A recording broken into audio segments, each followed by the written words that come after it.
The Columbia Network takes pleasure in bringing you Suspense.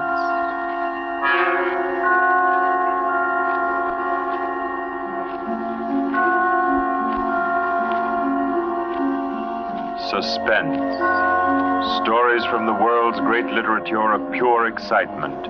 A new series frankly dedicated to your horrification and entertainment. Week by week, from the pick of new material, from the pages of best-selling novels, from the theater of Broadway and London, and the sound stages of Hollywood, will parade the most remarkable figures ever known. CBS gives you Suspense.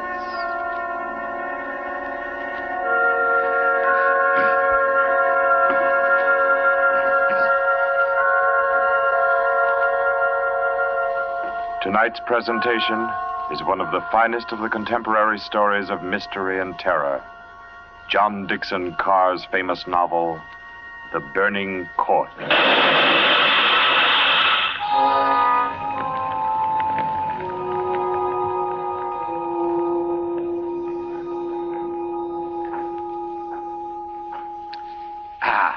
A glass of sherry by the fireside of a beautiful suburban home.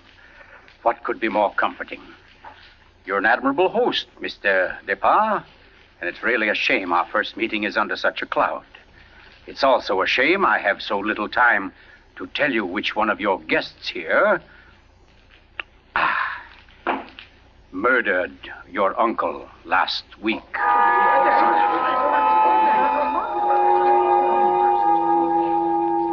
Now, let's see now. I believe we're all here. Your wife, your friend, Mr. Stevens, Captain Brennan. Yes, and incidentally yourself. Just who did you say you were? Well, no wonder you've had so much difficulty with the case, Captain. My name is Cross, Godin Cross, the writer. As a matter of fact, it's because of my just completed book, Poisoning Throughout the Ages, that I happen to be here now. And Ted Stevens there happens to be a member of the firm which publishes my work. I'd never seen him until tonight, but I've been told what happened. This afternoon, he began reading my manuscript for the first time on the train. The commuter's train, which every afternoon deposits him safely and soundly here in Crispin. I imagine he was halfway home by the time he finished the first chapter. Then he turned a page. Attached to the following leaf was a picture. And looking at it, the young man stiffened suddenly and all but cried out his shock. It was a picture of a young woman, and under it had been printed, famous poisoner Marie Dobré, 1676. Ted Stevens was looking at a picture of his own wife.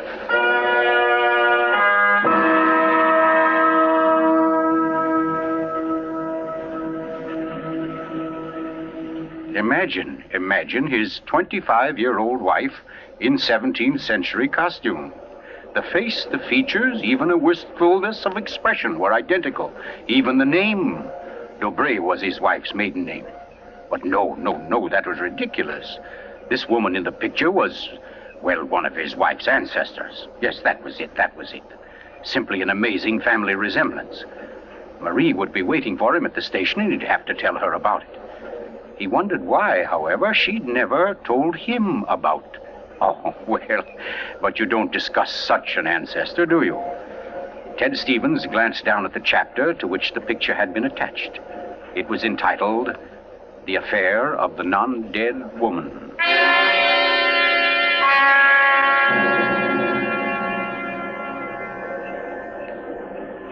Hello, Ted.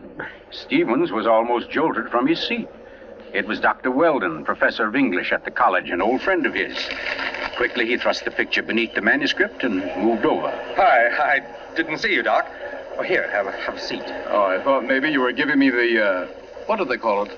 The brush off? Oh, no, say, as a matter of fact, Doc, you're the one man I do want to see. Yeah? Very flattering. Remember those discussions we used to have about murders? Better than bridge anytime. Well, I got the idea that you'd made sort of a hobby out of the old cases, the historical ones. Well, I've studied quite a number of them, yes. Ever hear of a woman named Marie Dobré. Marie Debray? Marie Debray. Oh, yes. That was her maiden name, of course. One of the finest specialists in arsenic poisoning you could ever hope to find. Oh, we're almost at our station, Ted. Let's get to the door. Yes, a real charmer Marie was. Must have disposed of 100 husbands, lovers, suitors, and just plain friends before she was caught. What happened to her, Doc? She was beheaded and burned. Crispin!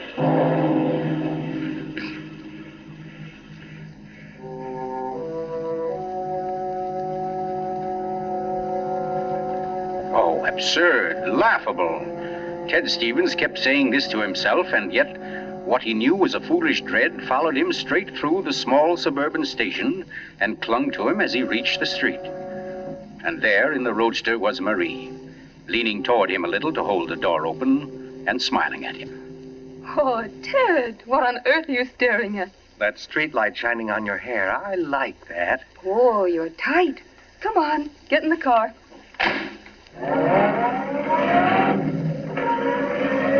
Then, like a wisp of smoke, it was gone. The whole ridiculous fear, the delusion.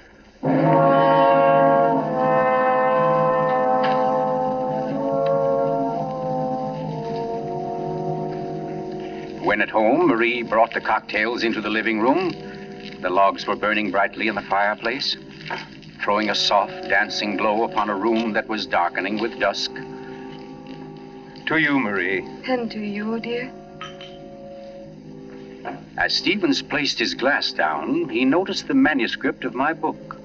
It was there on the table, right where he'd placed it when he first came in. Deliberately, he turned from it, and then turned back. The manuscript had been moved. Only an inch or so, but it had been moved. Keeping his back to his wife, he thumbed through that early chapter and discovered, just as he knew he would, that the photograph was gone. For a long moment, he thought of what to do. Then slowly, he turned around. This book by Cross I brought home. Yes? There was a story of a poisoner in it. Rather funny. Her name happens to be the same as yours. Oh, your maiden name, that is. Oh, that is odd, isn't it?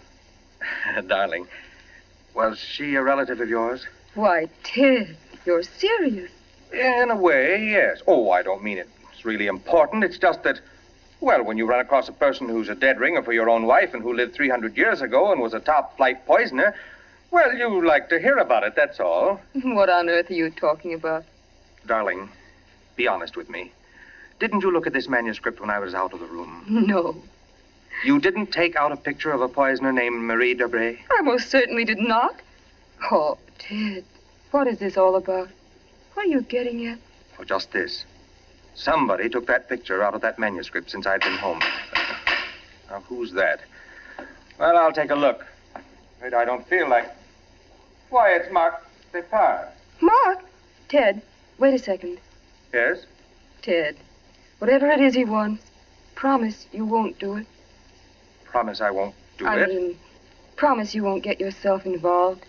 Please, Ted, don't go out tonight. Say, what in the world is... Well, anyway, we can't let him stay outside. Mark, how are you? Come on in. Thanks, Ted. Just thinking about giving you a call later. Oh, let me have your hat. Oh, thanks. Marie, I hope you'll excuse me for popping in like this, but, well, I wanted to talk to Ted. It's rather important. Oh, I don't mind at all. Come on, Mark. We'll step into the library. Oh, you mind, dear? Of course not, Ted. I'll be making the sandwiches for her. Oh, grab that chair in the corner, Mark. Well, let's hear it. What's the trouble? Ted, my Uncle Miles was murdered. Murdered? Oh, the talk hasn't reached you yet, but it's already started. Nothing definite, of course, just that there was something wrong about Uncle Miles' death. But I don't... Mark, are you sure of this? You know he was murdered? I don't know. Of course I don't. I just don't see how it could be any other way. Uncle Miles, you know, had been sick for quite a while, but last Saturday he seemed so much better that Miss Corbett, that was his nurse, decided to take the day off. And, oh, you know all this. You and Marie were over that afternoon. Anyway, Lucy and I went to the club that night, to that masquerade party, and... we left the old boy completely alone. I've cursed myself 1,000 times since. But what about your housekeeper, Mrs. What's her name? Henderson. Wasn't she around? Oh, sure. In that little house out in back. We told her to look in now and then, but, well, that wasn't good enough. It was after midnight when Lucy and I got back. Uncle Miles was dying. Ted, it looked exactly like one of his regular attacks, but then later, after he was gone, I happened to glance under the chest of drawers in his room. There was a small silver cup under there, almost drained, and Uncle Miles' cat. The cat was still warm, but quite dead. Oh. I managed to get the cat out of the house and buried without anyone seeing me. Next day, I had the contents of the cup analyzed. It was poison? Yes. Arsenic. Well, what do you want me to do? Help me open the crypt. What? I want to have a private autopsy performed. Help me get Uncle Miles' body out of that vault. Oh, I know it's a tough job. The thing is sealed solid, but we can do it. You mean without the police knowing about it? Without anybody knowing about it. Mrs. Henderson's visiting her sister, and I managed to send Lucy over to the club. You must be crazy. You're playing with dynamite, Mark. This is something you've got to tell the police now. I can't take that chance. But they'll have to know sometime. You're only I've delaying got to know first, I tell you. You don't understand, Ted. There was somebody in Uncle Miles' room that night, handing him something in a silver cup. Mrs. Henderson was on the porch by the window. She saw her. She saw her? Ted. She thinks it was my wife. Oh, Lucy. It doesn't mean anything to Mrs. Henderson yet, because she doesn't suspect anything, but, well, Ted, you've got to see why I've got to be sure, why I've got to know how Uncle Miles died. Because it wasn't Lucy, Ted. I know it wasn't. Of course not, Mark. She had an alibi. Well, she was with you at the club, wasn't she? Yes. Except for half an hour. I see. You'll help me, won't you, Ted? When do we start? As soon as you can make it. Okay. Come on now. I'll get your hat. You trot on ahead, and I'll come over as soon as I can see Marie. But you're not going to tell her about this. Of course not. I'll think of something. Don't you worry about it. No, thanks, Ted. Thanks a lot. Marie? I'm coming. Darling, Mark asked me to, I know, Ted. Here. You better take these sandwiches with you. You'll be hungry. But you knew I was going out? Yes, I knew. You listened to us? I couldn't help it, Ted. I had an idea what Mark's visit was about. The talk about his uncle's death. There's a lot of gossip about it in the village. That's why I tried to tell you. Why I didn't want you to get mixed up in it. But it's too late now, isn't it? I mean, you're going. I can tell by the way you look. Ted, wait a second. There's just one thing I want to tell you before you leave. And that is that no matter what happens, no matter what you find or think or believe, I love you. You'll remember that, won't you? I'll remember you said so, Marie.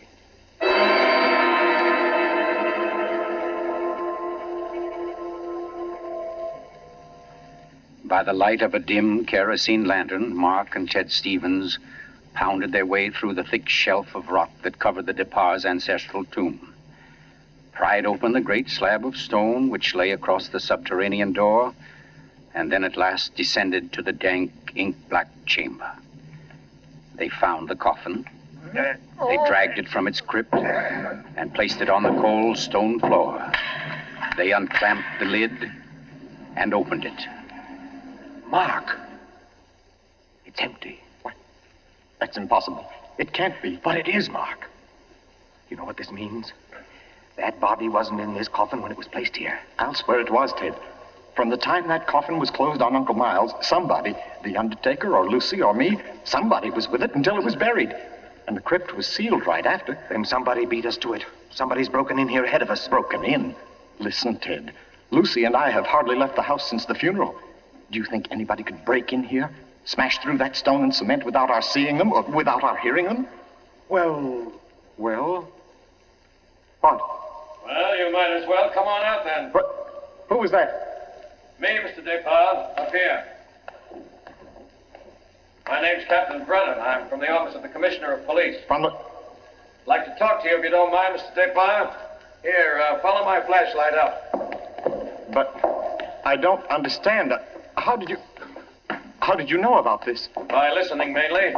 You mind if we go up to your house, Mr. Despard? Why, no.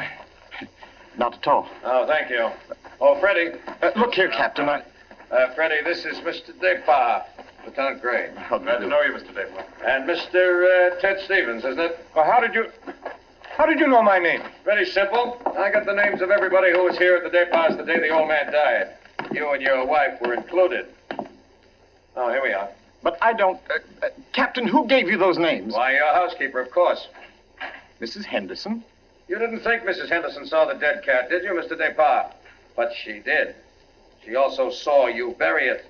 And we've been interested in the case ever since. Well, nice place you have here, Mr. Despard. Now, let's see.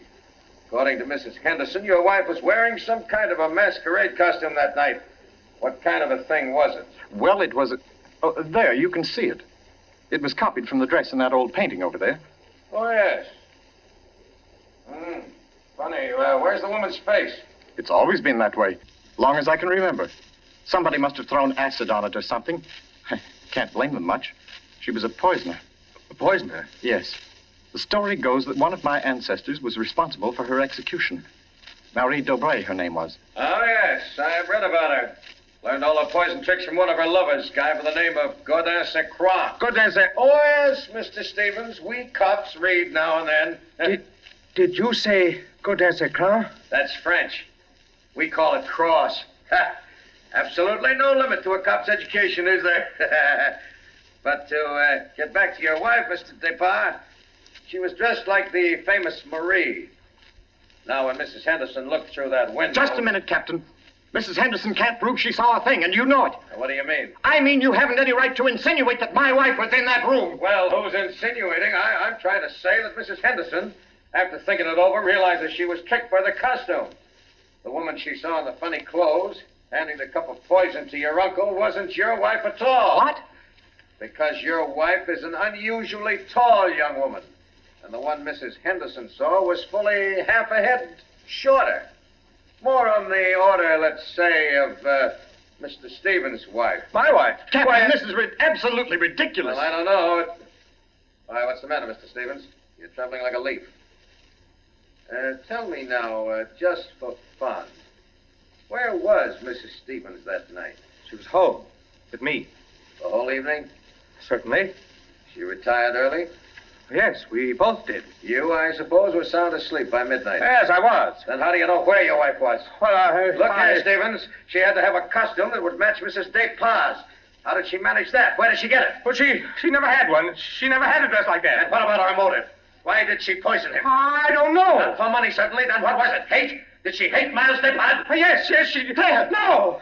Oh, I don't know. I don't know, I tell you. Brown? Yes, Freddie. I phoned and got hold of Mrs. Despard and the nurse, all right. That Mrs. Stevens, I couldn't reach her. Her phone won't answer. Okay, have her picked up. I'm going home. Stevens, come back here. I'm going to get my wife. Want me to stop him, Brennan? No, go.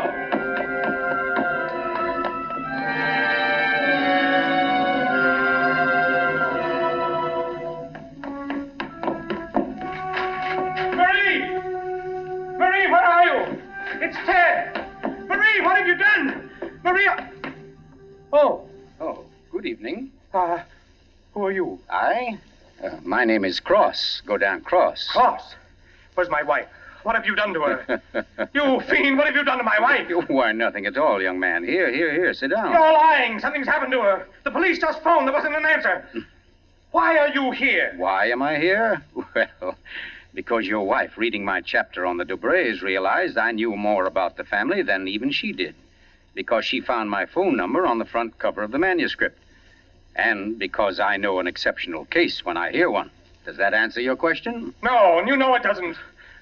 Can't you see I've got to know whether... Yeah, I see. Whether your wife is that Marie Dobré, who was burnt by order of the High Tribunal for all poison cases, the burning court of France, witchcraft, black magic, the world across the threshold. You're quite sure, no doubt, also, that I'm Godin Saint Croix, who first wooed her. No, my boy. No, my real name happens to be, of all things, Tom Simpson. Most unsuitable for a distinguished writing career. And Marie Dobré is no more your wife's real name than mine is Gordon Cross. What? Your esteemed wife was an adopted child, Mr. Stevens, adopted by people in Canada named Dobré, remote members of the real family of poisoners. I can't believe it. Why didn't she tell me? Why? Because until I told her half an hour ago, she didn't know it herself. You see, in the course of my research on the family, I found out about it. And in the course of talking with your wife, I found out something else. How for years she was haunted by the fear that she might be a poisoner by inheritance, by blood. And you can see, can't you, why she never talked about it, her Yes. past to you? Yes. And yet, Mr. Stevens, you had all but made her forget that past. You. And that's why she was willing to lie, to steal a picture, do anything, in order to hold you to her. Yes, I see that now. You know, young man, I rather think she loves you. But as you will see, though, she comes only when I call her. Mrs. Stevens? You mean she's... Yes, Mr. Cross. Marie, it's you. You're all right? Oh, yes, dear. We're both all right now, and nothing can change it, ever. Marie, listen. Don't say Marie, dear. Say Maggie. Maggie? Oh, that's my name, my real name. Maggie McTavish. And it's a lovely name, dear. The most beautiful, gorgeous... Darling, please. You don't understand. The police, they think you had something to do with Miles' death. They think I did. So, now, Mr. Stevens, before we go back to the Depas, don't you think you'd better tell me everything that's been said and done up to date? Having just saved your wife's soul from the burning court, now I'll wrest her body from the electric chair.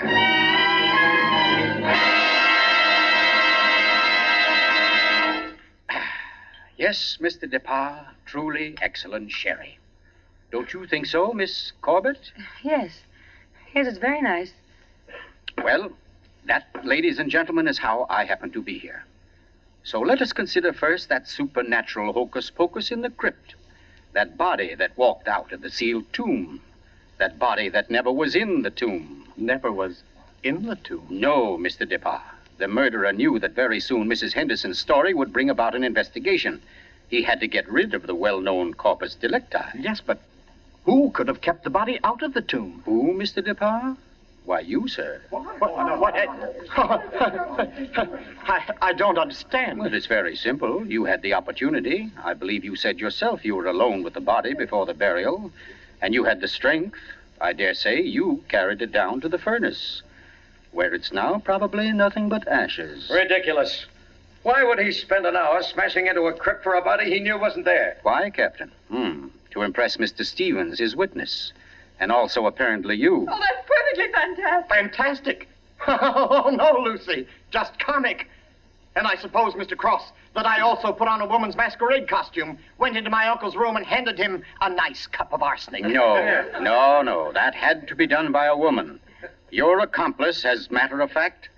Oh, now, come. You mustn't all look at Mrs. Depas, because Mark Depas's one noble act was his frantic effort to prevent his wife from being charged with the crime. A crime which he and Nurse Myra Corbett committed. Myra Corbett? Why, you... Yes, sir. Yes, Mr. Stevens, this quiet little lady beside me. Why would I do such a thing? Money, Miss Corbett. A cutout of Mark Depas's inheritance. Payments for services rendered. That's an absolute lie, Cross. You see, ladies and gentlemen, Captain Brennan never bothered to check Miss Corbett's whereabouts on the night of the murder. Why even think of the nurse? She was the custodian of the old man's health. Oh, you're crazy.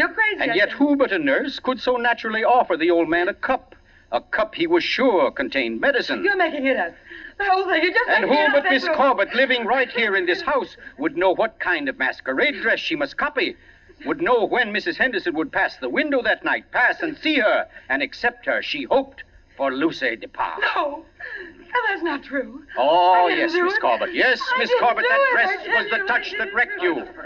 That was your own idea, wasn't it? Not Mark's. You weren't content with a mere murderer's share of the profits. You wanted a wife's share, half of the whole estate. You wanted Lucy Depas convicted and out of the way for good. Well, I give you a toast, Miss Corbett, with Mr. Depas's excellent sherry, to a particularly ruthless poisoner. And yet, you know, on the whole, I'm rather partial to female poisoners.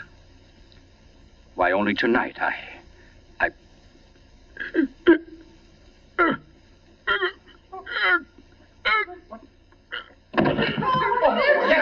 Here, let me get to him. Mr. Cook! What's the matter, Brennan? This man's dead.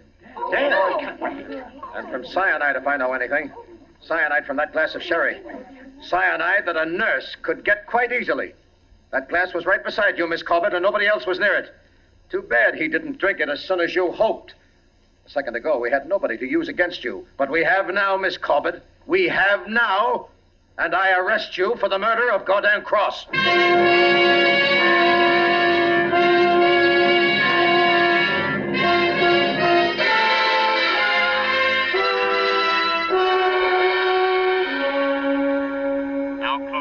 Months ago that the prominent author was murdered, and tonight Myra Corbett pays with her life for that crime. The former nurse, at first protesting her innocence, in recent Yes, weeks has grown... I'm in here, dear. Oh. I thought you might... Oh, what did you cut it off for? Huh? What do you mean? The radio. Oh, yeah, well, I thought you wanted to talk. Oh, Ted, don't you think I know you better than that? What was on the radio? Well, there wasn't any... Okay. It was about Myra Corbett. She goes to the chair tonight. Oh. I didn't think you wanted to be reminded. I don't, really. But making such an effort to hide it only keeps it alive, doesn't it? All right, darling. Know what I came in to ask? If you wanted a cocktail before dinner? The largest one you've got. Fine. I'll get out the ice cube. I know. If I'll fix up the fire. Okay, Maria. A deal. Where are some papers to start it? Right there by the bookcase. And the name's not Marie. It's Maggie. Because, darling, Marie's dead and gone forever.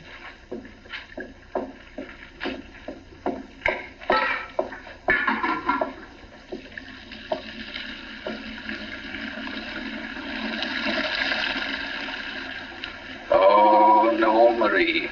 We're never dead. Neither of us. It was your hand that touched that glass. I know that now. And I could return the favor. But instead, I shall ask that you dispatch your husband. This one, like all the others. Now, just a little bit of poison in the drink, Marie. Any kind of a drink. What kind, Ted? Hmm? What kind of a cocktail shall we have? Oh, any kind, darling. Any kind at all.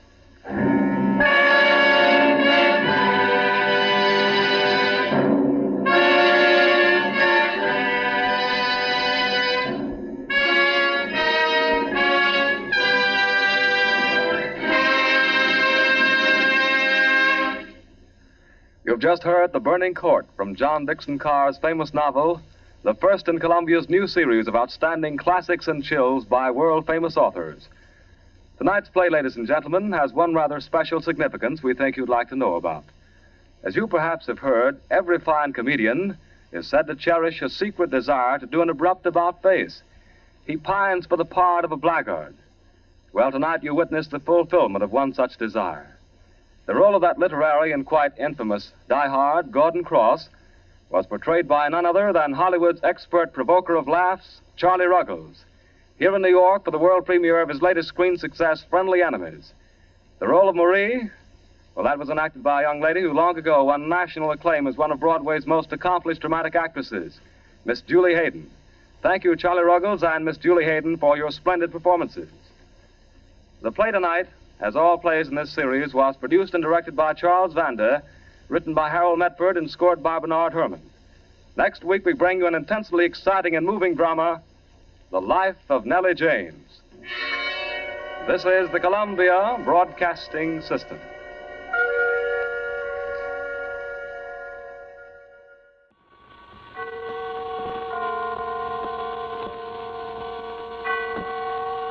The Columbia Network takes pleasure in bringing you Suspense.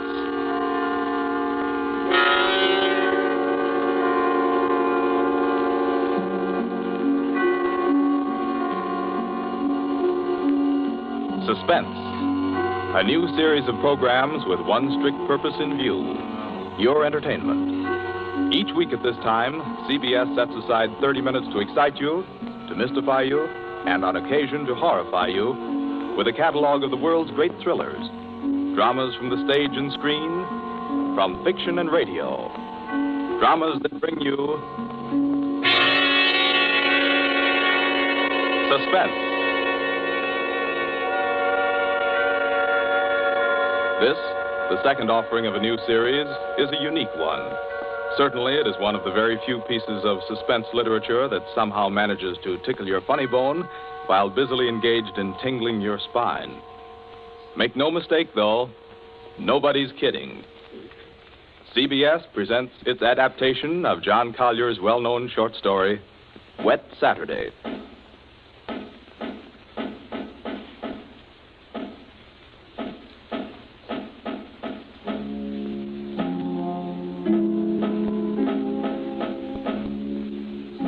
Yes, it's a wet Saturday. Never saw it rain harder. I'm Princey, Frederick Princey, just an ordinary family man. I've a son, a daughter, and a wife. I might be out golfing now if it hadn't been for the I'm rain. Mrs. Princey. I plan to drive over to the nurseries this afternoon for some arbutus. The borders, you know, but... Oh, the whole lot of them make me sick.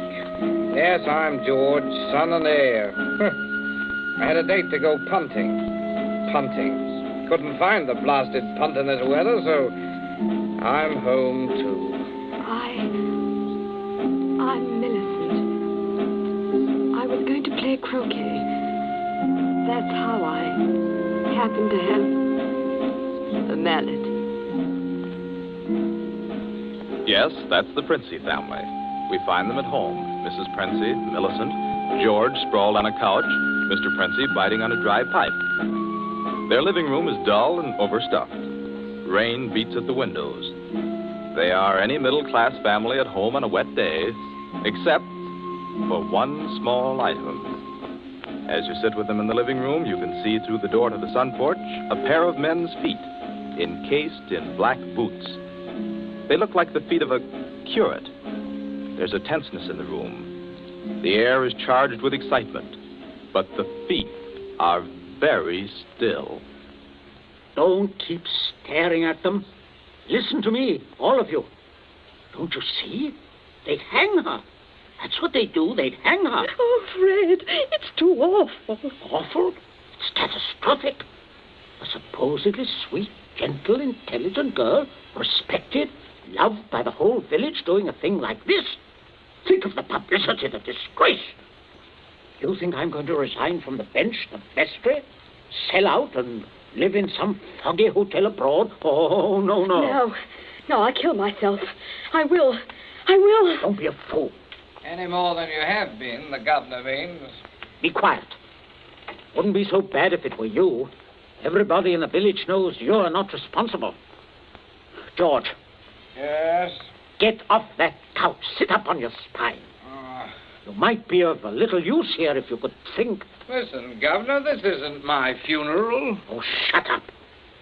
As long as I can remember, George, you've been a trial and a tribulation to me. Oh, I can't stand it. You've got to stand it, my dear. And keep that hysterical note out of your voice. You hear? Yes. We are talking about the weather. Now, George. Yeah? George, if he fell down the old well, say, striking his head several times, what about it, eh? I really don't know, Governor. What about it? Don't be an ass. I'm asking you to think. He'd have had to hit the sides several times in 30 or 40 feet and at all the correct angles. No, I'm afraid not.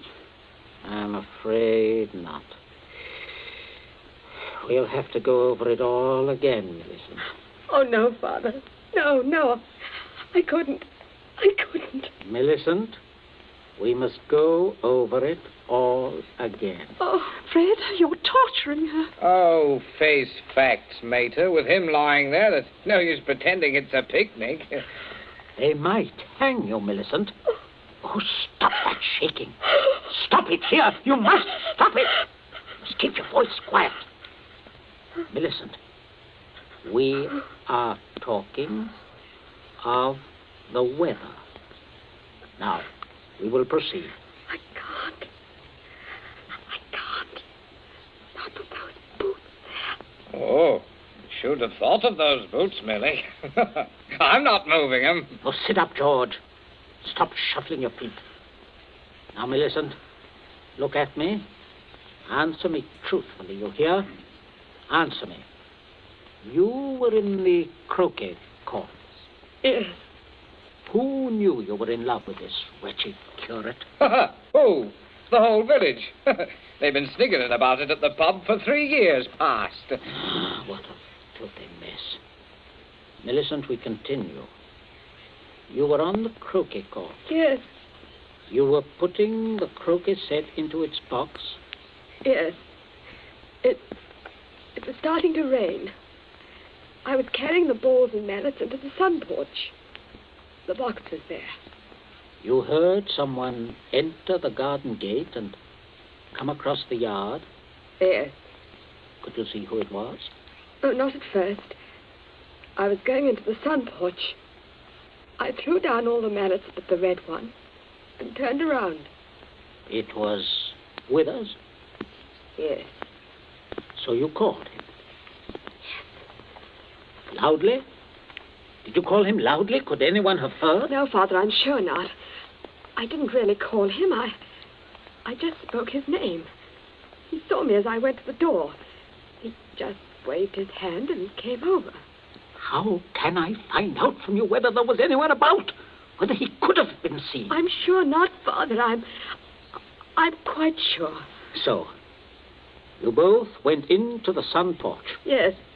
It was raining hard then. What did he say?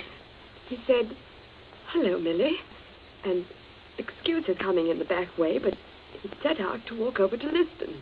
Yes? And he said, passing the park, he'd seen the house and suddenly thought of me. And he thought he'd just look in for a moment. He had something to tell me. Go on. He said he was so happy, he wanted me to share it. He'd heard from the bishop he was to have a vicarage. And it wasn't only that. It meant he could marry. Then he began to stutter and get all confused. And of course, I thought he meant me. Don't tell me what you thought. Tell me exactly what he said, nothing else. Well, oh, dear. Oh, stop crying. It's a luxury you can no longer afford. Tell me what happened. He said, no.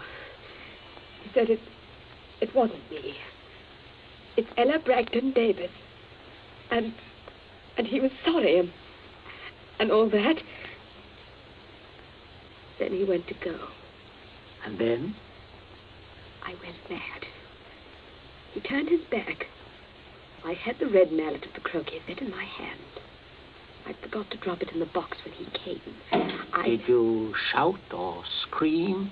I mean, as you hit him? No, I'm sure I didn't. Did he? Come on, speak up. No, Father. And then? I threw it down. I came straight in here. I went to look for Mother. That's all. My poor baby. No one. Leave the child alone, Fred. Not such a child, Mater. Millie, I had no idea Keep you had... quiet. I'm thinking. You see, George, he probably told people he was going to Liston. Certainly no one knows he came here, for he didn't decide until he crossed the park. He might have been attacked in the woods. We must consider every detail. A curate with his head battered in. Don't, Father, don't. A curate, head battered in. Now, who would want to kill Withers? Kill Withers? Well, I would with pleasure. How do you do, Mrs. Princey? Captain Small. Oh, sit down, pray. Mustn't get up for me, Mrs. Princey. You either, Millicent. My word. Just being neighborly on a bad day. I wanted to ask you about those dahlia bulbs, Princey. Took a shortcut on account of the rain and walked right in. Knew you wouldn't mind. Oh, he heard you, Father. My dear, we can all have our little jokes. Don't pretend to be shocked. This way, Smollett. This chair, facing the fireplace. Sit down, Mother. Just straightening the curtains to the sun porch, dear. It looks so gloomy out there.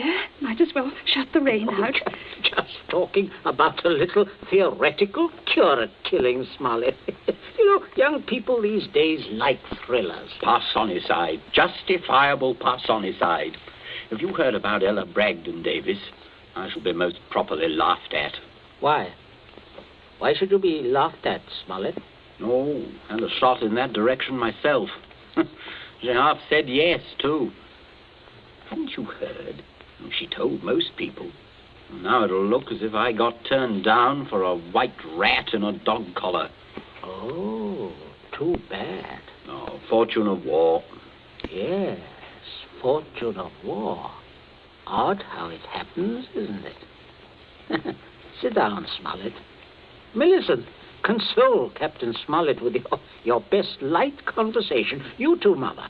George and I have something to look at outside. There's this rain, you know, bad, very bad. Come, George. Righto, Governor. Maybe we'll need raincoats, what? Oh, I don't think so. Just make yourself at home, Smollett. Make yourself at home. A cigarette, Captain Smollett? Thank you, thank you. Oh, nasty day to be going out. It's something about the old well, just off the sun porch door, you know. This terrible sodden weather seems to have loosened some of the stones. Oh, too bad. Dash too bad. Spoils the tennis and croquet, I mean, a day like this. Doesn't it, Millie? Doesn't it, Millie? Oh, yes, it does. She was practicing out on the croquet court earlier, but, do pull your chair nearer the fire, Captain. It was so damp, we thought it would be cozy to light it. Thank you, I'm quite comfortable. I hope you don't feel too bad about Ella Davis. Can't always win. Can't see, though, what you women see in these bloodless clerics. Oh, I always thought Mr. Withers is a very charming man. Quite agree, but why should anyone want to marry him? You wouldn't want to marry him, would you, Millie? Not now. That is, are you? Oh, no, of course not. Smollett. Yes, Princess. Good Lord, man, you come in on a fellow suddenly. Guess I did. Oh, don't mind this old double-barrel shotgun. Been working on it. Smollett, may I have your attention for a minute? There's something on the sun porch I'd like to show you. Why, yes, of course. Smollett, George and I went out to see if we could shoot some rats which have been driven out of the old well by the high water. Afraid they might get into the house. Now, you must listen to me very carefully. Very carefully, or you will be shot by accident. Princey, what's got into you? You heard me ask as you came in, who would kill Withers? You also heard Millicent make a comment, an unguarded comment. Well, what of it? Very little. Unless you were to hear that Withers had met a violent end this very afternoon. And that, my dear Smollett, is what you are going to hear. What? Withers? Yes. Who killed him? Millicent. Good Lord. Yes, it's a mess. And of course, you would have remembered and guessed. Maybe, yes, I suppose I should. Therefore, you constitute a problem. Why did she kill him? Oh, it's one of those disgusting things. Pitiable, too. She deluded herself that he was in love with her. Good heavens, Millie. Oh, yes, of course, I see. He had told her about the Davis girl. I understand. Now, I have no wish, as you will comprehend, that she should be proved either a lunatic or a murderess. I could hardly go on living here after that. I suppose not. On the other hand, you know about it. Yes, I see that makes me a problem. You're wondering if I could keep my mouth shut. If I promised... I am wondering if I could believe you. But if I promised... If things went smoothly, yes. But not if there was any sort of suspicion, any questioning. You would be afraid of being an accessory. Why, I don't know. I do. What are we going to do? I can't see anything else. You'd never be fool enough to do me in. You can't get rid of two corpses. Oh, I regard it as a better risk than the other. It could be an accident. Or you and Withers could both disappear. There are possibilities in that. Listen, you can't. I can, but there may be a way out. There is. Smollett, you gave it to me yourself. I did what? You said you would kill Withers. You have a motive. Oh, look here, I was joking. Of course you saw that. You are always joking. Listen, Smollett, I can't trust you. You must trust me. Else I will kill you now in the next minute. I mean that. You can choose between dying and living. Go on. Now, there's the old well just outside the sun porch door. That's where I'm going to put Withers. No one outside knows he has come up here this afternoon. No one will ever look there for him unless you tell them. You must give me evidence that you have murdered Withers. I murdered him? Why do you want that? So that I shall be dead sure that you will never open your lips on the subject. I see. What evidence? George, hit him in the face. Sure. George, don't! Keep out of this. Oh, Captain, you should be more careful. Look what your teeth did to my knuckles. Again, George. Okay. Oh, I can't stand it. Oh, how can you? Keep quiet. You women keep out of this. I'm sorry, Smollett, but there must be traces of a struggle between you and Withers. Then it will not be altogether safe for you to go to the police. But can't you take my word, man? I will when we are finished. George? Yes? Get the croquet mallet. Right, Governor. Take your handkerchief to it. In there, on the sun porch floor. Yeah. Yes, I got it, Governor. There, Captain. There's the weapon. As I told you, Smollett. Now, you just grasp the end that mashed Withers' head. I shall shoot you if you don't. But good Lord, you can't. All right. That's it. Now deposit it out by the side of the house, out of the rain, of course. No, wait, George. Yeah? First, you'd better pull a few hairs out of his head and put them under the nails of Withers' right hand. Princey, have you gone mad? Do you know what you're doing? With this gun, yes. Go ahead, George. Sorry to muss your hair up, Captain. Shut up, Smollett. There. That's all we need. Now for Withers, and we'll fix it right up. Be right with you, Governor. Smollett, you may turn around. Withers is just there in the sun porch. Draw back the curtain. Good Lord, Princey. Yes, messy. But we'll get him fixed up. Now, you, Smollett, you've just got to drag him through the door and dump him in the old well. Just beyond the door, Captain. I won't touch him. I won't. All right. Stand aside. Out of range, George. Right. Only one place I want this bullet to go. Father. Oh, Father. Keep quiet. My aim's none too good. Wait a minute. That's better, Smollett. Much better. Go on now. In here. You'll have to take him outside. By the shoulders ought to do it, Captain. Keep quiet, George. Go on, Smollett. Go on. You've seen dead men before. Drag him. Drag him. I'll just hold the gun here to make sure that everything goes all right.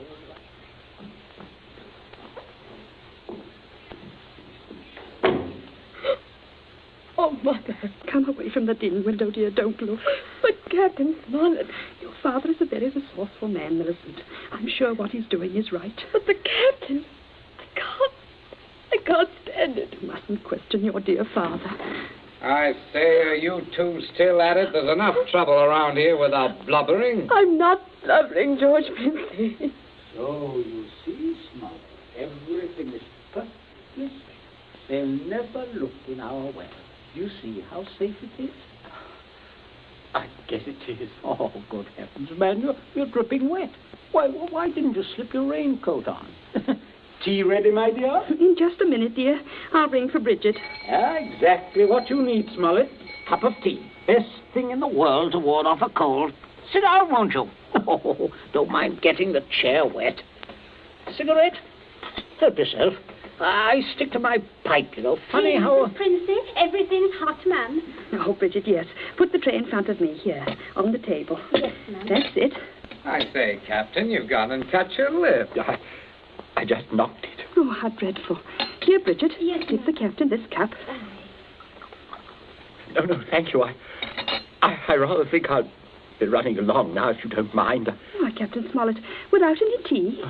If you don't mind, Mrs. Princey, if I could just have my raincoat. Oh, I'll get it for you, Captain. Oh, this is very distressing, Smollett, very. Oh, I'll be all right presently, I'm sure. Here we are now. Let me help you. Oh, thank you, young man. There. Better go out the front way, Smollett. The walk is dry. Oh, let me hold the door for you, Captain. Don't worry, old fellow. Don't worry at all. No. Good afternoon. Nothing serious, I imagine. A little rest and he'll be as right as rain. By the way, Millicent, you're not looking any too well. No, not well at all. I'm sure it was that croak he caught. Being outdoors in weather like this is simply foolhardy. The mater's right, Millie. You saw what happened to Captain Smollett. Oh, come along, dear. I shall give you a hot foot bath and put you to bed. And a couple of days in bed, and you'll be fine again. Get plenty of rest, Millicent, and don't worry about a thing. That's the best cure. Well, I guess I'll have a little rest too, Governor. It's a fine afternoon for a nap. Indeed it is, son. Well, enjoy yourself. I'll see you later. I'll see you all later.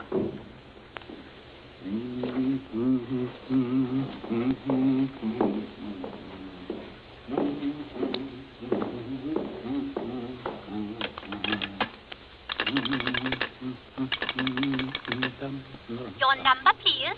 Oh, would you get me the police station, please? Police station? Right away, sir.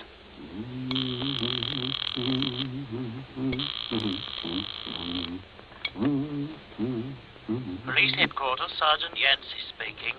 Oh, hello, Sergeant. This is Prince here, Abbott's Road. I believe you know me. Oh, indeed I do, Mr. Princey. Sergeant, a horrible thing has just happened. Quite extraordinary. Murder, in fact. Murder? I'm afraid it looks rather bad for a close friend of ours, unfortunately. We saw him do it. I think you'd better send someone over right away. Well, our man should be there right about now, Mr. Princey. I beg your pardon? I say, our man should be there now. Constable Martin has his post right below your house there. Just rang in. Seems Captain Smollett was with him. Captain Smollett? He reported some rather queer goings-on at your place, but I certainly didn't understand it was murder. Just don't touch anything, Mr. Princey. And don't worry. Don't worry at all. No. I won't, Sergeant. Thank you. Governor, where are you? There's a man I'm right outside. here. Stop shouting. We have some visitors, Governor. Oh, yes. Yes, I can see that. Well, Constable, good afternoon. Good afternoon, Mr. Princey. And Smollett, I say what a remarkable fellow you are, coming back like this. Here to reenact the crime? Only the one against me, Princey. The one against the curate I'll leave to you people. Extraordinary sense of humor. Mr. Princey, I just had a look at what's in your well. Not a pretty sight, that. Not pretty at all. Yes, Captain Smollett was thorough, if nothing else. You saw him when he did it, sir, out in the back? Oh, quite. We were just returning from a walk. Smollett evidently had been laying for the curate, hiding out in those bushes by the road, I imagine. He was never inside this house? Never. And you say, Captain? I say that while I was inside this house, a guest of the family, I was coerced into dragging the curate's body outside and dumping it in the well. Well, there we are. Not entirely, Constable. I'll just remove my raincoat. There. And demonstrate how damp I got my clothes when I went outside without it. No. That's interesting, isn't it? Quite. He undoubtedly removed his coat at some point between here and your post. I might as well tell you that his weapon, a red croquet mallet, is out by the side of the house. I shouldn't be at all surprised, but that you'd find his fingerprints all over it. All over the end of the mallet, Constable. The end that mashed Withers' head. And not the end I'd have had to grasp in order to do the mashing. Governor. That's a decent try, Smollett, but it won't work. There must be other evidences, Constable. You'll undoubtedly find them when you examine the body. Oh, he means my hair under Withers' nails. Well, sir, if you look carefully, I believe you'll find a few of my precious hairs under his son's nails, too. Here, what are you trying to... Shut up. Constable, this is an utter waste of time. So far as the violent struggle between Smollett and Withers is concerned, Smollett's face speaks for itself. Quite eloquently, I believe. Oh, but no more eloquently than your son's knuckles. As you see, Constable, a fresh abrasion. He did that on my teeth. Or did he? What? I say, or did he? He might have done that on Withers' teeth. Oh, I see. I see what you mean. But I didn't. Governor, he said I... Oh, keep still, you nitwit. Let me think. As a matter of fact, George, the more I think of it, the more I'm convinced it was your voice I heard. Quite a vigorous quarrel. Something about the curate jilting your sister. Oh, don't be ridiculous, Smollett. Very well, Princey. If your son didn't do it, who did? That's what I'd like to know. How about it, Mr. Princey? Well, that is a sticker, all right. George, my boy, it looks like you're elected. Elected? What do you mean? I didn't do it. Why, I had nothing to do. Keep your mouth shut, will you? I won't. I'm not going to take the blame for her. Millie did it. She did it with that mallet. I saw her. You could prove that? Prove it? Yes. Her fingerprints on the mallet. The handle. Why, George, don't you remember when you made me touch the mallet? When you picked it up with your handkerchief? No, George, I'm sure you wiped that handle clean. Oh, well, I could hardly expect you to remember that if you can't even remember killing the curate. Governor, I told you to keep still. But, Governor, you're not going to turn me over.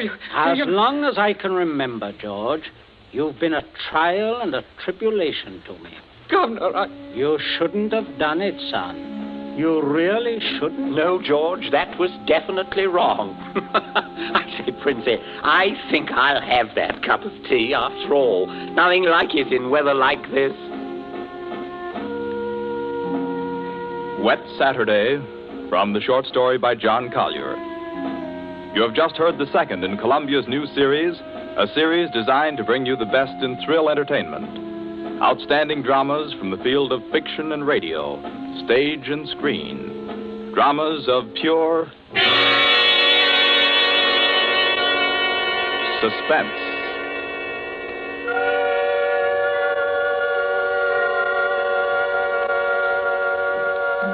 This Columbia feature is produced and directed by Charles Vanda, with script by Harold Medford and score by Bernard Herrmann. Be with us again next week at this same time when we present Suspense. This is the Columbia Broadcasting System.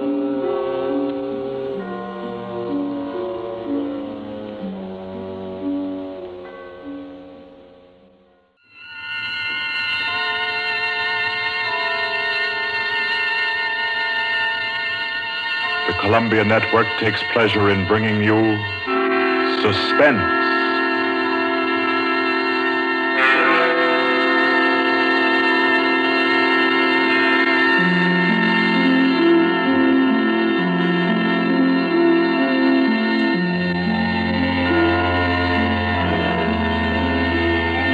Suspense, Columbia's play theater of outstanding thrillers, produced and directed by William Spear and scored by Bernard Herrmann. The notable melodramas from fiction and stage and screen, from the world's great literature of entertaining excitement, presented each week to bring you to the edge of your chair, to keep you in suspense.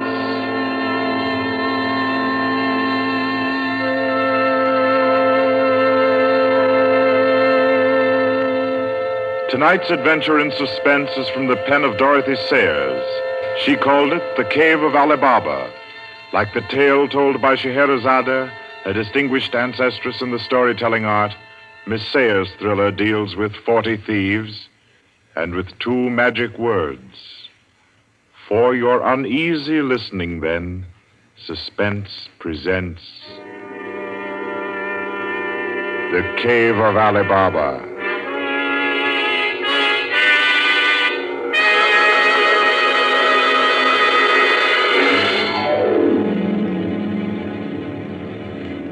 On a Saturday afternoon in January, in a grim and narrow house in Lambeth, a man sat eating kippers and reading the daily paper. He was smallish and spare, with brown hair rather too regularly waved and a strong, brown, pointed beard.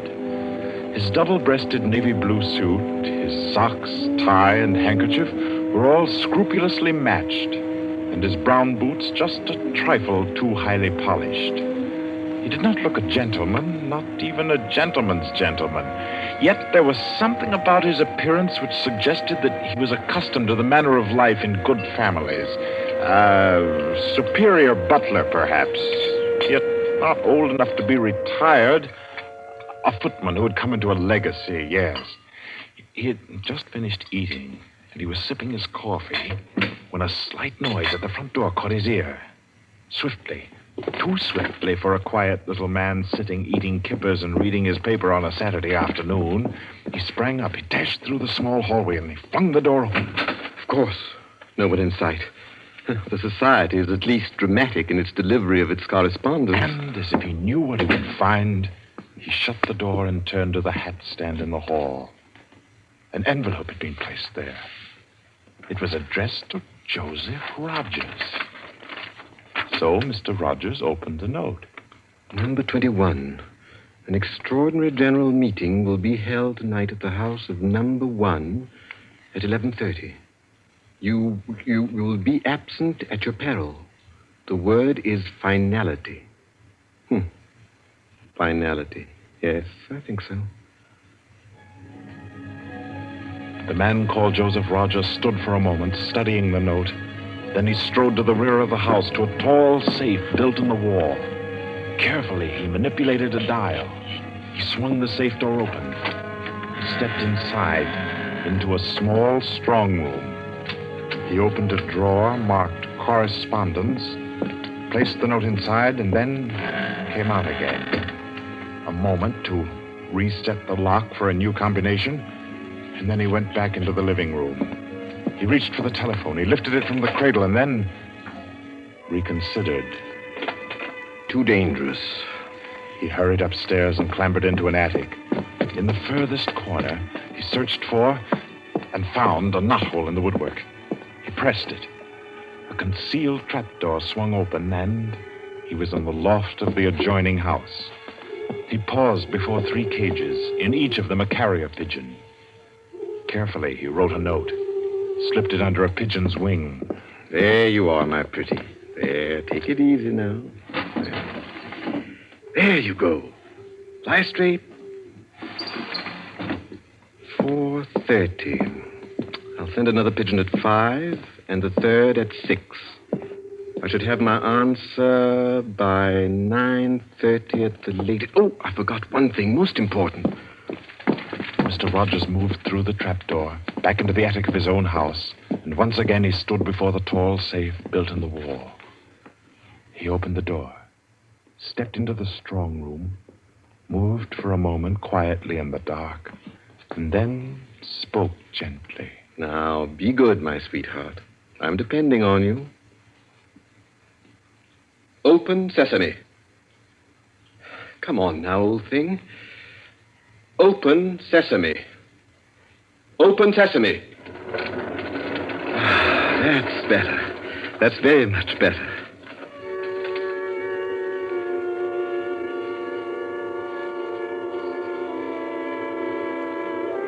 By 9:30, his answer was back. All the little piece of paper said was a hasty okay. At a quarter before 11, he took his revolver from a locked drawer, inspected it carefully. Yes, loaded it with cartridges from an unbroken packet, and left the house. He walked quickly, keeping well away from the wall, And when he climbed on a bus, he sat next to the conductor, where he could watch all who got on and off. By 25 minutes after 11, he was out on lonely Hampstead Heath, pausing in the shadow of a large tree to adjust a black velvet mask, on which, in white thread, was stitched the number 21. Then he stepped briskly to the door of the villa that lay before him and...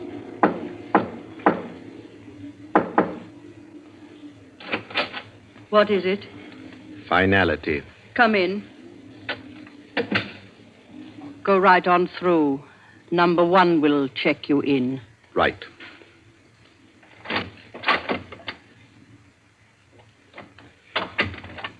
"21, sir. Lift your mask. Very well, 21. You may go on to the meeting room. Thank you, sir.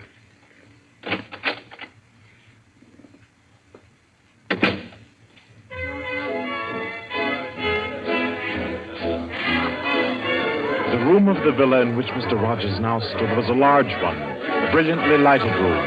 There was a gramophone in one corner blaring out a jazz tune. To its rhythm, couples, masked men and women, were dancing. Some were in evening dress, some in tweeds and jumpers. In another corner of the room was the bar. Mr. Rogers went up to it and asked the masked man in charge for a double whiskey. He consumed it slowly, leaning on the bar. The room filled. Presently, someone moved across to the gramophone and stopped it. Mr. Rogers looked around. Number 1, the massive gentleman in evening dress who had checked him in, appeared on the threshold. A tall woman in black stood beside him. Her mask, embroidered with a white number 2, covered her hair and her face completely. Only her fine bearing, her white arms, and her dark eyes, shining through the eye slits, proclaimed her as a woman of power, of physical attraction. The masked dancers were silent now as number 1 spoke. Ladies and gentlemen, we are short 2 members tonight.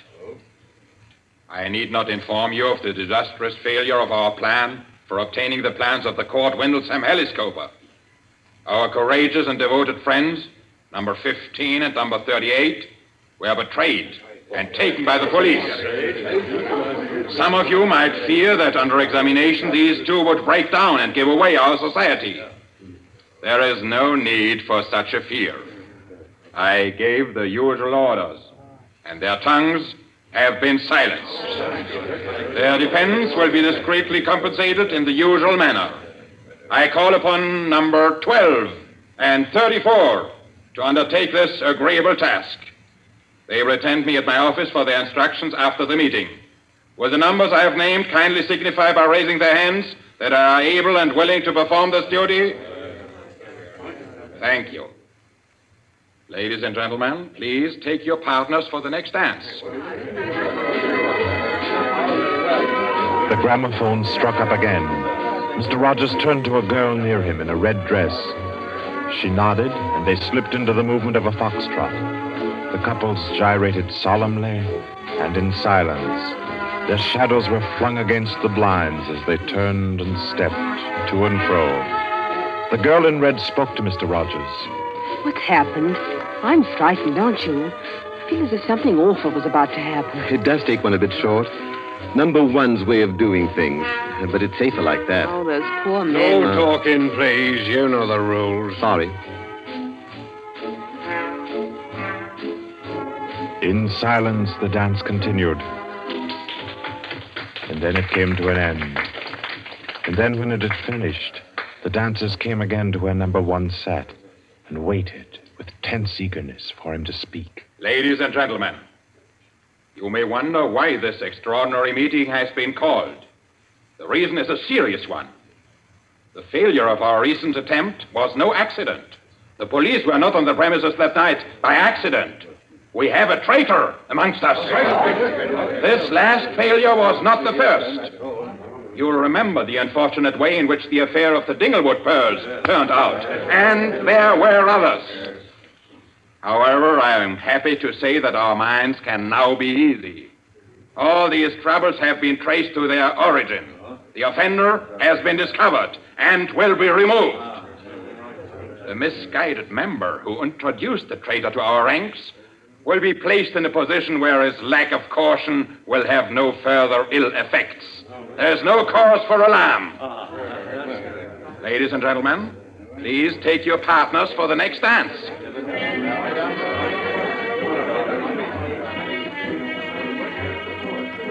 Again, the gramophone took up its bizarre monotony, and the masked dancers glided and turned, and their movements were sharper, more staccato.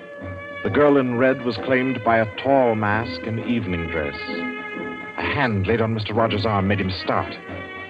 A small, plump woman in a green jumper slipped a cold hand into his. The dance went on.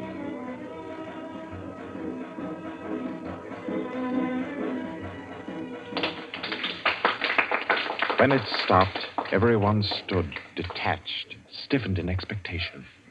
The endless interval was over. Number one raised his voice. Ladies and gentlemen, you will no doubt wish to be relieved of the questions on your mind. I will name the persons involved. Number 37. No! Silence! I swear on never. Silence! You have failed in discretion. You will be dealt with. If you have anything to say in defense of your folly, I'll hear it later. Sit down. Number 37 sank down upon a chair. He pushed his handkerchief under the mask to wipe his face. Two tall men closed in upon him. The rest fell back. Ladies and gentlemen, I will now name the traitor. Stand forward. Number 21. Take off your mask. Number 37. This man was introduced to our society by you under the name of Joseph Rogers, formerly second footman in the service of the Duke of Denver, dismissed for petty thievery. Did you take steps to verify the statement? I did, as God's my witness. It was all straight. I had him identified by two of the servants. I asked all over about him. The story was true. I'll swear it was. Number 21. Your name has been given as Joseph Rogers. Is that your real name? Answer me. Is that your real name? No. What is your name? Peter Death Braden Whimsy. Silence! My compliments, your lordship. We thought Lord Whimsy was dead. He was killed, so the paper said 2 winters ago, while shooting big game in Africa. He even left a will, proved of £500,000. To his mother, I believe, the Dowager Duchess of Denver. Lord Peter Whimsy, indeed. Well-known book collector, man about town, distinguished criminologist. Took an active part in the solution of several famous mysteries. Taking an active part, if you don't mind. So you deliberately led us to think you were dead and became Joseph Rogers to gain entrance to our society. What has become of the real Joseph Rogers? He died abroad. I took his place. And the end of your impersonation to uncover our society? Precisely. I see. The robbery of your own fete, upon which we congratulated ourselves, and which you helped to execute, was arranged. Obviously. The robbery of the Duchess, your mother, was arranged by you. It was. It was a very ugly tiara, no real loss to anybody with decent taste. The burglary of the Winthrop mansion, the theft of the necklace at Covent Garden, the others as well. You arranged them all. All. May I smoke, by the way? You may not. Numbers 15, 22, 39. You have watched the prisoner. Has he made any attempt to communicate with anybody? None. His letters and parcels have been opened. His telephone tapped and his movements followed.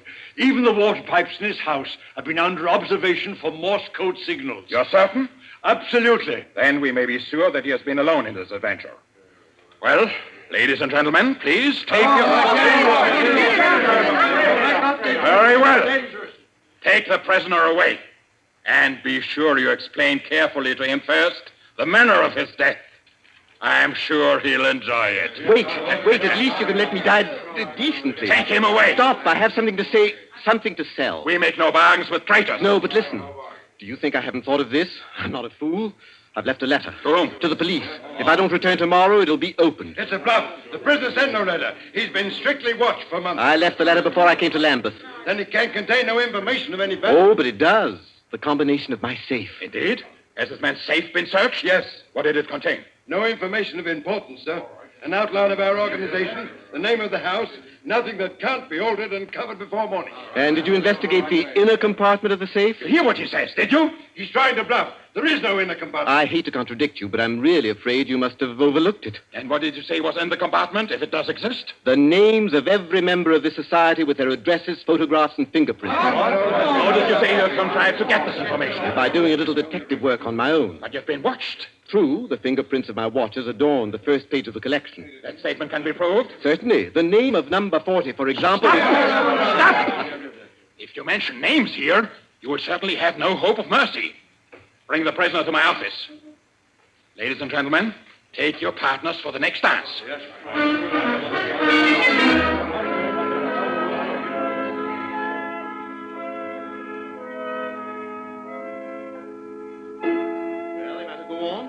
Prove that I know your gang from number 1 through number 25. Do you want me to prove that I know the others as well? My lord, your story fills me with regret that you are not, in fact, a member of our society. Wit, courage, and industry are valuable in an association like ours. I fear I cannot persuade you. No, I suppose not.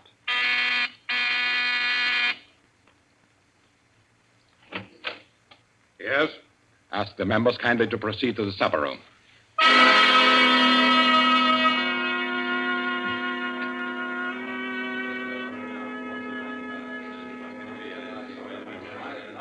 Ladies and gentlemen, I'll not conceal from you the seriousness of the situation. The prisoner has recited to me 25 names and addresses which were thought to be unknown except to their owners and to me. There has been great carelessness. Fingerprints have been obtained. He showed me some photographs of them. He tells me that the book of names and addresses is to be found in the inner compartment of his safe, together with certain letters and papers stolen from the houses of members, and several objects with fingerprints. I believe he tells the truth. He offers the combination of the safe in exchange for a quick death. I think his offer should be accepted. What is your opinion, ladies and gentlemen? The combination is known already. Fool! This man is Lord Peter Wimsey, a scientist of crime. Do you think he will have forgotten to change the combination? Oh, I say give him the promise. Time's getting short. You agreed? It's a bargain, Wimsey. What is the combination? The word of the combination is unreliability. And the inner door, the inner compartment? In anticipation of the visit of the police, the inner door is open. Good. Number 12 and 36. You will go to the prisoner's house and... Why should any more members... That's right. I agree. Nobody ought to be trusted. Then what, ladies and gentlemen, do you suggest? You go yourself. You're the only one that knows all the names. You go yourself. I second that motion. Is the wish of the meeting, then, that I should go? No. I say no. No, don't go. Number 1 is our president, the head and soul of our society. If anything should happen to him, where should we be? You've all blundered. We have your carelessness to thank for all this. Do you think we should be safe for 5 minutes if he were not here to repair your follies? Well, there's something in that. If you will pardon my suggesting it, the lady appears to be in a position peculiarly favorable for the reception of the president's confidences. The contents of my modest volume will be no news to her. Why should she not go herself? Because I say she must not. If it is the will of the meeting, I'll go. Give me the key of the house. Here. Is your house watched? No. If I have not returned in 2 hours, act for the best to save yourselves. And do what you like with the prisoner.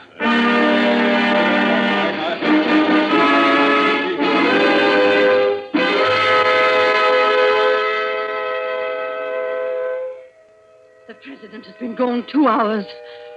Traitor! What's happened to him? How should I know? Perhaps he's looked after himself and gone while the going was good. Liar! Oh. He'd never do that. What have you done with him? Speak, or I'll make you speak. I can only form a guess, madam. I'm afraid that your president may quite inadvertently have left the door of the inner compartment closed behind him, in which case... Yes? Well, let me explain the mechanism of my safe. The inner compartment has 2 doors. The outermost opens outward with an ordinary key. Oh, do you think that the president is so stupid as to be caught in an obvious trap? Undoubtedly, he will have wedged open that inner door. Undoubtedly, madam. But the sole purpose of that inner door is to appear to be the only one. Hidden behind the hinge of that door is another, a sliding panel, also left open. Inside the compartment is the big, heavy ledger containing all the information about this society. This ledger lies on a steel shelf.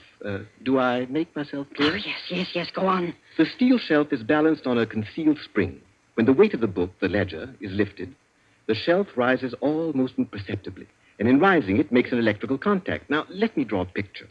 Your president steps into the inner compartment, sees the book, takes it up anxiously to examine to see if it's the right one. The shelf rises, the electrical contact is made, and the steel panel behind him slides into place. He's trapped. You devil! What is the word that opens the inner door? Quick, the word. Do you remember the story of Alibaba and the 40 Thieves? Uh-huh. Well, when I had this safe constructed, my mind went back, well, call me sentimental if you will, to my childhood. The words that open the door are open sesame. Oh. How long can a man live in this devil's trap of yours? Oh, I should think he might hold out for a few hours if he didn't use up all the oxygen by hammering and yelling. I imagine if we go there at once, we'll be able to get him out all right. I'll go myself. I think you'd better take me with you. Why? Well, I'm the only person who can open the door.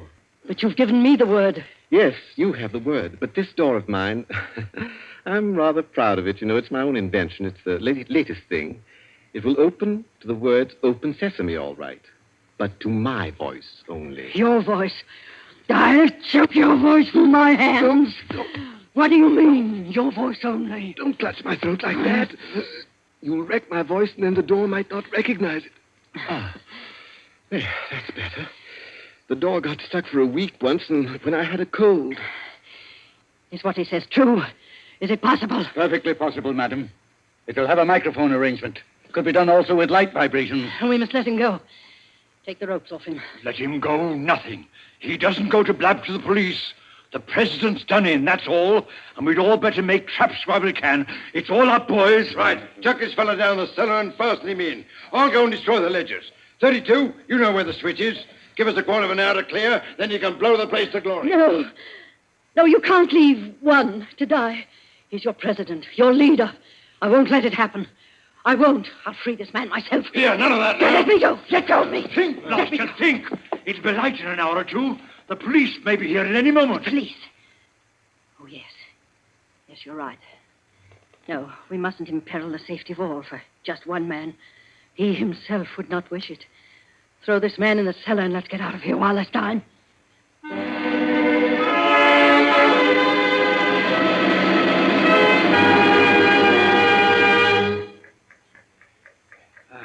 Here. This is good enough. Leave him here. Right. Let's go. Hey, you chaps. Yeah? Should have gagged him. I say, it's lonesome down here in this cellar. You might at least leave the light on. Don't worry about the dark. They're taking you here as the time fuse for the bomb that's going to blow out this place. It's all set. You won't have long to wait. Not long.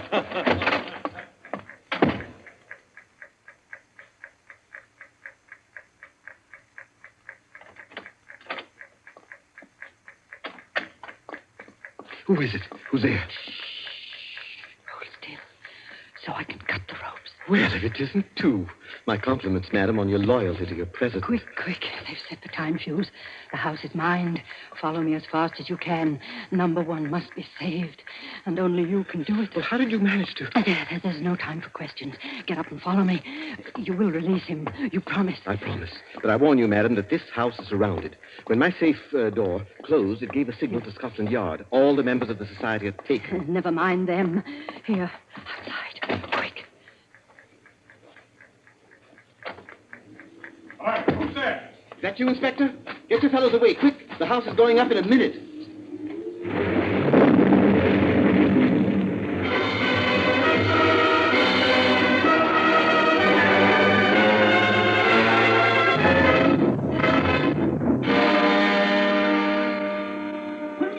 Lord Quincy! It's Inspector Parker, old man. Are you all right? Yeah, I'm a bit winded. What happened, Inspector? Oh, about half a dozen of them got blown up. The rest we bagged. Hurry, we must hurry. Who's this? One of the gang. She's called number 2. We must save him, we must. Golly, I clean forgot the gentleman in the safe. Parker, where's your car? It's down the lane. Send one of your men down to get it. Right. Johnson, bring that car here. Yes, sir. I've got the number 1 of the whole company, quietly asphyxiating at home. I promised we'd get back and save him. He's the bloke that we've been wanting. The man at the back of the Morrison case and the Hope Wilmington case and hundreds of others.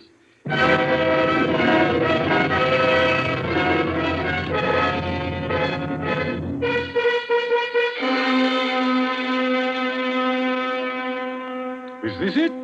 Quite a contraption. Yes, I only hope he hasn't upset the adjustment by thumping at it. Oh, please, hurry. I hope you haven't hurt my voice. You sound all right. If I can only be conversational. Come on, old thing. Show us your paces. Open sesame. Open sesame. Confound you. Open sesame. Open sesame.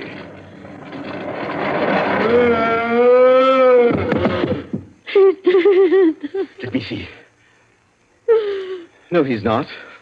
He lived to stand his trial.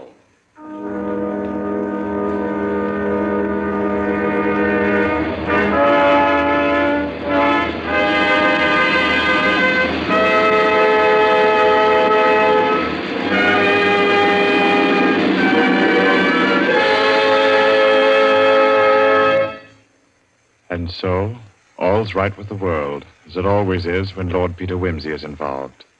The Cave of Alibaba by Dorothy Sayers was the story which gave us tonight's Suspense. Suspense is produced by William Spear. Our guest director for this evening was Robert Louis Sheehan. Tonight's radio drama was written by Peter Lyon and scored by Bernard Herrmann. Romney Brent was Peter Wimsey, William Moulton played number 1, and Ira Gerald, the lady in the case. Others in the cast were Kathleen Cordell, Victor Beecroft, Roland Bottomley, J.W. Austin, William Podmore, Ian Martin, and William Malton.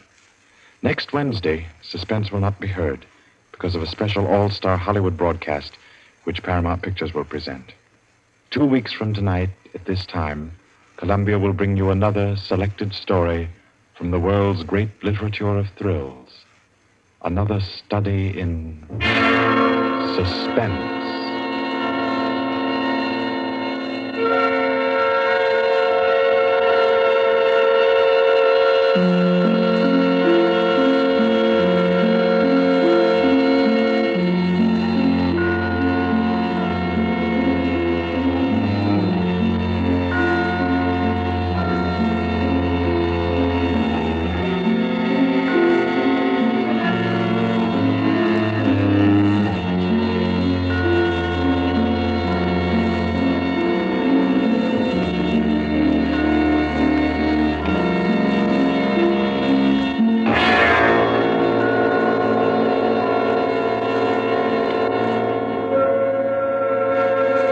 This is Barry Kroger, and this is the Columbia Broadcasting System.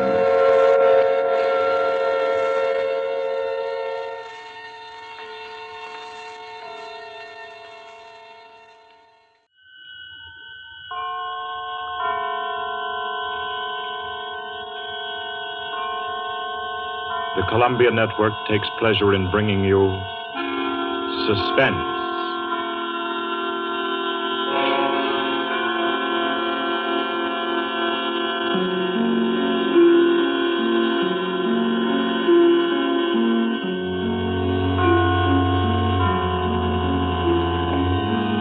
Suspense, Columbia's parade of outstanding thrillers, produced and directed by William Spear and scored by Bernard Herrmann.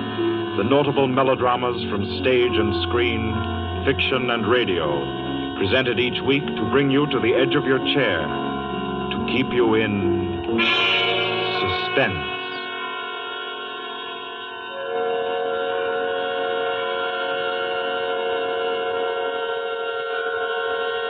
Good evening. This is Orson Welles. I'm very happy I am to be back in the United States and back on the Columbia Network, even for so short a visit as this one. Back with old friends like Johnny Dietz, who's tonight's director, and Bernard Herrmann. The Mercury Theater presented tonight's radio play for the first time last year. We came right out then and hailed it as a classic of the medium. Nobody argued the point. A lot of people asked us to do it again, so it's gratifying to get the chance now. And to find a favorite of ours in this distinguished anthology of spook shows. Personally, I've never met anybody who didn't like a good ghost story. But I know a lot of people who think there are a lot of people who don't like a good ghost story. For the benefit of these, at least, I go on record at the outset of this evening's entertainment with the sober assurance that although blood may be curdled on this program, none will be spilt. There's no shooting, knifing, throttling, axing, or poisoning here. No clanking chains, no cobwebs, no bony and/or hairy hands appearing from secret panels, or, better yet, bedroom curtains. If it's any part of that dear old phosphorescent foolishness that people who don't like ghost stories don't like, then again, I promise you, we haven't got it. Not tonight. What we do have is a thriller. It's half as good as we think it is. You can call it a shocker. It's already been called a real Orson Welles story. Now, frankly, I don't know what this means.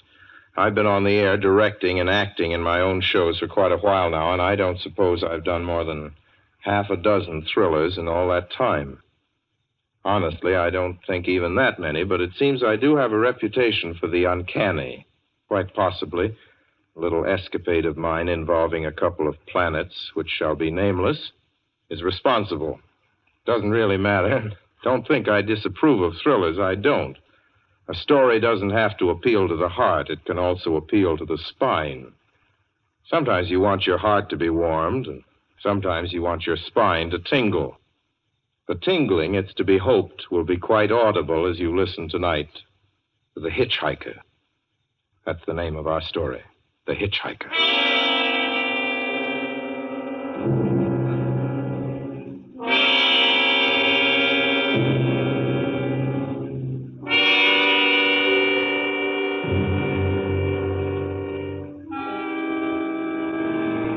I'm in an auto camp on Route 66, just west of Gallup, New Mexico. If I tell it, perhaps it'll help me. Keep me from going crazy. I gotta tell this quickly. I'm not crazy now. I feel perfectly well, except that I'm running a slight temperature. My name is Ronald Adams.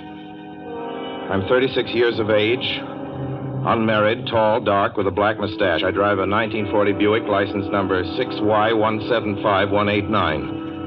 I was born in Brooklyn. All this I know. I know that I'm at this moment perfectly sane.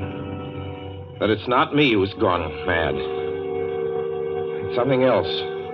Something utterly beyond my control.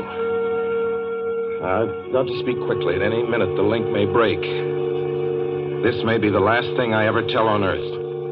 The last night I ever see the stars.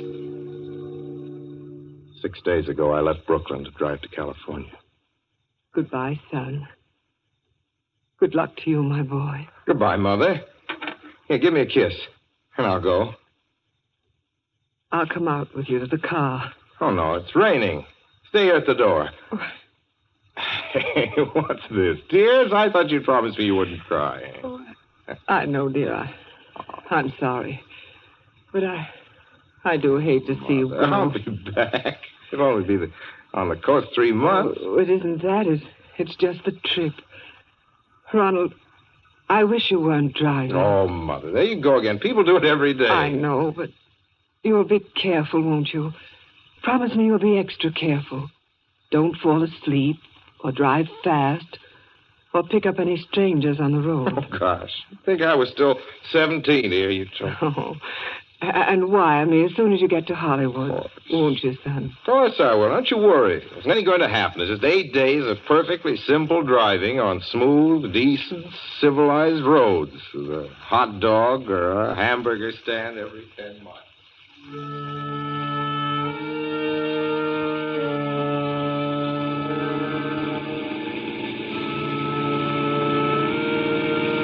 I was in fine spirits. The drive ahead of me, even the loneliness, seemed like a lark. I reckoned without him. Crossing Brooklyn Bridge that morning in the rain, I saw a man leaning against the cables. He seemed to be waiting for a lift. There were spots of fresh rain on his shoulders. He was carrying a cheap overnight bag in one hand. He was thin, nondescript, with a cap pulled down over his eyes. I would have forgotten him completely, except that just an hour later, while crossing the Pulaski Skyway over the Jersey Flats.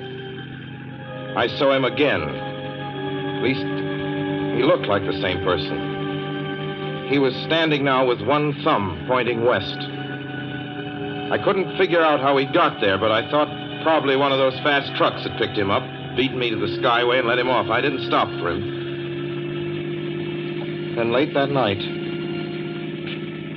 I saw him again. It's on the New Pennsylvania Turnpike between Harrisburg and Pittsburgh. It's 265 miles long with a very high speed limit. I was just slowing down for one of the tunnels when I saw him, standing under an arc light by the side of the road. I'd seen quite distinctly the bag, the cap, even the spots of fresh rain spattered over his shoulders. He hallooed at me this time. Hello! Hello! He stepped on the gas like a shot. That's lonely country through the Alleghenies, and I had no intention of stopping. Besides, the coincidences or whatever it was gave me the willies. Stopped at the next gas station.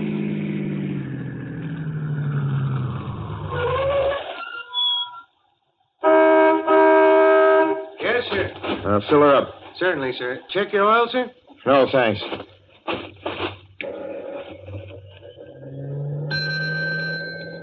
Nice night, isn't it? Yes. It hasn't been raining here recently, has it? Not a drop of rain all week. Oh? Oh, I suppose that doesn't done your business any harm. Oh, people drive through here all kinds of weather. Mostly business, you know. There aren't many pleasure cars out on the turnpike this season of the year. I suppose not. What about hitchhikers? Hitchhikers here? What's the matter? Don't you ever see any? Not much. If we did, it'd be a sight for sore eyes. Why? Oh, guy'd be a fool who started out to hitch rides on this road. Look at it. Then, you've never seen anybody? No. Maybe they get the lift before the turnpike starts. I mean, you know, just before the toll house. But then it'd be a mighty long ride. Most cars wouldn't want to pick up a guy for that long a ride. And you know, this is pretty lonesome country here. Mountains and woods.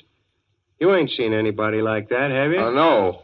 Oh, no, not at all. It's just a technical question. I see. Well, that'll be just $1.49 with the tax.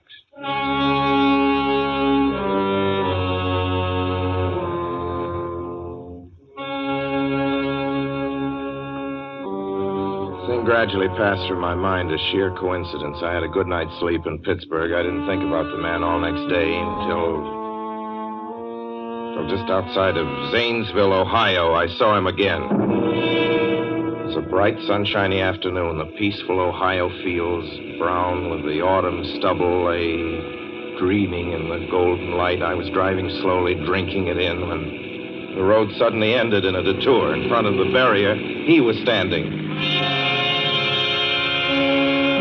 Now, let me explain about his appearance before I go on.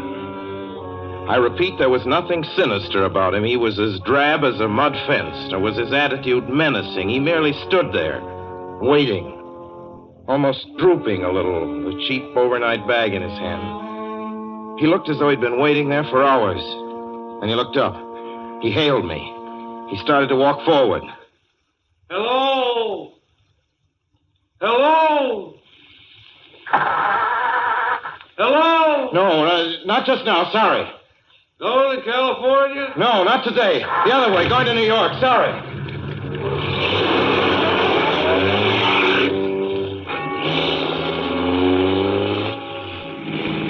After I got the car back on the road again, I felt like a fool. Yet the thought of picking him up, of having him sit beside me, was somehow unbearable. At the same time, I felt more than ever unspeakably alone.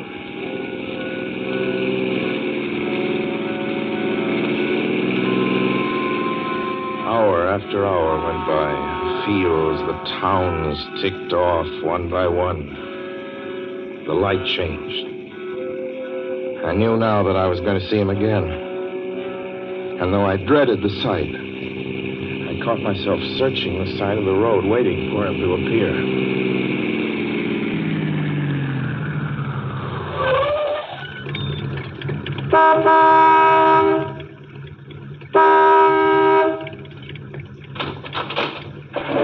Yeah, what is it? What do you want? Sell sandwiches and pop here, don't you? Yeah, we do in the daytime. But we're closed up now for the I night. know, but I was wondering if you could possibly have a cup of coffee, black coffee, just... No, not this time of night, mister. My wife's the cook. She's in bed. No, don't shut the door, please. Listen, just a minute ago... just a minute ago, there was a man standing here right beside the stand, a suspicious-looking man. I don't mean to disturb it. You see, I was driving along when I just happened to look, and there he was. How's he doing? Well, nothing. You've been taking a nip. That's what you've been doing. Now, on your way before I call out Sheriff Oates.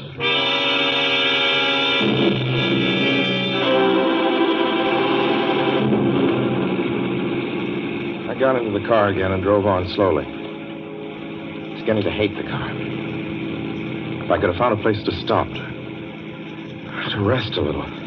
I was in the Ozark Mountains of Missouri now. A few resort places there were closed, only an occasional log cabin, seemingly deserted. That's all that broke the monotony of the wild, wooded landscape. I had seen him at that roadside stand. I knew I'd see him again. Maybe at the next turn of the road. I knew that when I saw him next, I would run him down.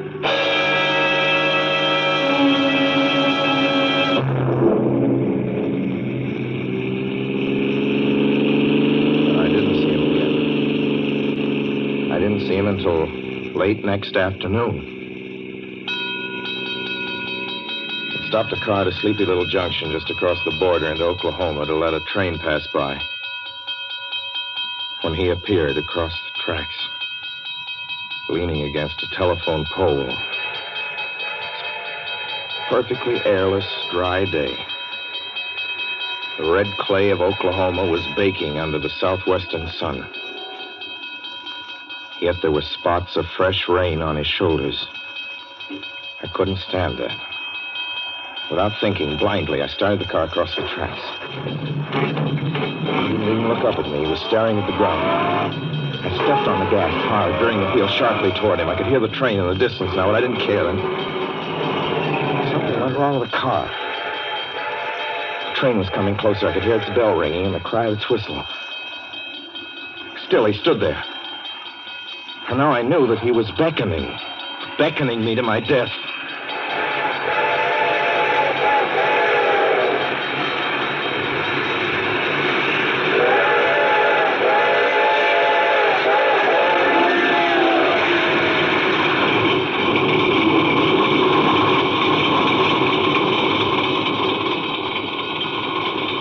Well, I frustrated him that time.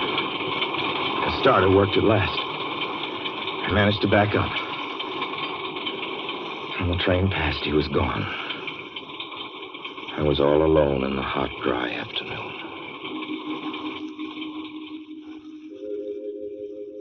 After that, I knew I had to do something.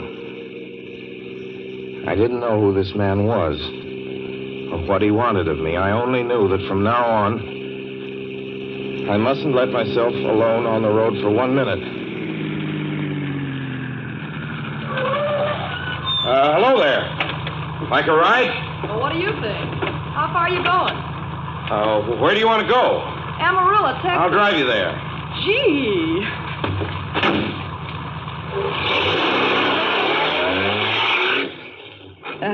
You mind if I take off my shoes? My dogs are killing me. Go right ahead. Oh, gee, what a break this is. Hitch-hike much? Sure. Only it's tough sometimes in these great open spaces to get the break. I should think it would be, though I'll bet you get a good pickup in a fast car. If you did, you could get places faster than, say, another person in another car, couldn't you? I don't get you. Well, take me, for instance. Suppose I'm driving across the country, say, at a nice, steady clip, about 45 miles an hour. Couldn't a girl like you just standing beside the road waiting for a lift beat me to town? Or any town, provided she got picked up every time in a car doing from 65 to 70 miles an hour? I don't know. What difference does it make? Oh, No difference. It's just a crazy idea I had sitting here in the car. Oh, imagine spending your time in a swell car thinking of things like that. What would you do instead? What would I do? If I was a good-looking fella like yourself, why, I just enjoy myself every minute of the time. I'd sit back and relax. And if I saw a good-looking girl along the side of the road... Hey, look out! Did you see him? See who? A man standing beside the barbed wire fence. I didn't see anybody. It wasn't nothing but a bunch of cows and a wire fence. No? What'd you think you was doing? Trying to run into the barbed wire There's a man fence? there, I tell you. A thin gray man with an overnight bag in his hand. And I was trying to run him down. Run him down? You mean kill him? Say you didn't see him back there? You sure? I didn't see a soul. As far as Watch that's concerned... for him the next time and keep watching. Keep your eyes peeled on the road. He'll turn up again. Maybe any minute now. There! Look there!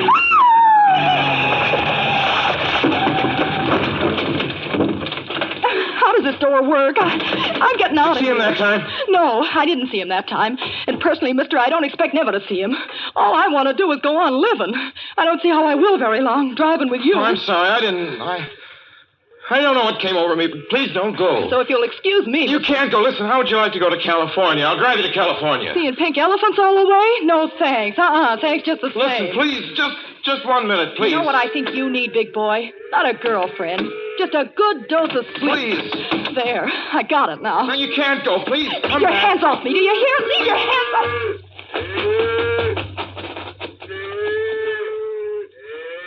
She ran from me. As though I were a monster. A few minutes later, I saw a passing truck pick her up.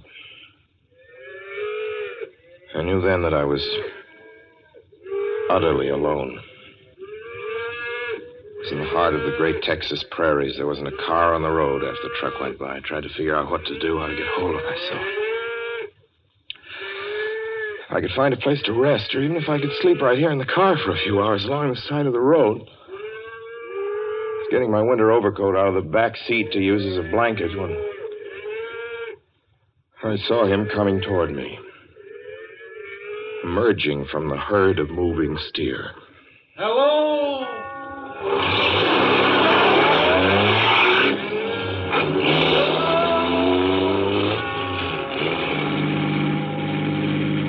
Maybe I should have spoken to him then. Fought it out then and there.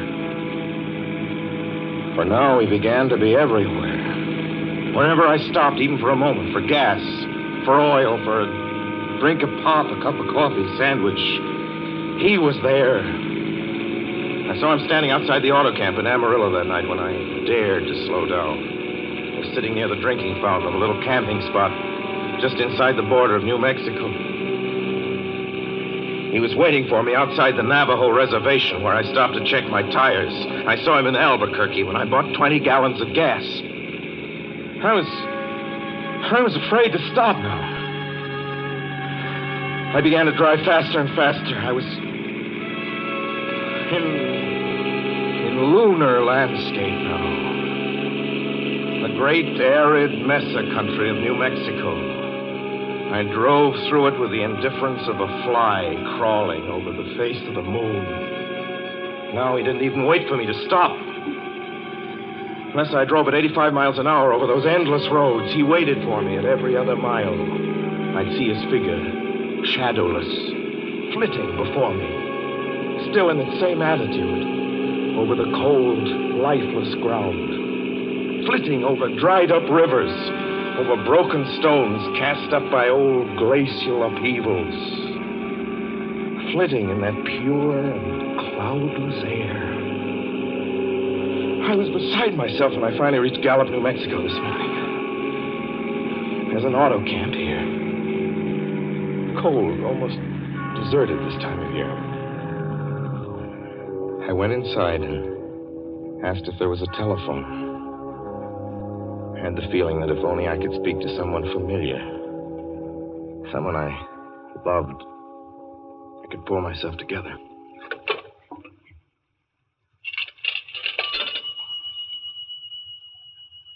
Your call, please. Long distance. Long distance, certainly.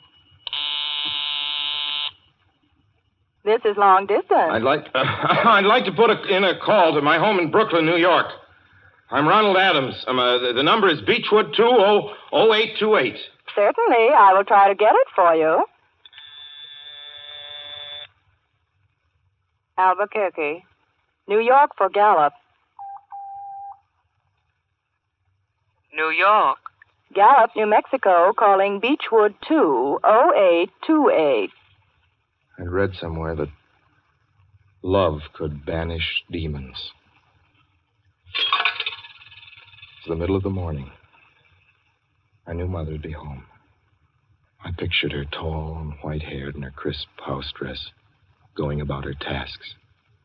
Be enough, I thought, just to hear the even calmness of her voice. Will you please deposit $3.85 for the first 3 minutes? When you have deposited $1.50, will you wait until I have collected the money?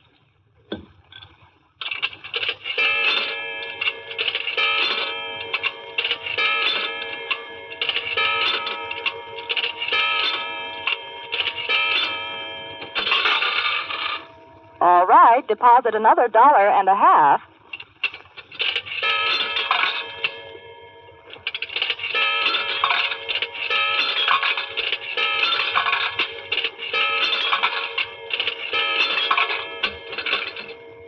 Will you please deposit the remaining 85 cents?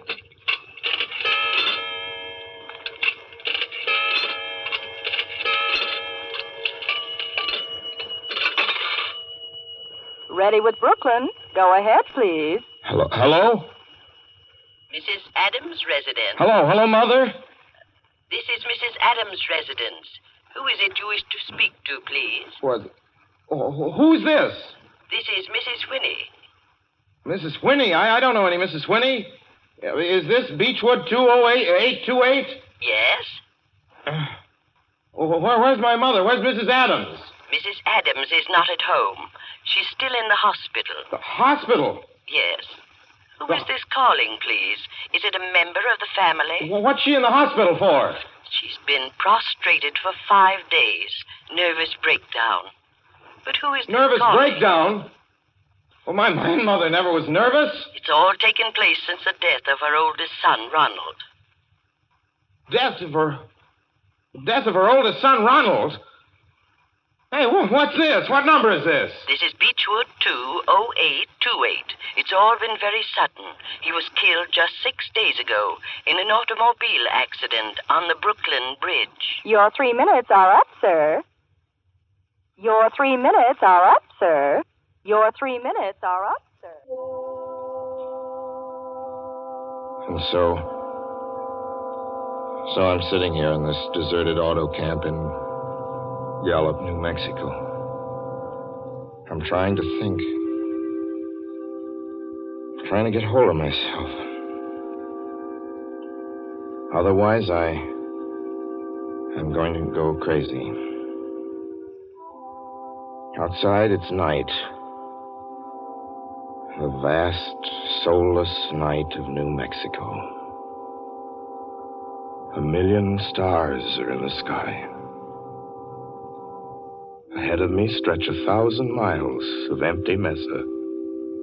Mountains, prairies, desert. Somewhere among them, he's waiting for me. Somewhere I shall know who he is and who I am.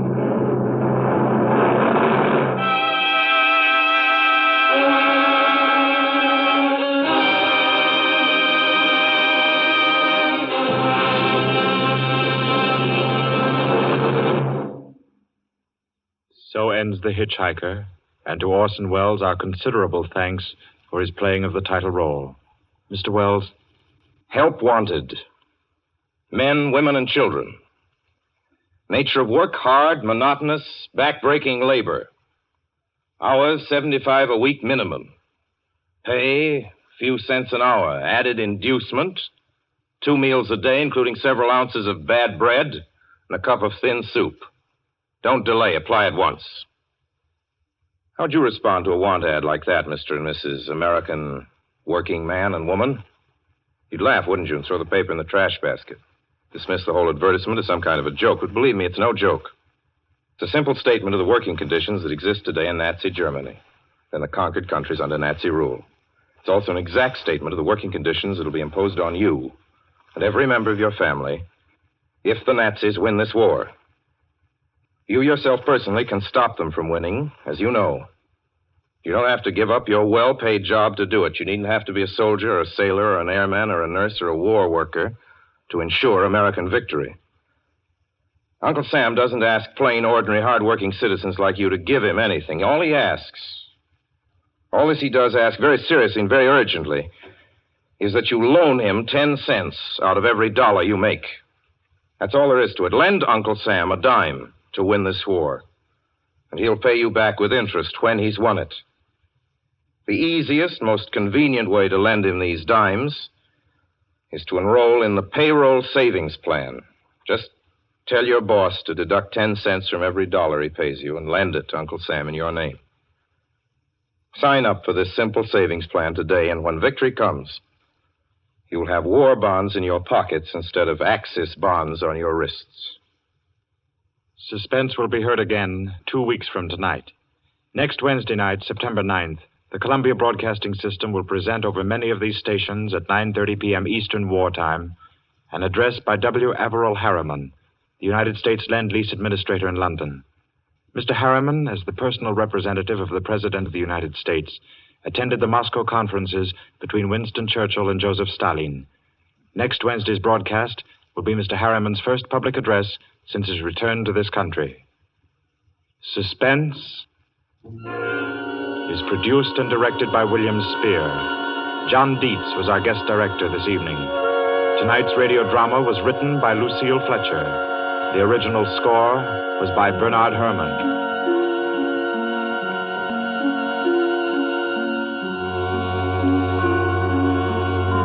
This is the Columbia Broadcasting System.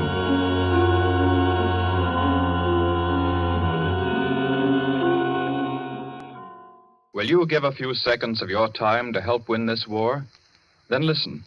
At Stalingrad the other day, a Nazi tank unit attacked a corps of Russian soldiers. The Russians tried to stop the tanks and fought until their guns were silenced. Then did they surrender? Did they retreat? No. 18 of them rushed forward with bombs in their hands, got under the tanks, and blew them up. They gave their lives for their country. You and I are not asked to give our lives for ours. All we're asked to do is buy war bonds and stamps. Our American soldiers are giving their lives for us each day. More and more of them every day. Can we do less than loan our money to them? It's such a simple, easy thing to do. Out of every dollar you earn, lend 1 dime to your country. Do it regularly by joining the 10% club where you work. And do it now. Our soldiers need your help.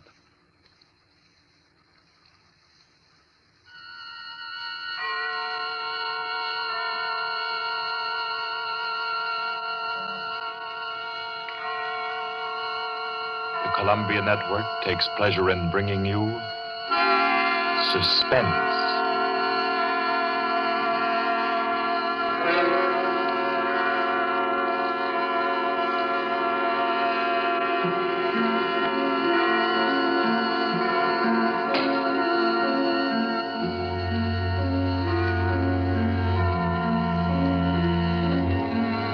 Suspense, Columbia's parade of outstanding thrillers.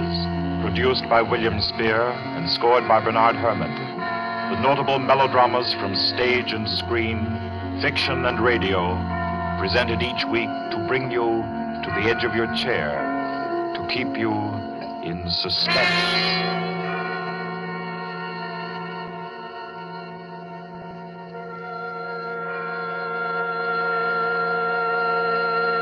Tonight's story deals with a remote and dangerous house and a terrifying thing that happened there because the rain went on for days and days.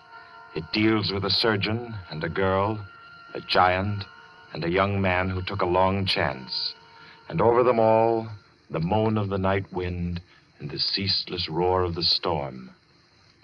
For your suspenseful listening, we invite you to learn about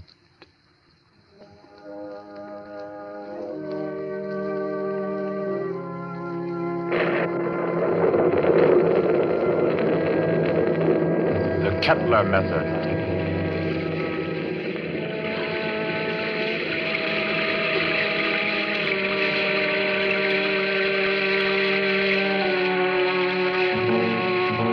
Days of rain there've been, ceaseless, teeming, pouring with a steady, relentless rhythm. 4 solid days. The fields around Culston had been turned into huge puddles that reflected the heavy, swollen sky. And Dr. Morrissey was stirred by a deep anxiety. He stood beside a window in his sanitarium, which rose high on a lonely hill, a few miles from the little town of Culston, and stared into the jagged, spraying screen of rain. It was just 3 o'clock. 3 o'clock of an afternoon he would long remember. He was on the point of sending for Caffrey, the ward attendant, when the door opened, and Caffrey came in, pale, disturbed. Dr. Morrissey. Is there anything wrong, Caffrey? I don't know. There's a feeling down in the ward. Feeling? This rain's going on too long. The patient's getting uneasy? They're bound to, ain't they? If a guy with good nerves he gets jumpy, you can imagine what it does to theirs. Seem to be affecting anyone in particular? Number 5's been carrying on. Kettler? Yeah. I brought him up. Nurse Carter's waiting with him out in the hall. Bad as that? He's upsetting the others. Keeps asking for some guy named Benham. Oh, that's the man he killed. I didn't know he was homicidal. Oh, it was an accident. He was performing a brain surgery on Benham and... Him? Oh, Kettler was a very important surgeon, Caffrey. Didn't you know that? He keeps saying so, but... It's perfectly true. Very successful Dr. Kettler was. Until he perfected an operative procedure that he called the Kettler Method. A new process of brain operation. Spent most of his life on it and... Well, when he tried it for the first time on this young lad Benham, and Benham died on the table, it unbalanced his mind. I've got to go back down there now. I think you'd better wait while I talk with Kettler. Okay, I'll bring him in. But don't make it long. I don't like the feel of things around here. Nurse, Miss Carter. Yes, we're coming. You can bring him in now. Come along. Dr. Morrissey wants to see you. Does he now? Does he? Come in, Kettler. I'd like to ask Dr. Morrissey a question. I'd like to ask him a question. Yes, Dr. Kettler. I should like to ask him where Laird Benham is. I know he'll never tell me. But I will, Kettler. Laird Benham is buried somewhere out there under the rain. He is at peace, Kettler. Can't you forget about him? Just forget. You'd all like me to forget about him, wouldn't you? Then you could keep him hidden away forever, couldn't you? Benham is dead, Kettler. You know that. Benham died. He did not. He's alive. He was alive when you and the rest of the envious medical profession stole him from the operating table. Kidnapped him with my bandages still round his head. You were determined to make the Kettler Method seem a failure, weren't you? Weren't you? Easy now. Believe me, Kettler. I think Laird I know Benham where died. he is now, Dr. Morrissey. He's in the cellar under the ward downstairs, isn't he? Isn't he? Kettler. Let me see it. Laird Benham. Oh, you'd better take him down, Caffrey. All right. Come along now, sir. I'll take him, nurse. You won't show him to me. Even though it would make me well again. My cellars are empty, Kettler. Believe me, Benham isn't there. You sit there in power and order me away. Come on, Kettler. There's something I have to say. I've always been above violence, Dr. Morrissey. But the time comes when there's no other course. This is a warning, Doctor. A warning. And the joke is that you won't heed it. Come on with you. You won't heed it now. But you'll remember it. And soon you'll remember it. Tables turn, Dr. Morrissey. Tables turn.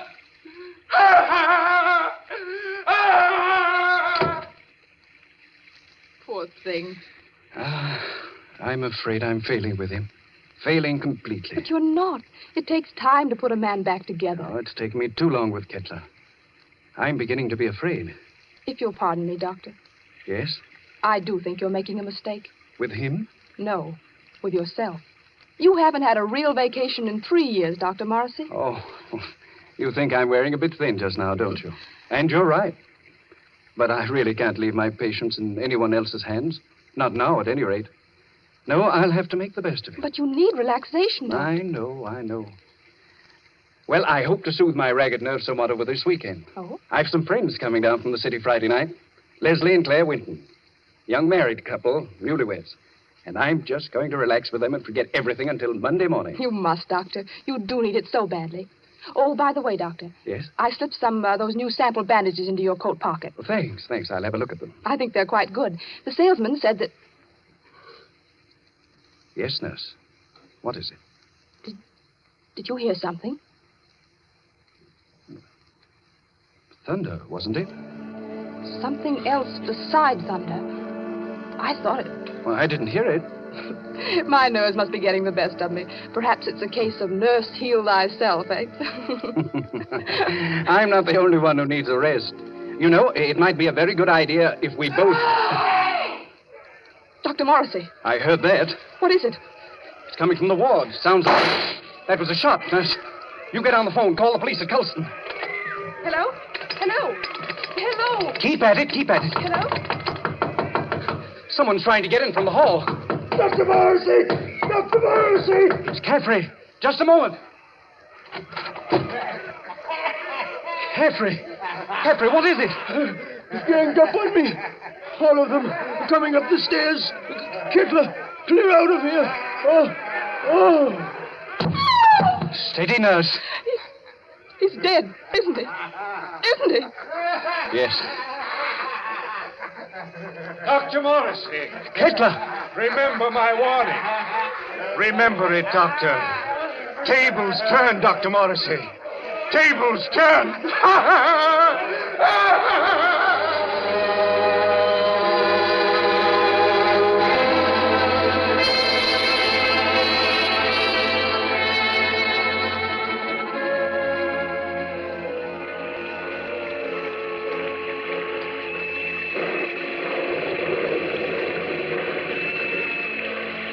Rained for 3 more days.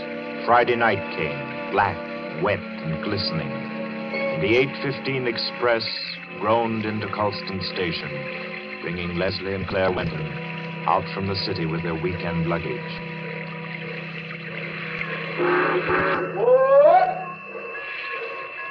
Isn't Dr. Morrissey sending his car for us, Leslie? Yes, Claire. The chauffeur was supposed to drive us over to the sanitarium to pick up the doc, and then we're all going over to his house together. Well, I don't see any car, do you? I don't see anything but water. Maybe we're rowing over in a skiff. Oh, I hate that sound. Like somebody's in agony. I think you're a little depressed, dear. Well, I shouldn't be surprised. My head's still aching dreadfully. Poor lover. How long's that been going on now? Almost a week. It frightens me. I don't think it's anything serious. Waiting in the rain like this doesn't do it any good, I'm sure. I don't understand. Doc's usually so punctual. Right on the dot.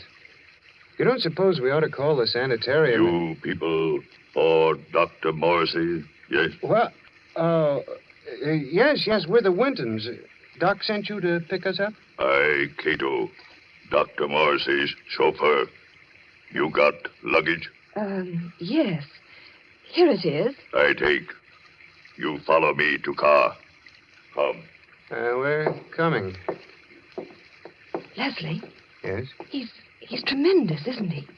He must be 6.5 feet tall. I'm over 6 myself, darling. He's nearer 8.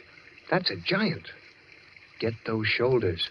He could snap me in 2 like a matchstick. Well, I hope he likes us. So do I, light of my life. Waiting. You come, please. But I really don't think he does. Coming.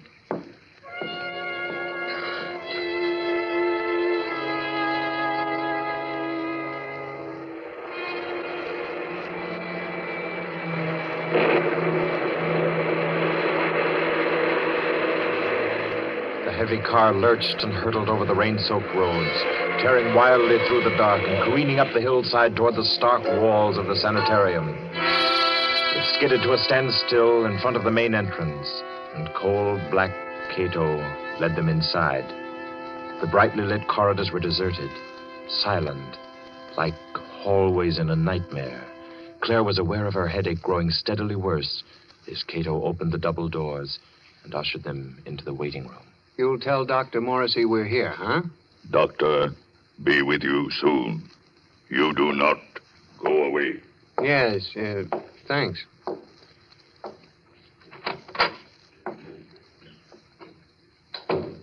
I hope we're not staying in here very long. It isn't very cheery, is it? Oh, I don't like places like this. I suppose it's very foolish of me, but I always feel as if I'm in some sort of danger. That's the headache again. Everything seems worse than it really is when you're not feeling well. Don't you always find... Leslie. Yeah? Listen. What is it? Somebody's knocking. Just a moment. Gracias a Dios. Who is it, Leslie? I don't know.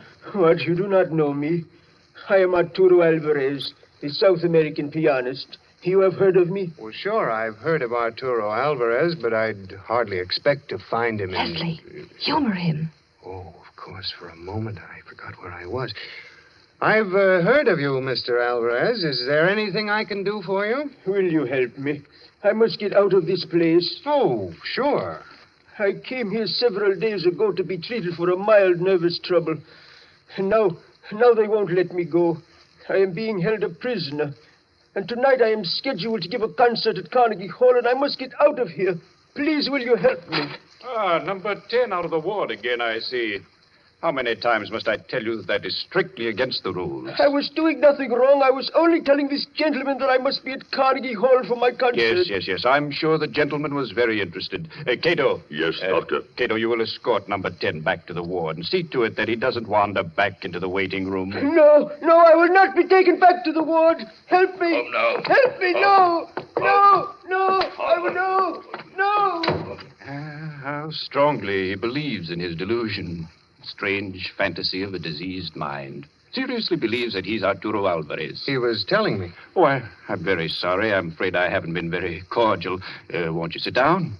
Is there anything I can do for you? Well, you see, Dr. Morrissey invited us up for the weekend. Oh, yes, of course. He told me he was expecting you. Does he know we're here? I'm afraid not.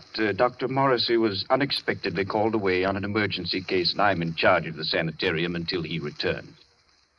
Well, do you have any idea about when that'll be? Well, it's very hard to say. However, he asked me to ask you to wait and see to it that you're made comfortable.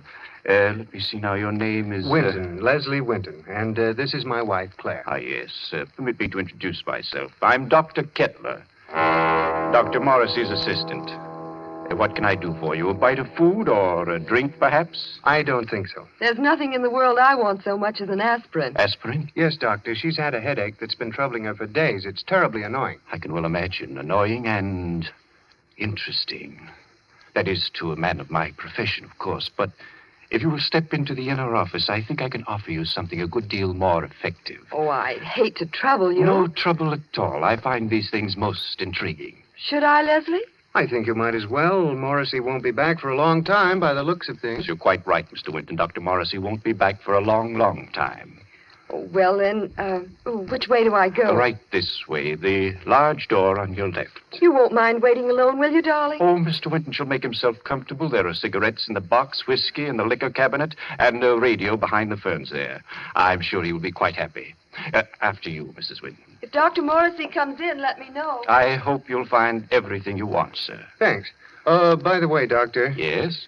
You said you had something better than aspirin. I didn't know there was anything better than aspirin for a headache.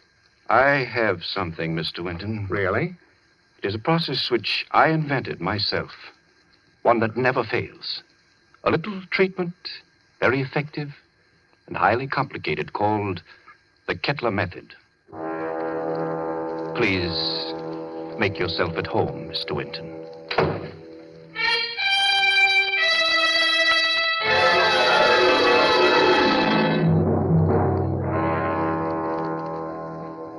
Leslie sat there, alone in the big waiting room for a while. Then creeps began setting in, and he thought to himself, maybe I'll have that drink after all. He rose and went over to the liquor cabinet that Kettler had pointed out to him and opened it. Well, there's nothing in here but books. Yes, books. Books that were so thick with dust that it was clear they'd been there for months. Well, no drink for Leslie. Maybe a cigarette. Kettler said the box was full. He picked it up and started to open it. Why, it isn't even a cigarette box. The darn thing's a bookend. Yes, that's just what it was. Leslie began to think it was a tough job making himself at home in that waiting room. And then the idea occurred to him. Maybe the radio works. He went over to the radio then, turned it on, and... We are sorry to announce that the program scheduled for this time from Carnegie Hall has been canceled due to the mysterious disappearance of Arturo Alvarez, the noted South American pianist. Mr. Alvarez was known to be suffering from a minor nervous disorder and was last seen departing on a short trip to Colston in upstate New York. Alvarez. That guy is Alvarez. What's going on here? Claire! Claire! Locked. Dr. Kettler, open this door. Open it. Do you hear me? Miss Claire! Winton. Oh, you. Tell him to open up. Tell him. Tell him. Doctor send me. Tell you, young lady headache bad. Very bad. What do you mean? He operate. Operate? He say take long time. He say you not wait. You come back tomorrow. Operate? No, no. Kettler! Kettler! Claire, can you hear me? Can you hear me? Of course she can hear you, Mr. Winton. The operating table is just inside the door. Bring her out here. Let her go, I tell you, Kettler. But I find that an operation is indicated, Mr. Winton. I forbid you to touch her. You forbid? You? I'm in charge here. No one forbids me. Do you understand? You're insane. If you lay your hands on her, I'll kill you. So help me, I'll kill you. Very well, Mr. Winton. If you do not wish me to operate, that's all there is to it. I would scarcely force my services upon you. However, the girl's condition is quite serious, and I...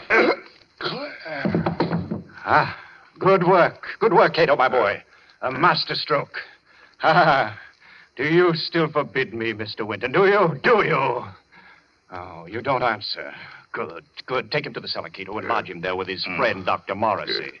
They should have a good deal to talk over in the still hours of the night while I cure the young lady's headache unmolested.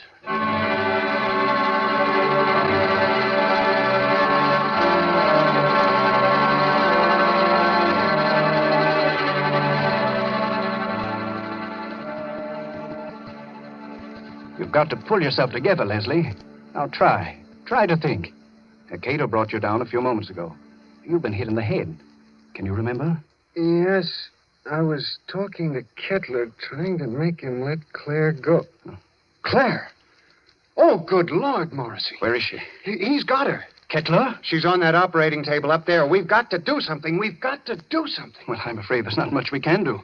I've been here for 3 days and nights. What happened? It was a nightmare come to life. I'd had Kettler in my office for treatment. Yeah? He was off on a wild tangent, insisting that I had a man whom he had killed hidden down here in the cellar. That I and the rest of the medical profession had kidnapped him off the operating table with his head still swathed. He thinks I've been keeping this venom from him all along, even though I've known that just one side of him would cure his mental disorders. He hates me with every fiber of his twisted brain. He's a dangerous case, Leslie. He'll kill Claire? He may. There's a slim chance he won't. What's that? Well, all the surgical instruments are locked away. It's possible they may not be able to find them. Isn't there any way we can get out of here? Well, wouldn't I have used it? Where does that corridor lead to? To the staircase that goes to the first floor. Well? Not a chance. Comes out in the operating room, and they keep that door locked as tight as a drum. Besides, Kettler still has the pistol he took from my nurse. I've got to think. I've got to. And my head hurts so I can't make good sense. Let's say that. I think they gave you a nasty cut. Oh, it doesn't matter. Say, Doc. Yes? What was his name? Who? The guy Kettler thought you were keeping from him, the one he killed. Benham. Laird Benham. Why? Was he a young fellow? Yes, rather tall, slender chap. Say, Doc, Hmm? do you have any bandages down here? What? Bandages. Why, yes, I think so. They're stored down here. Enough to bandage my whole head, face, and everything? Why? I might have a chance of getting through that door up there.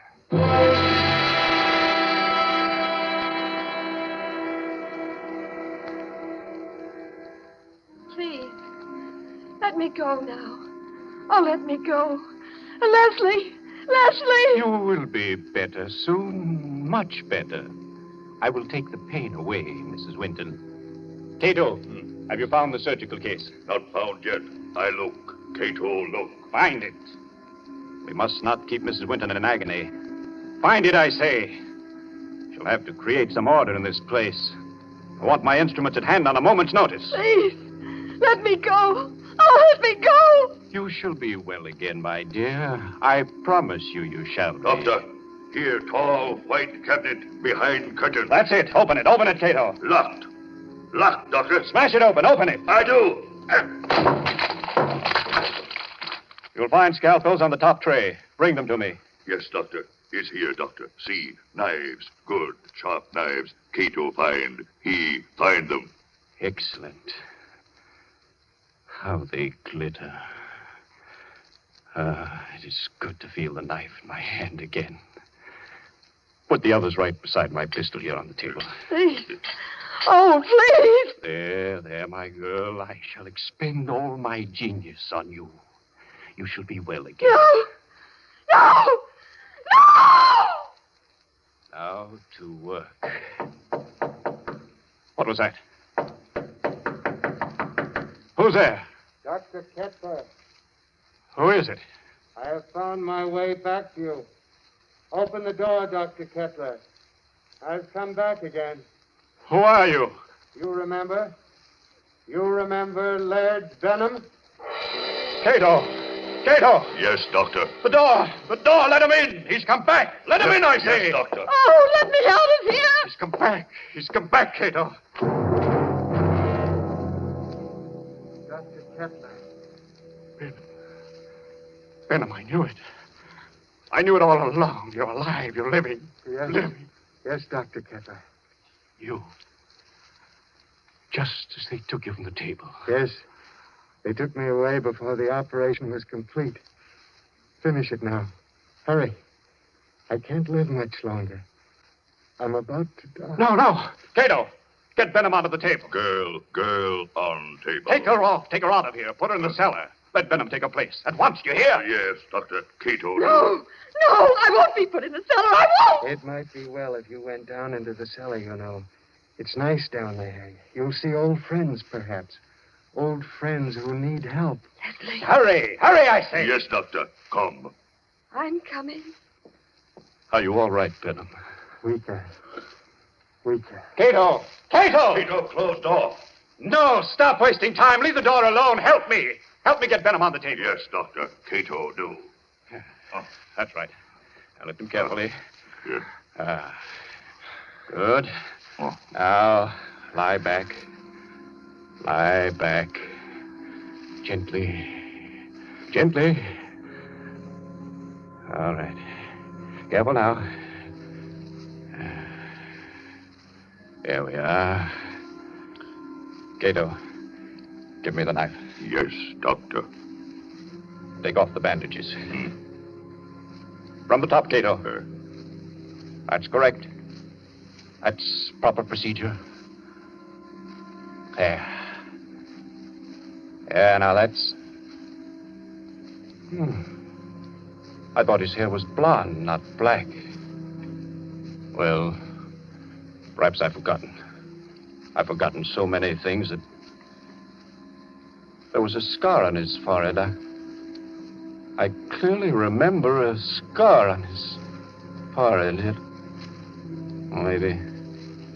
Maybe I imagined that, too. Perhaps it was someone else who... Brown eyes. Benham, didn't you have blue eyes? I know they were blue. And your nose. Your nose was thinner and longer. Yes. And your lips. You had thick lips. That I know. Bandages off, Doctor. Dr. Kettler, there's a trick here. You're not Benham. You're not Benham. You're that young Mr. Winton. Dr. Kettler, listen to me. Cheat. So you wanted me to finish you, did you? Yes, Mr. Winton, I will. Hold him, Cato. Hold him. See the knife, Mr. Winton? Watch it glisten as it comes down, and into...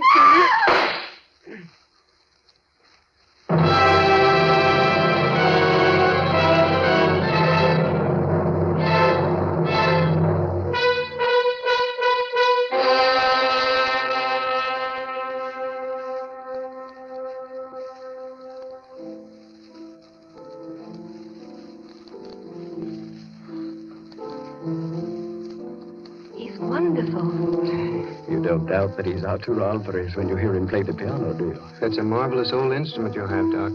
It was my mother's. This old house has been in the family for generations. Who'd ever thought we'd be alive to sit in your house and listen to somebody play a concerto? We wouldn't have been. At least I wouldn't have been if you hadn't snatched that revolver off the table right out from under Kettler's nose before they threw you into the cellar. That was the lifesaver. Made the weekend perfect. I'm afraid it wasn't very restful. Hereafter, I'm spending all weekends in a cozy little corner under the L. It was worse for Claire than anybody. She had a dreadful time. It was ghastly, all right. Horrible. But you know something? What? My headache. It's completely gone.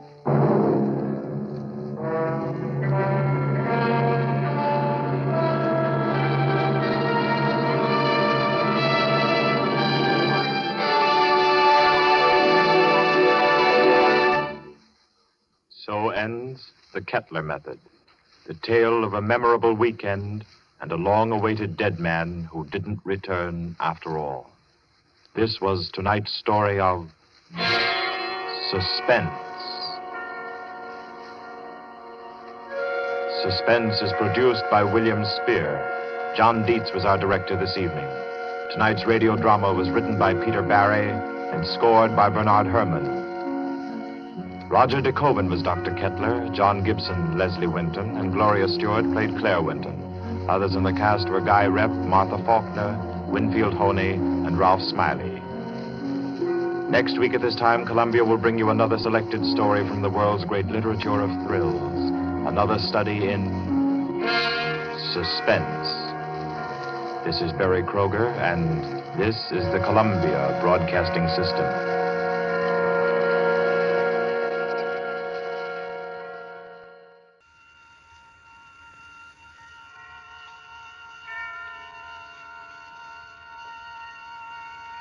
The Columbia Network takes pleasure in bringing you Suspense.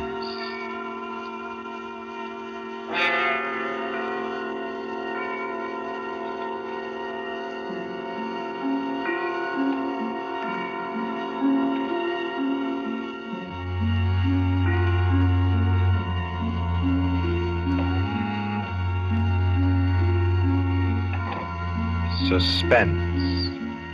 Columbia's parade of outstanding thrillers, produced by William Spear and scored by Bernard Herrmann. Notable melodramas from stage and screen, fiction and radio, presented each week to bring you to the edge of your chair, to keep you in suspense.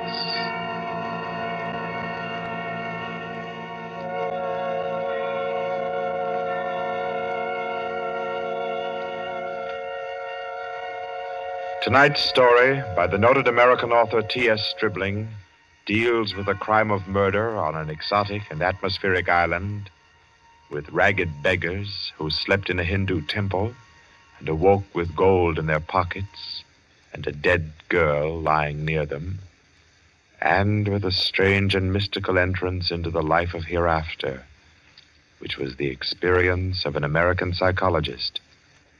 For your suspenseful listening, we invite you to join us for A Passage to Benares.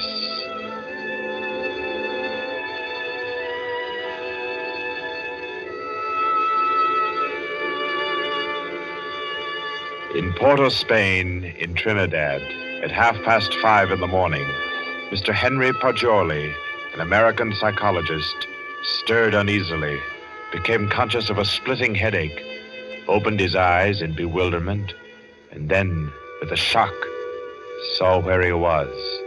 He got up, arranged his clothing.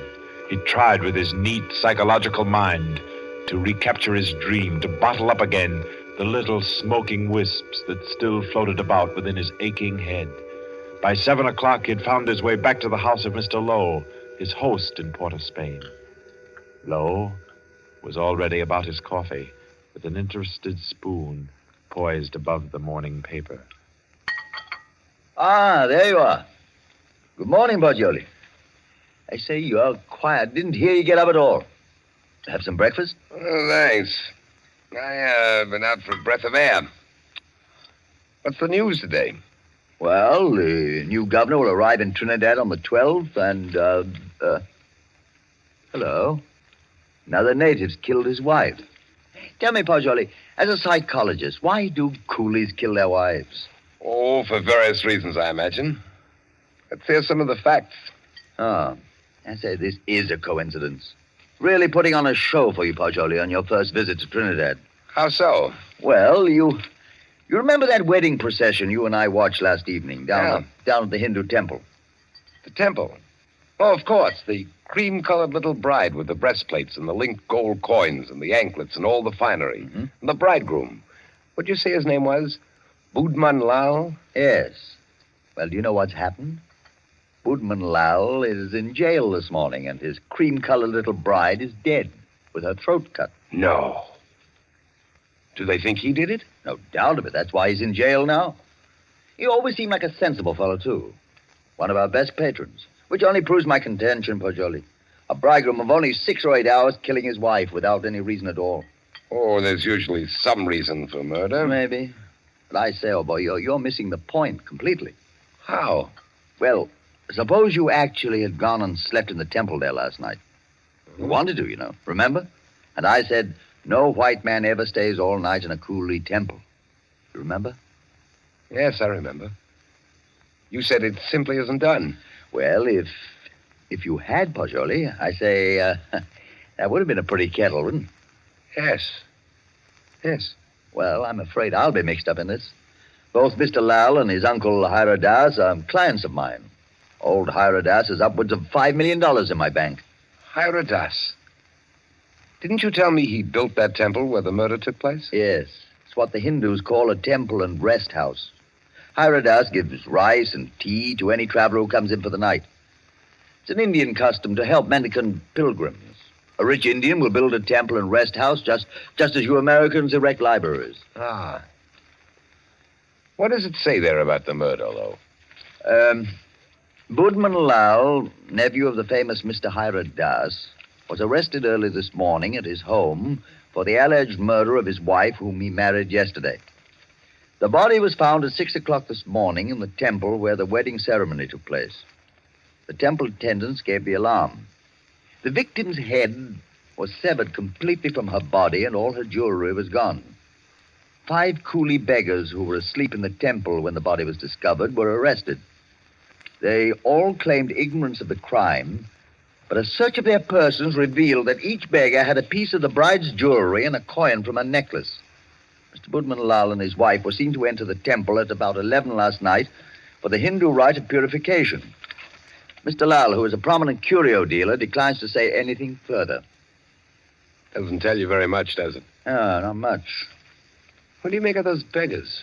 Oh, that's simple enough. Those devils laid in wait inside the temple until the husband went out and left his wife. Then they murdered her and divided the spoil. Ah, but she had enough bangles and geegaws to give a dozen to each man. Yes, you're quite right, Pajoli. That's a fact. Why should they continue sleeping in the temple after they'd killed her if they did murder her? Well, why shouldn't they? They knew they'd be suspected, and they couldn't get off the island without capture, so they thought might as well lie down again and go back to sleep. You may be right, Lo, but that doesn't look like the solution to me. Well, I'm satisfied that's how it occurred. You mean the beggars killed her? Mm-hmm. Well, I don't think so. I rather fancy that the actual murderer took the girl's jewelry and went about the temple thrusting a bangle and a coin in the pockets of each of the sleeping beggars to lay a false scent. Oh, come now. That's laying it on a bit too thick, Pajoli. My dear Lo, that's the only possible explanation for the coins in the beggars' pockets. I say, oh, boy, you've had lots of experience in these things. Come along with me, and we'll go up and see Mr. Hiradas and see if we can't help his nephew. I'll be glad to. But we'll go to the temple first. Then we'll call on Mr. Hiradas.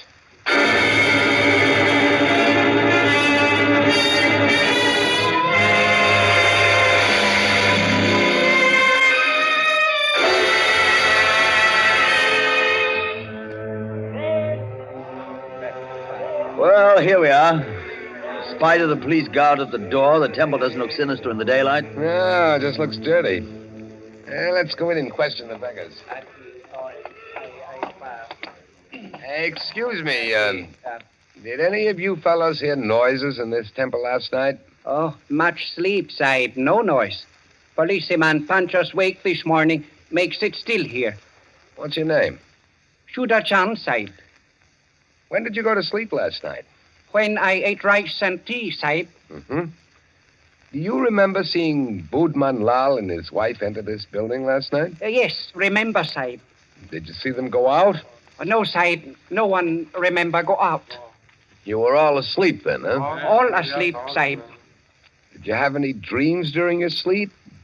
Hear any noises? I dream bad dreams, Sahib. Huh? When policeman punched me awake this morning, I think dream has come true. And me, Sahib. Me, too.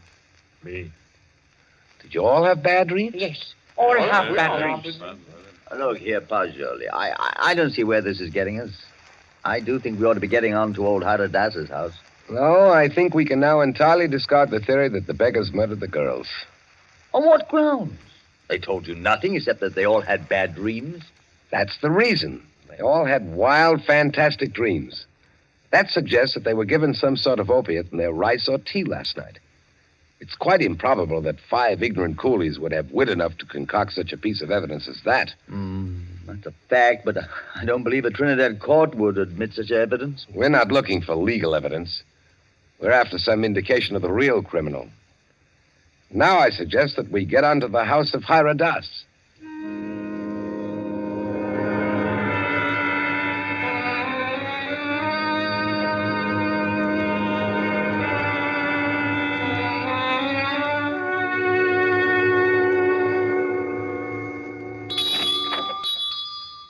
Please come in, gentlemen. I've been expecting you. Please be seated. Thank you. Thank you. A most mysterious murder in the life of my poor nephew will depend upon your exertions, gentlemen. Tell me, what do you think of the beggars that were found in the temple with the bangles and coins? Well, I'm afraid my judgment of the beggars will disappoint you, Mr. Hiradas. Huh? My theory is that they're innocent of the crime. Really? Why do you say that? Because they told me of dreams they had. And all their dreams were very nearly identical. You are not English, sir. No Englishman would have thought of that. No, I'm American with a backlash sprinkling of Italian. My name's Paggioli. What is your profession, Mr. Paggioli? You are a detective? No, Mr. Das. I'm a psychologist. Ah, your soul is at least groping after knowledge. However, it gropes as a blind worm, Mr. Paggioli, and we must find the criminal who committed this crime, and thus restore my nephew Budman Lal to liberty. You can imagine what a blow this has been to me after I arranged this marriage for my nephew. You did? Arranged a marriage for a nephew who was in his 30s? Yes, Mr. Paggioli. I wanted him to avoid the pitfalls into which I fell. He was unmarried, and he'd already begun to add dollars to dollars. I did the same thing. And now, look at me. An empty old man in a foreign land.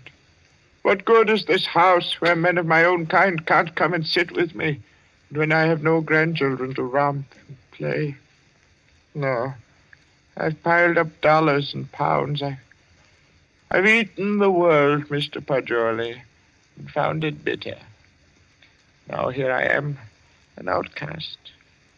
Then why don't you go back to India, Mr. Hiradas? Why, Mr. Paggioli, my mind is half English. If I should return to Benares, I'd walk about thinking what the temples cost. How much was the value of the stone set in the eye of Krishna's image? If I would ever be one with my own people again, Mr. Paggioli, I must leave this Western mind and body here in Trinidad. That's very interesting and moving, but we were discussing your nephew, Budman Lal. Wait. In searching for the criminal, I would suggest you look for a moneyed man. Let me tell you my suspicions, and you can work out the details. What are they? I went down to the temple this morning to have the body of my poor murdered niece brought here to my villa for burial. I talked to the 5 beggars, and they told me there was a 6th sleeper in the temple last night. Was there indeed? Yes, Mr. Lowe. A white man.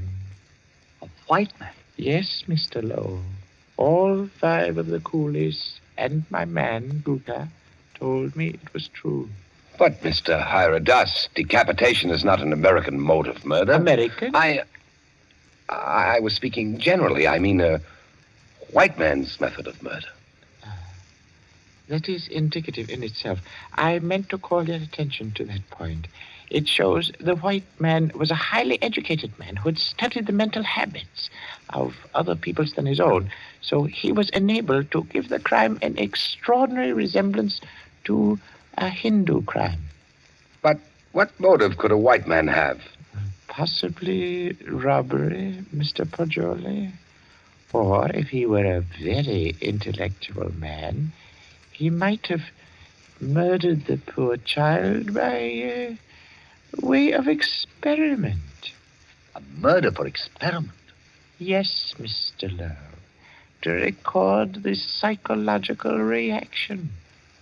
Why, I can't entertain such a theory as that, Mr. Hiradas. Oh, no. It is too far-fetched. However, it is worth investigating, is it not? Yes, but I'll begin my investigations with the man Guka. By all means, Mr. Poggioli. And in your investigations, gentlemen, hire any assistance you may need. Draw on me for any amount. I want my nephew exonerated, and above all things, I want the real criminal apprehended and brought to the gallows.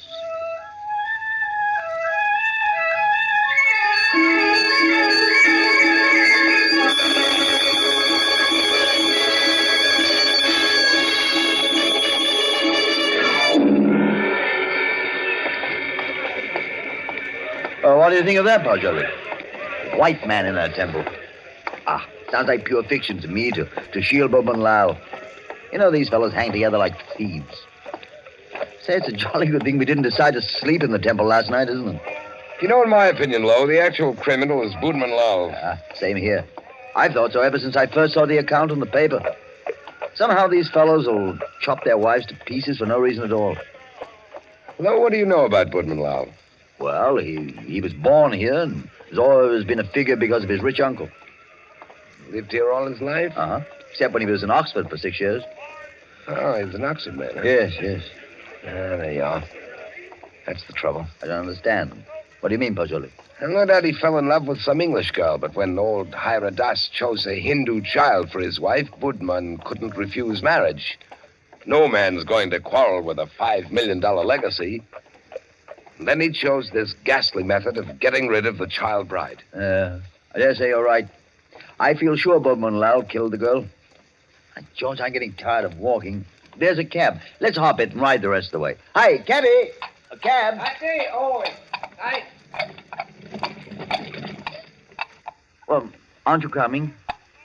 You know, I don't feel that I can conscientiously continue this investigation, trying to clear a person whom I have every reason to believe guilty. But, man, don't leave me like this. At least come as far as police headquarters with me and explain your theory about Guka, the temple keeper, and the rice. Well, I thought I'd go back to your cottage and pack my things. Pack your things? Oh, your boat doesn't sail until Friday. Yes, I know, but there's a daily service to Curacao. It struck me to go there. Oh, now, come. You can't run off like that just when I've stirred up an interesting murder mystery for you to unravel. Why, Poggioli, you ought to appreciate my efforts as a host more than that. Well, all right, then.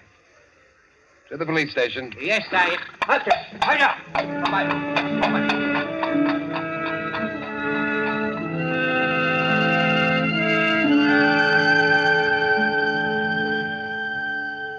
Chief Vickers, this is my friend, Mr. Poggioli.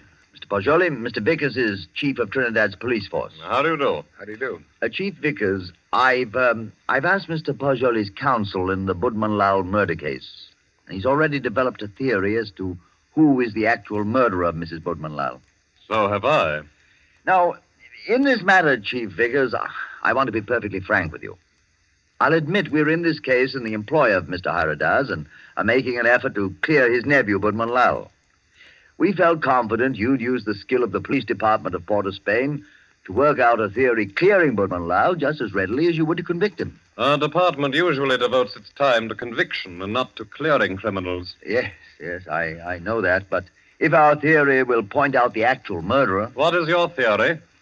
Mr. Poggioli's deduction is based on the dreams of the men who were found in the temple. So Mr. Poggioli's deduction is based on dreams. It would be a remarkable coincidence, Mr. Vickers, if 5 men had lurid dreams simultaneously without some physical cause. It suggests strongly that their tea or rice was doped. Now, if you find out what soporific was used, then have your men search the sales record of the drugstores in the city to see who has lately bought such a drug. You will find the murderer. Uh-huh. How do you like Trinidad, Mr. Poggioli? I'd like it very much indeed. You've just arrived, haven't you? Yes. In what university do you teach back in the States? Ohio State. A chair of criminal psychology in an ordinary state university? I'm not a professor. I'm simply a docent, and I haven't specialized on criminal psychology. I quiz on general psychology. You're not teaching now? No, this is my sabbatical year. You look young to have taught in the university 6 years, but then you Americans start young in your land of specialists. Now, Mr. Poggioli, I suppose you're wrapped up heart and soul in your psychology. I am. You'd do anything in the world to advance yourself in the science. I rather think so. Especially keen on original research work. That's what he is, Chief Vickers. Do you know what he asked me to do yesterday afternoon? No. What, Mr. Lowe? Oh, I don't think we ought to burden Mr. Vickers with our household anecdotes. Oh, but I'm really curious. Just what did Mr. Poggioli ask you to do yesterday afternoon, Mr. Lowe? Oh, well, really nothing at all. It was just a little psychological experiment he wanted to do. And did he do it? Oh, no. I wouldn't hear of it. Oh, as unconventional as that? Oh, it was really nothing at all. I think I could guess your anecdote if I tried, gentlemen. About a half an hour ago, I received a telephone message from my man stationed at the temple to keep a lookout for you and Mr. Poggioli. A lookout for us? Yes, because one of the coolies under arrest told him that Mr. Poggioli slept in the temple last night. Oh, but that's not true. That's exactly what he didn't do. He suggested it to me, but I said no. You remember, Poggioli, you didn't do it. Did you, Poggioli? Did you? You see, he did. Gentlemen, I had a perfectly valid and important reason for sleeping in the temple last night, and so I can only ask your sympathetic attention to what I'm about to say. Go on. You remember, Lowe, you and I were down there watching a wedding procession. Well, just as the music stopped and the procession entered the building, suddenly it seemed to me as if they'd vanished. Naturally, they'd gone into the building. No, I don't mean that.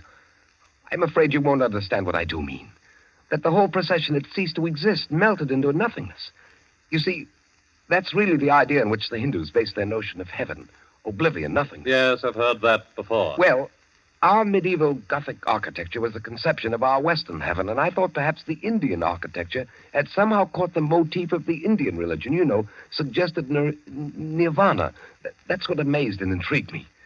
That's why I wanted to sleep in the place. I wanted to see if I could further my shred of impression. Does that make any sense to you, Mr. Vickers? We are not interested why you went, Mr. Poggioli. We know a murder took place in the temple.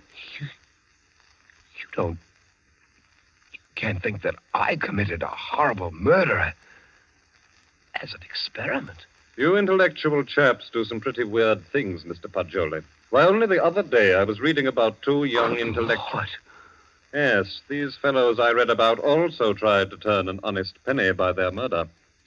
I don't suppose you happened to notice yesterday that the little bride, Maila Ram, was almost covered with gold bangles and coins? Of course I noticed it.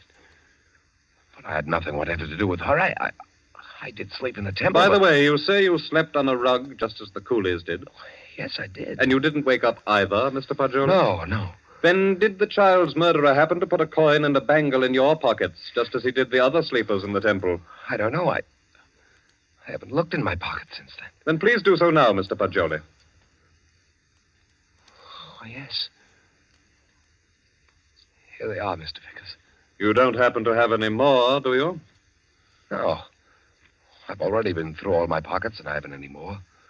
Well, that's something. Of course, you might have expected just such a questioning as this and provided yourself with these 2 pieces of gold, but I doubt it. Somehow, I don't believe that you're an experienced enough man to think of such a thing. However, we shall see. I suppose you have no objection, Mr. Pajoli, to my accompanying you over to have a little search of your baggage in Mr. Lowe's cottage?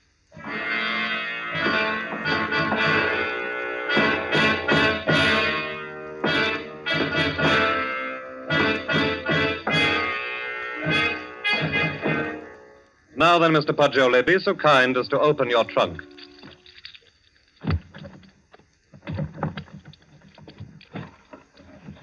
Good heavens. Mm-hmm. Just as I thought. A trunk tray full of bangles and coins. I'll say one thing for you, though, Mr. Pajoli. Your nerve almost got you by. But you can't believe that I did it. No. You don't believe I did this, do you? I don't. In your trunk, Pajoli. If I did it, I was sleepwalking. God, to think that it's possible, but right here in my own Well, trunk. we might as well start back, I suppose. This is all. I'll go back with you, Pajoli. I'll see you through. Somehow I can't. I won't believe you did it. Thanks. You know, Pajoli, you set out to clear Boatman Lal, and, well, dash it all, it looks as if you have. No, he didn't. Woodman Lal was out of jail at least an hour before you fellows came into police headquarters to see me. Out? You mean that you turned him loose? Yes. How's that, Chief Vickers? Because, Mr. Lowe, he didn't go to the temple at all with his wife last night. He went down to Queen's Park Hotel and played billiards till 1 o'clock. He called up a few friends and proved that easily enough. My word, that leaves nobody but... Yes, Pajoli. I don't know anything about it. If I did commit the murder, I was asleep. I don't know anything about it. That's all I can say. I don't know anything about it. Perhaps arrest and jail will help restore your memory. Well, we'll see. Come now, Pajoli, old man. Don't be too downhearted. I promise you, I'll do everything I can.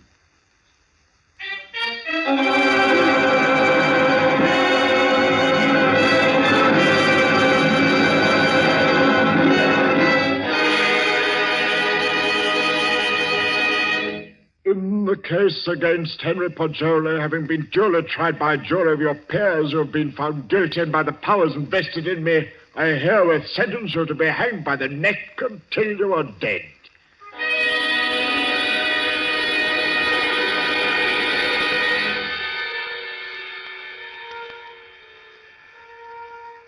To recall a lost dream is the most tantalizing task ever a human brain was driven to. But if I lie still long enough on this bunk, perhaps I can recapture the dream I had in the temple last night. Yes. It seems to me that the image on the altar moved, and suddenly the dome overhead was opened and left me staring upward into a vast abyss, where I was alone in endless space, where all creatures and all matter that had ever been or ever would be were wrapped up in me, Pajoli. That was my dream. That's an odd thing. 6 men dreaming the same dream in different turns. There must be a physical cause for such a phenomenon. Of course! I've got it! Vickers! Lowe! I have it! I've solved it! Get me out of here! I know who killed the girl!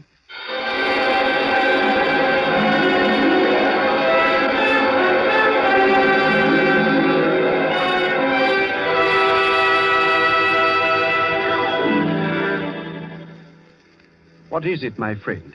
I know who murdered the bride. Old Hierodas did it. Now listen. Go tell Vickers to take the gold he found in my trunk and develop all the fingerprints on it. He'll find Hierodas's prints. Also tell him to follow out that opiate clue I gave him. He'll find Hierodas sent a man to put the gold in my trunk. See if they don't find brass or steel filings in my room where the scoundrel sat and filed a new key. But they've already done that long ago. They have? But certainly. And old Hierodas confessed everything. Though why a rich old man like him should have murdered a pretty child is more than I can see. But why did he pick on me as a scapegoat? Oh, he explained that to the police. He said he picked on a white man so the police would make a thorough investigation and be sure to catch him. He did? Aye. But what I can't see is why the old boy wanted to be caught and hanged. Why didn't he commit suicide? Why? I know why. Because according to his religion, in that case his soul would have returned in the form of some beast. He wanted to be slain because he expects to be reborn instantly in Benares, with little Maila Ran as his bride instead of his nephew's. He hopes to be a great man with wife and children. All the things he was not, here in Trinidad. Yes, you must be right. Why didn't you come and tell me about Hiradas's confession the moment it occurred? What do you mean keeping me here when you know I'm an innocent man? Why didn't you tell me before this? Because I couldn't. Old Hiradas didn't confess until a month and 10 days after you were hanged.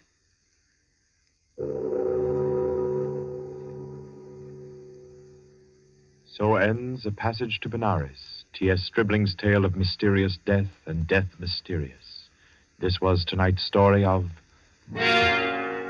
Suspense. Suspense is produced by William Spear. John Dietz was our guest director this evening. Tonight's radio drama was written by Carol Case and scored by Bernard Herrmann. Paul Stewart was Poggioli, Barry Kroger was Mr. Hira Das, and Horace Brem played Mr. Lowe. Others in the cast were Alan Hewitt and Guy Rep. Next week at this time, Columbia will bring you another selected story from the world's great literature of thrills, another study in suspense. This is Barry Kroger, and this is the Columbia Broadcasting System.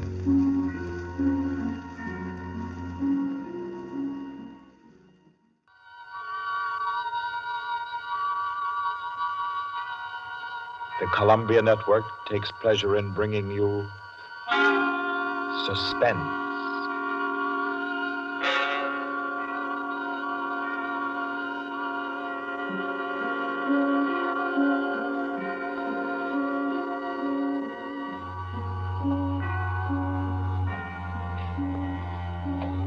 Suspense, Columbia's play theater of outstanding thrillers, produced and directed by William Spear and scored by Bernard Herrmann. The notable melodramas from fiction and stage and screen, from the world's great literature of entertaining excitement, presented each week to bring you to the edge of your chair, to keep you in suspense.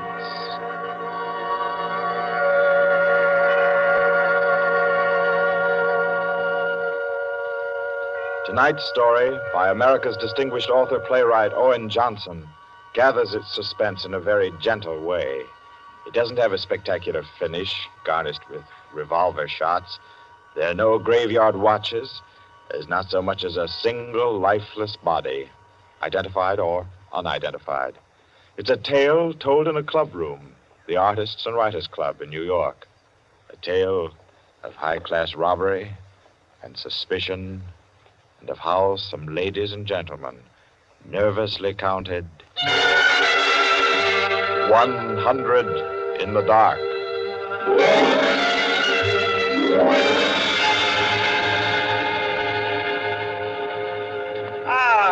That was a fine meal. Me for the club anytime. Here, we can all sit here, Quinty. Yes, if you'll just draw up that chair for Mr. Peters. Oh, yeah. Here you are, Mr. Peters. Thank you. Do you all know Peters? This is Mr. Steingall. How do you do? I know you. Mr. Gaulier? Oh, I believe we've met. Oh, yes. How are you? Oh, you know each other. Yes. And the one who drew up the chair, Mr. Rankin. How do you do? Well, I guess we're all acquainted now. To get back to our table discussion, Quinty. Oh, yes. How about a drink? Who'll join me? Oh, yeah, pleasure. Fine. John. Well, now, Steingall, as I said, there are only half a dozen stories in the world. What is more to the point? There's every reason Yes, sir. What? Oh, 5 with soda, John. Yes, sir. Now, where was I? Oh, yes. What is more to the point, gentlemen, is the small number of human relations that are so simple and yet so fundamental that they can be eternally played upon, redressed, and reinterpreted in every language, in every age, and yet remain inexhaustible in the possibility of variation. Well, that's true, of course. It's very possible. Take But the still- eternal triangle. 2 men and a woman, or 2 women and a man. Its variations extend to thousands. That right, Rankin? Well, in a way. Ah, here we are. Set them down right there, John. Very well, sir. A little soda. Here you are. Thank you. And you. Thank you. Soda, Peter? Yes, please. There. Another one. Here you are. Thanks. And here's yours. Thank you. And now, a little soda in mine. Well, here's to you all. Cheers, cheers.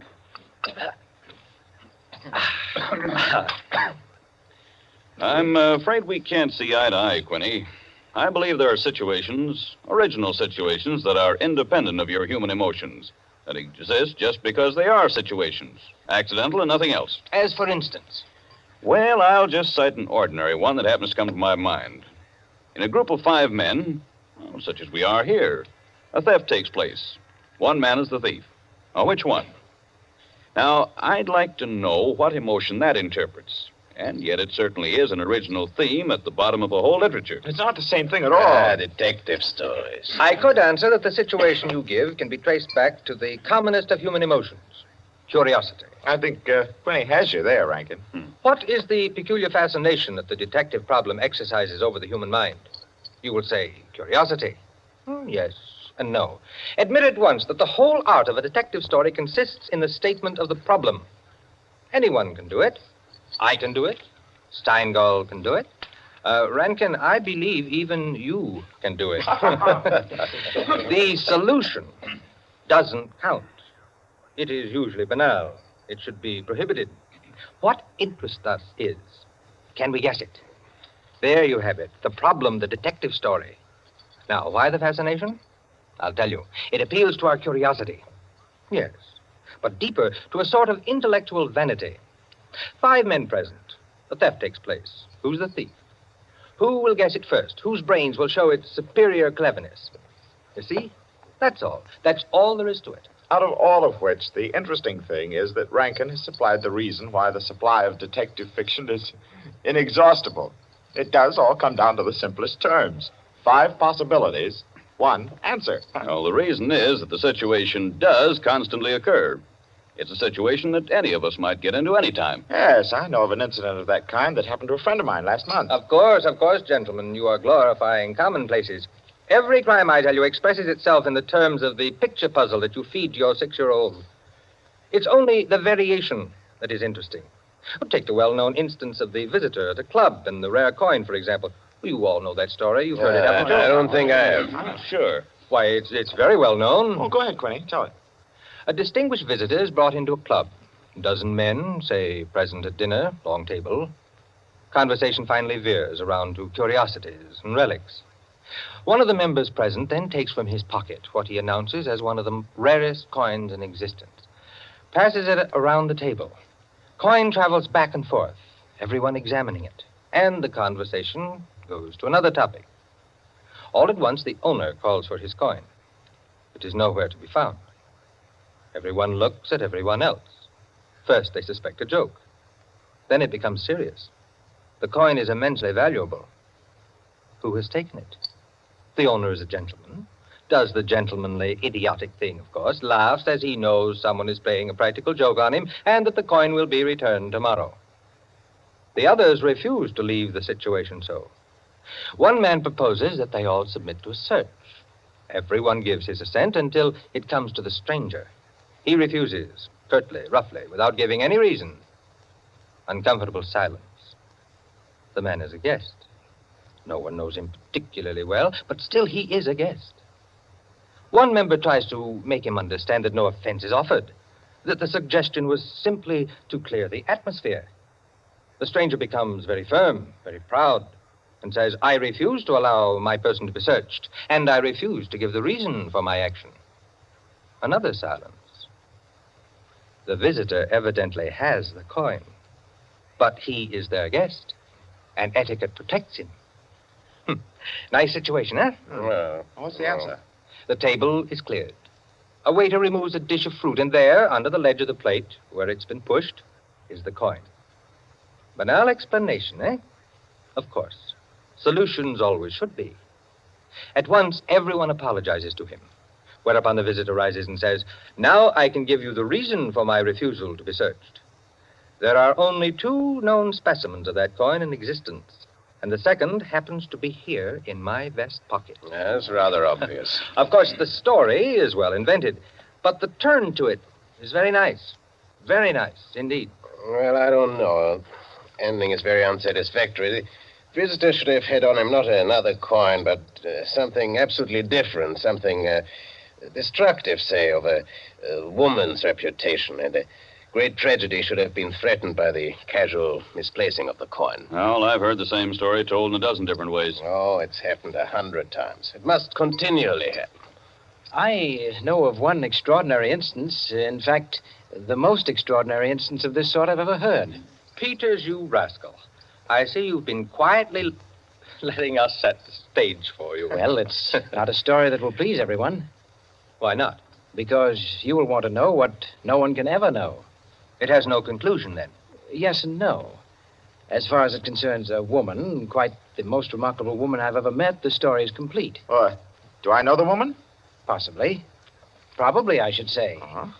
As a matter of fact, this should be particularly interesting to you because I believe that most of you are acquainted with the people involved. The names, of course, are disguised. I think... yes, I have. Just time before I catch my train to tell it to you.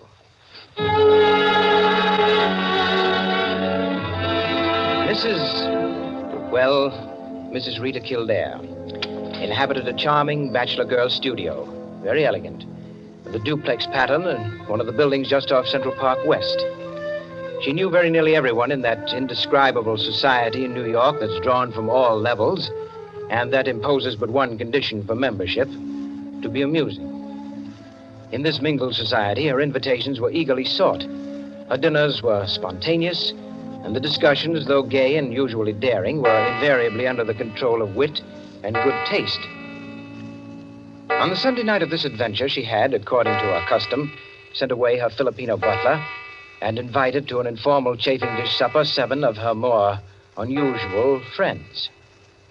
At 7 o'clock, having finished dressing, she put in order her bedroom, which formed a sort of free passage between the studio and a small dining room to the kitchen beyond. Then, going into the studio, she struck a match and was about to light the candlesticks which illuminated the room when the bell rang, and a Mr. Flanders, a broker, compact, nervously alive, well-groomed, was waiting as she opened the door. Well, you're early. On the contrary, you are late. Well, in any case, hello, and come inside. Here, let me take your things. Thank you. Well, I'm the first, I suppose. Of course. And since you are, you can be a good boy and help me with the candles. Delighted. Who's to be here tonight? The Enos Jacksons. I thought they were separated. Not yet. How interesting. Only you, dear lady, would dream of serving us a couple on the verge. It is interesting, isn't it? Assuredly. Where did you know Jackson? Through the Warings. Jackson's a rather doubtful person, isn't he? Well, let's call him a very sharp lawyer. They tell me, though, he's been gambling pretty much. In deep. How about yourself? Me? I'm a bachelor. If I lose my shirt, it makes no difference. Is that possible? Probable, even. Who else is coming? Oh, Maud Lily. You know her? No, I don't think so. You met her here some time ago. A journalist. Oh, yes, of course. I'd forgotten. Mr. Harris, a clubman, is coming, and the Stanley Cheevers. Stanley Cheevers? Are we going to gamble? Don't tell me you object. Certainly not. Only the Cheevers. They play quite a game. Yes, well united. They have an unusual streak of good luck. Oh, by the way, it's Jackson, isn't it, who is so attractive to Mrs. Cheever? Quite right. What a charming party. Where does Maud Lily come in? Don't joke. She's in a desperate way. And young Harris? Oh, he's to make the salad and cream the chicken. see the whole party. I, of course, am to add the element of respectability. Of what? Don't play baby with me, my dear Flanders. I apologize. That's better. No one, of course, knows who else is coming. No one, of course.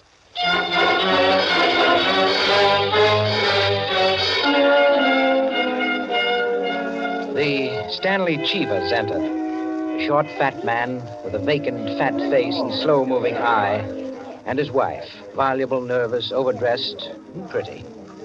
Mr. Harris came in with Maud Lily, a woman straight, dark, Indian, great masses of somber hair, held in a little too loosely for neatness, with thick, quick lips and eyes that rolled away from the person who was talking to her. The Enos Jacksons were late, and still agitated as they entered. His forehead had not quite banished the scowl, nor her eyes the scorn. He was of the type that never lost his temper, but caused others to lose theirs. Mrs. Jackson seemed fastened to her husband by an invisible leash.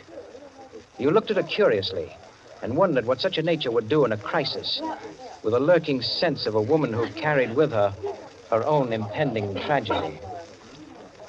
As soon as the company had been completed and the incongruity of the selection had been perceived, a smile of malicious anticipation ran the rounds, which the hostess cut short by saying, Well, now that everyone's here, this is the order for the night.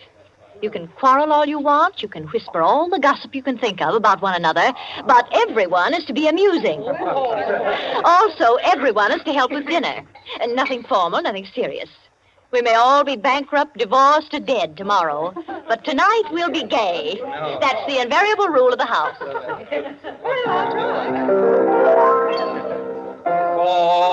she's a jolly good fellow, for she's a jolly good fellow, for she's a jolly good fellow, which nobody can deny.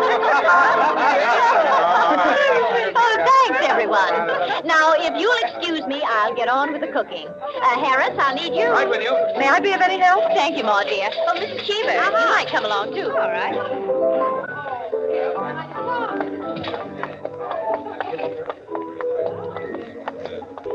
This is an adorable bedroom. Oh, thank you, dear. Now for my apron. Oh, there it is. Tie me up in the back, will you please, Maud? Of course. There you are. Fine, thanks. Now just let me get my rings off, and I'll be all ready to go to work. Oh, this is such a lovely apartment, Mrs. Kildare. Thanks. Soap and water always seem to do it. There. Your rings are so beautiful. They are nice, aren't they? But there's only one that's very valuable, the sapphire. Oh, it's beautiful. Let me see. Oh, it must be very valuable. It cost $10,000 6 years ago. It's been my talisman ever since. For the moment, however, I'm a cook. You're not going to leave the rings there? Why, of course. Now, I'm the cook. Maud Lily, you're the scullery maid. Harris is the chef, and we're all under his orders. Mrs. Cheever, did you ever peel onions? Oh, good heavens, no. Well, there are no onions to peel. All you have to do is help set the table.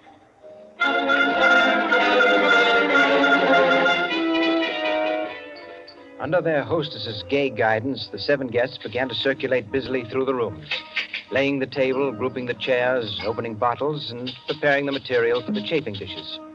Mrs. Kildare, in the kitchen, ransacked the icebox, and with her own hands shredded the chicken and measured the cream. Flanders, carry this in carefully. Cheever, stop watching your wife and put the salad bowl on the table. Everything ready, Harris? All set. All right, everyone sit down. I'll be right in. She went into her bedroom, took off her apron, and hung it in the closet. Then, going to her dressing table, she drew the hat pin around which were her rings from the pincushion and carelessly slipped them on her fingers. But all at once, she frowned and looked quickly at her hand. Only 2 rings were there. The 3rd ring, the sapphire, was missing. Stupid, she said to herself, and returned to her dressing table. Immediately, she stopped. She remembered quite clearly putting the hat pin through the 3 rings. She made no attempt to search further, but remained without moving, her fingers slowly drumming on the table. Who had taken the ring? Each of our guests had had a dozen opportunities in the course of the time she'd been busy in the kitchen. She ran over their characters and their situations as she knew them. Strangely enough, at each, her mind stopped upon some reason that might explain a sudden temptation. Find out nothing this way. That's not the important thing to me just now. Important thing is to get the ring back. And slowly, deliberately, she began to walk back and forth, her clenched hand beating the deliberate, rhythmic measure of her journey. 5 minutes later, as Harris, installed as chef over the chafing dish, was giving directions, spoon in the air, Mrs. Kildare came into the room like a lengthening shadow. Her entrance had been made with scarcely a perceptible sound, and yet each guest was aware of it at the same moment, with a little nervous start. Heavens, heavens, dear lady. You've come in on us like a Greek tragedy. What is it you have for us? A surprise? I have something to say to you. Mr. Enos Jackson, Yes, Miss Kildare? kindly do as I ask you. Certainly. Go to the door, Go to the door. please. Yes? Lock it and bring me the key.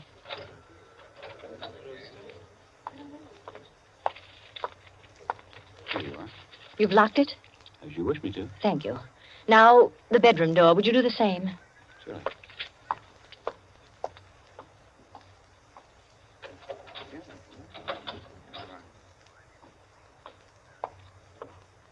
Thank you, Mr. Jackson. Mr. Cheever, Yeah? would you blow out all the candles except the candelabra on the table? Blow out all the candles. Except the candelabra. All right. For goodness sake, Mrs. Kildare. What is it? I am getting terribly worked up. My nerves are all sorry, on edge. Mrs. Jackson. That's the last candle. All right. Now listen. My sapphire ring has just been stolen.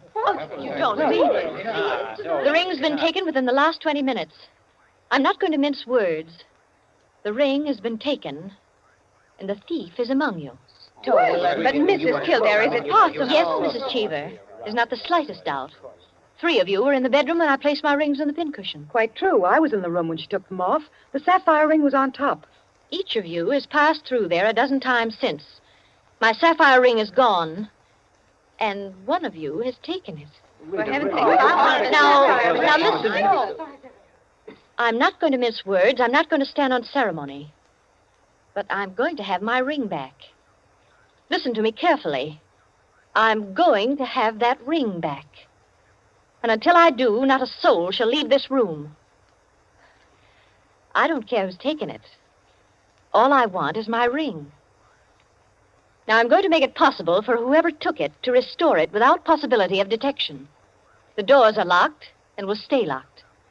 I'm going to blow out the remaining candles in the candelabra, and I'm going to count 100 slowly. There'll be an absolute darkness. No one will know or see what's done. But if, at the end of that time, the ring is not here on the table, I shall telephone the police and have everyone in this room searched. Am I quite clear? Everyone take his place about the table and remain standing, please. That's it. That'll do. Now, I'll blow out the candles and count 100. No more, no less.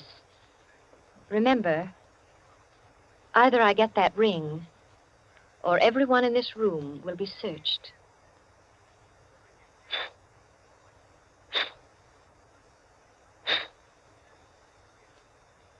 One, 2, 3, 4, 5, 6, 7, 8, 9, 10, 11, 12, 13, 14, 15, 16, 17, 18, 19, 20, 21, 22, 23, 24, 25, 26, 27, 28, 29, 30, 31, 32, 33, 34, 35, 36, 37,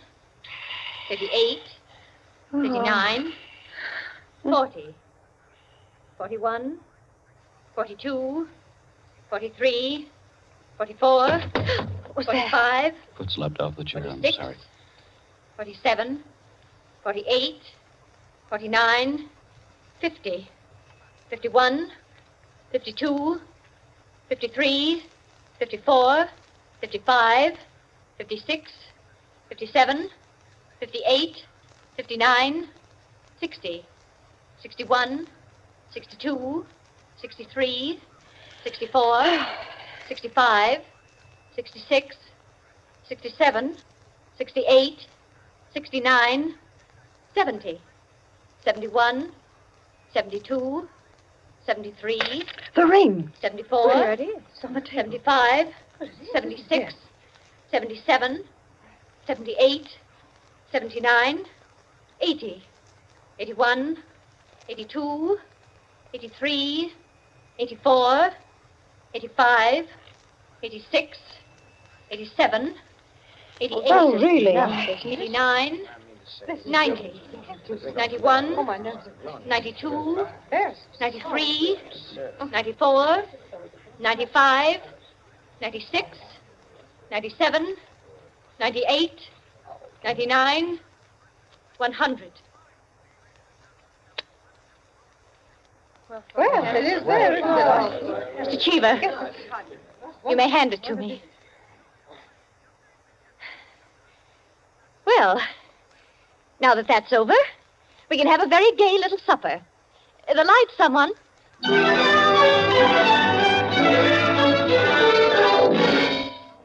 And there you are, gentlemen. Oh, I say, Peters, that's not all. Absolutely. The story ends there? Story ends there. But who took the ring? What?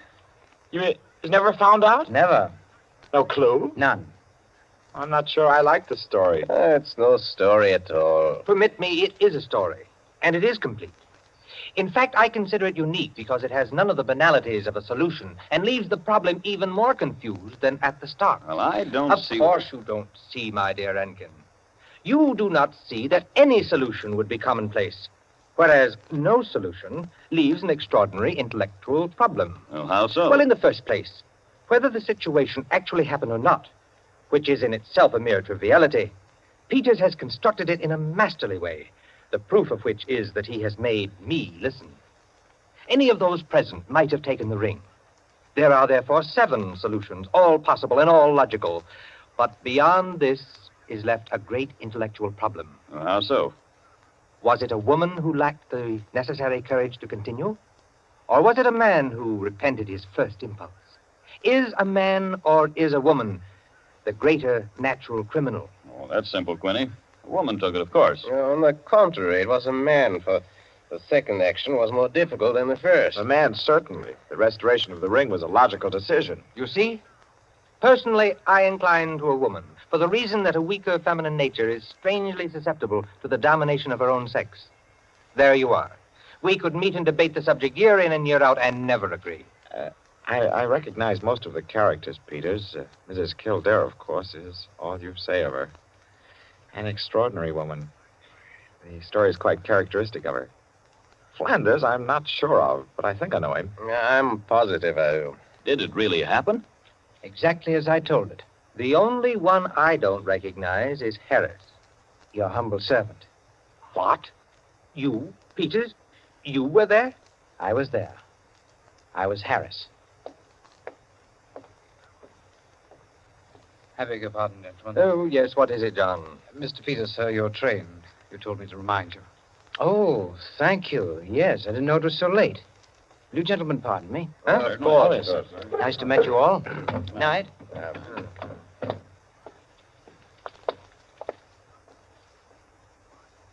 Curious chap. Extraordinary. Well, now, I wonder. I wonder if we're wondering the same thing, gentlemen.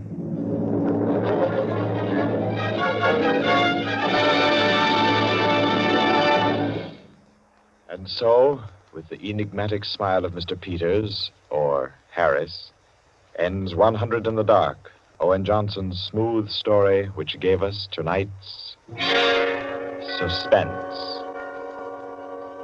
Suspense is produced by William Spear.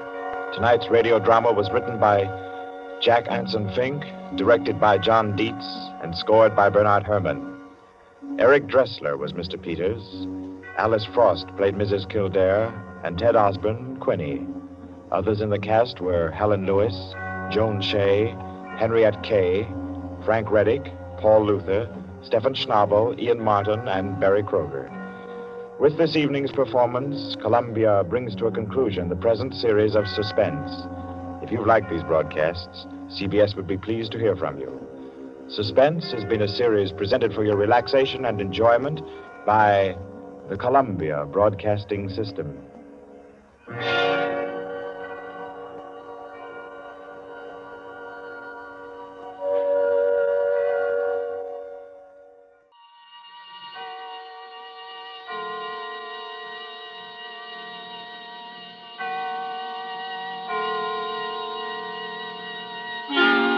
Suspense.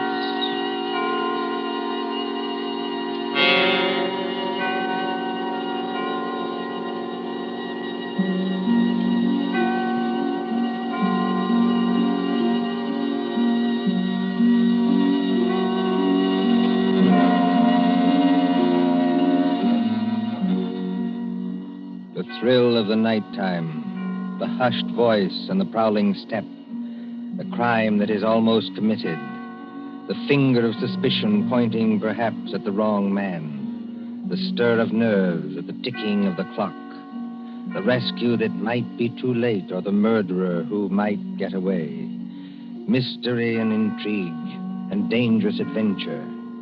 We invite you to enjoy stories that keep you in suspense. For Suspense, tonight we present The Lord of the Witchdoctors by John Dixon Carr.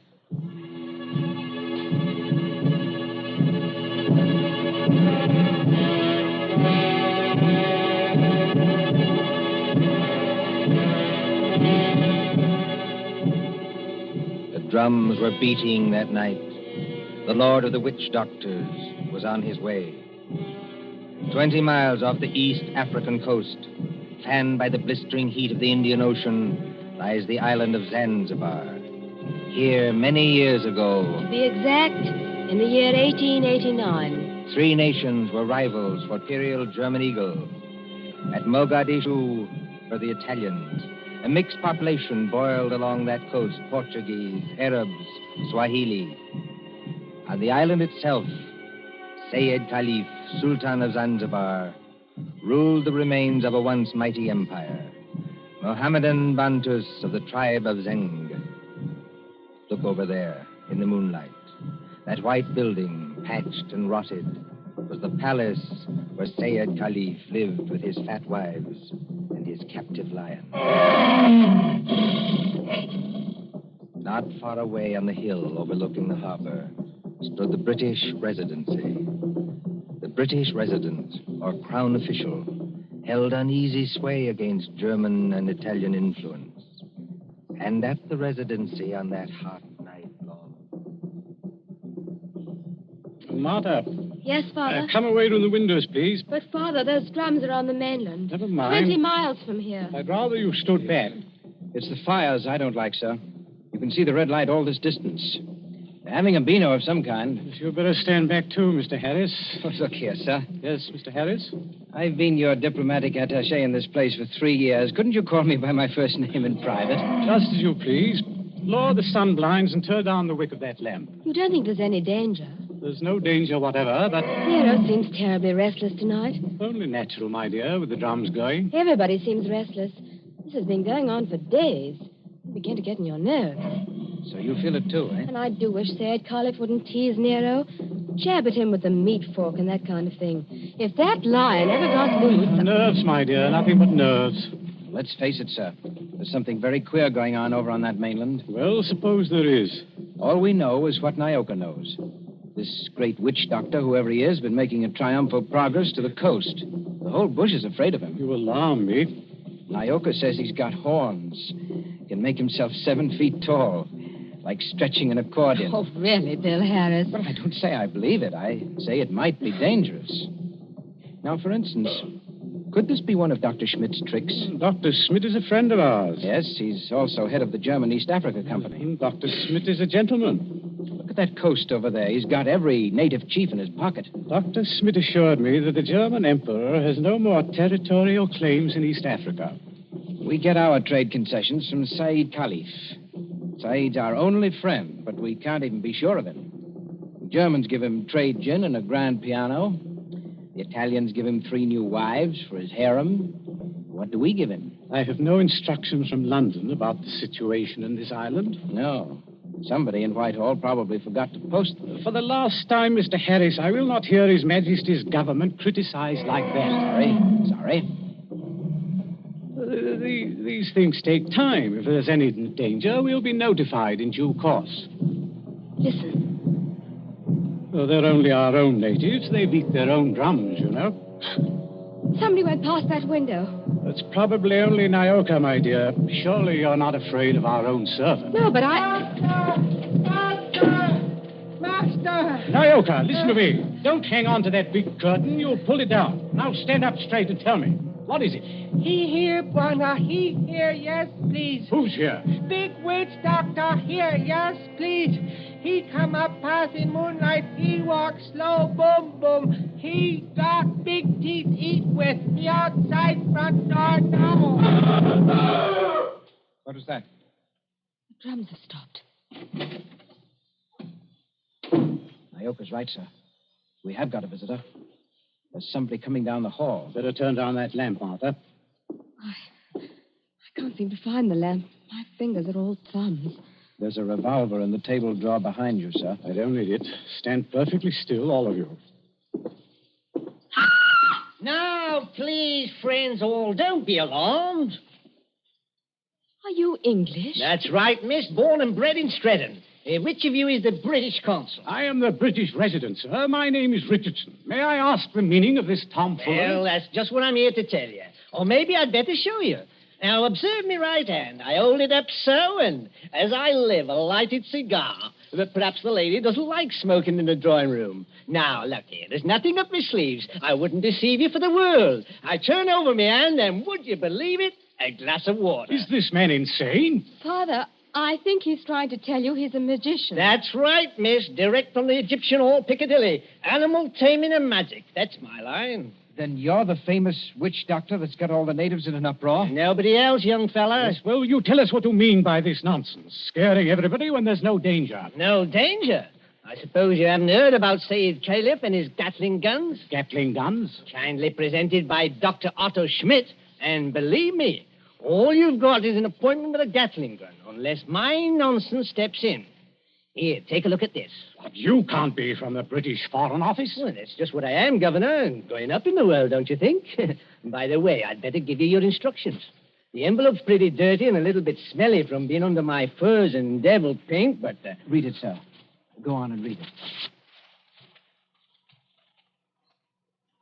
Foreign Office, Whitehall, British Consul, Zanzibar. Bearer of this letter, the Great Mephisto. That's me. Real name, Barney Hicks. They must be out of their minds. Are they? Listen, old man. I've been 3 weeks in that jungle with a Swahili interpreter. I've been bitten and stung and fried to death. But Schmidt or no Schmidt, I've got those native chiefs just where I want them. You see what happens when I announce I'm a friend of the Great White Queen? Why, you'll have 'em eaten out of your hand. Well, that's true. And all we've got to do is get around Said Khalif here on this island. But do we need to get around him? The young lady, be good enough not to speak until you're spoken to. Oh, I'm sorry, Father. Sayed may be lazy and as fat as a hippopotamus. He's rather a fine old boy. Is he? You said something about Gatling guns. Now, listen. Here's the game. Father, I don't like this. I've never heard Nero as restless as that. Never mind, Nero. Go on. Well, I came over here tonight in a steam launch. Tomorrow I'm paying my state visit to the great Sultan Sayed Caliph. Now, you present me as your friend, and a friend of the great White Queen, and I do my best tricks at it. Is anything wrong with your native boy? Nyoka, be still. You're not afraid of our witch doctor friend, are you? No, I good Christian. Here, what are you doing? Come out from under that sofa. But, Bwana, I see something. I look out through window slats. See Bwana Baldhead coming apart. Well, a baldhead? That's Dr. Schmidt. Dr. Schmidt? Well, he mustn't find me here. Yes, I quite agree. This is most irregular. Is there a back way out of here? Yes, through that arch. Stay in the back room. Naoka will show you. Me go with Witchdoctors. Yes, hurry, please. I know like. Never mind what you like. You go. All right, Master.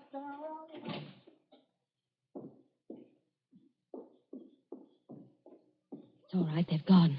Yes, about time, too. Well, good evening, Dr. Schmidt. Pleasure to see you. Always a pleasure to see you. Ah, my friends, I wish I could say it was such a pleasure to see you. Isn't it, Doctor? This at any time but now. Do not mistake me, I beg of you. No, it is that confounded lion, Nero. Always I say it will happen, and now it has happened. What about Nero? My friends, I regret. He has made his kill. He has tasted blood. What's that? You permit that I sit down and take off my sun helmet. I am not young, and I'm tired. It's not Sayed Caliph. Yeah, it is so. He has teased that lion once too often. Oh, poor old boy. He was our friend. He's not dead. Yeah, I regret. Yeah, he is dead. Sultan of Zanzibar is dead. Oh, Gad. But how did the lion ever get at him? He drank too much puma. That was his trouble. He got drunk and think he can do too much. So he opened the door and went to the lion's cage. Into the cage? Yeah, would you believe it? Not easily. But it is true. Over to Paris, there's what you call gnashing of teeth. His son Nobi is in tears. Did you see this happen, Doctor? No. I go there later and they tell me. It's all the worse because of some foolish toy, a doomhead toy, that he has been struck over the head and thrown into the cage by someone who did not like him. That's more likely, if you ask me. My friend, it is foolishness. Everybody liked old man. He was a father to his people and a kind friend. Doctor, are you telling us that Said may have been put into that cage unconscious? It is what one African soldier says, yeah. Well, then he may still be alive. Alive? It is impossible. It's more than possible. A lion may maul an unconscious man, but it doesn't often kill him. This is vital. Vital to Said himself and others as well. You're a doctor. Can't you go and make sure? My friend, I regret. I am not that kind of a doctor. Harris, you may be right. I think I'd better go myself. Yes, that's a good idea, sir. I'll stay here and entertain Dr. Schmidt. Unless, of course, he wants to go, too. No. I thank you. I do not like sights of that sort. I have a tender heart and I have illnesses. Besides, you can do nothing. I tell you, he is dead. Yes, we'll see. Martha, you'd better come with me. Your nurse's training may be of some use at last. Of course. Hadn't we better go the back way and speak to Naoka? Yes. Naoka mustn't be troubled in that back room. A very good evening to you, Dr. Schmidt. Ah, Mr. Harris. They have good hearts, but they're so foolish. I would give my own right arm to that poor man. But, well, we must have philosophy. We must cheer up and bear it. Yes. Now, Doctor, we're all alone. So we are. We must sit down and have a nice, comfortable chat. Yes? Definitely, yes. Oh. I wanted to have a word with you anyway. Ah, so? About what, Mr. Harris? Oh, various things. I am happy to give you all the time in the world. I like talking to young people. It makes me feel young again myself. Like Nobi? Nobi? Said Caliph's eldest son, the new Sultan. Ah, one fine young man. Or a savage. Yes, but weak, easy to manage. And very fond of his father, too.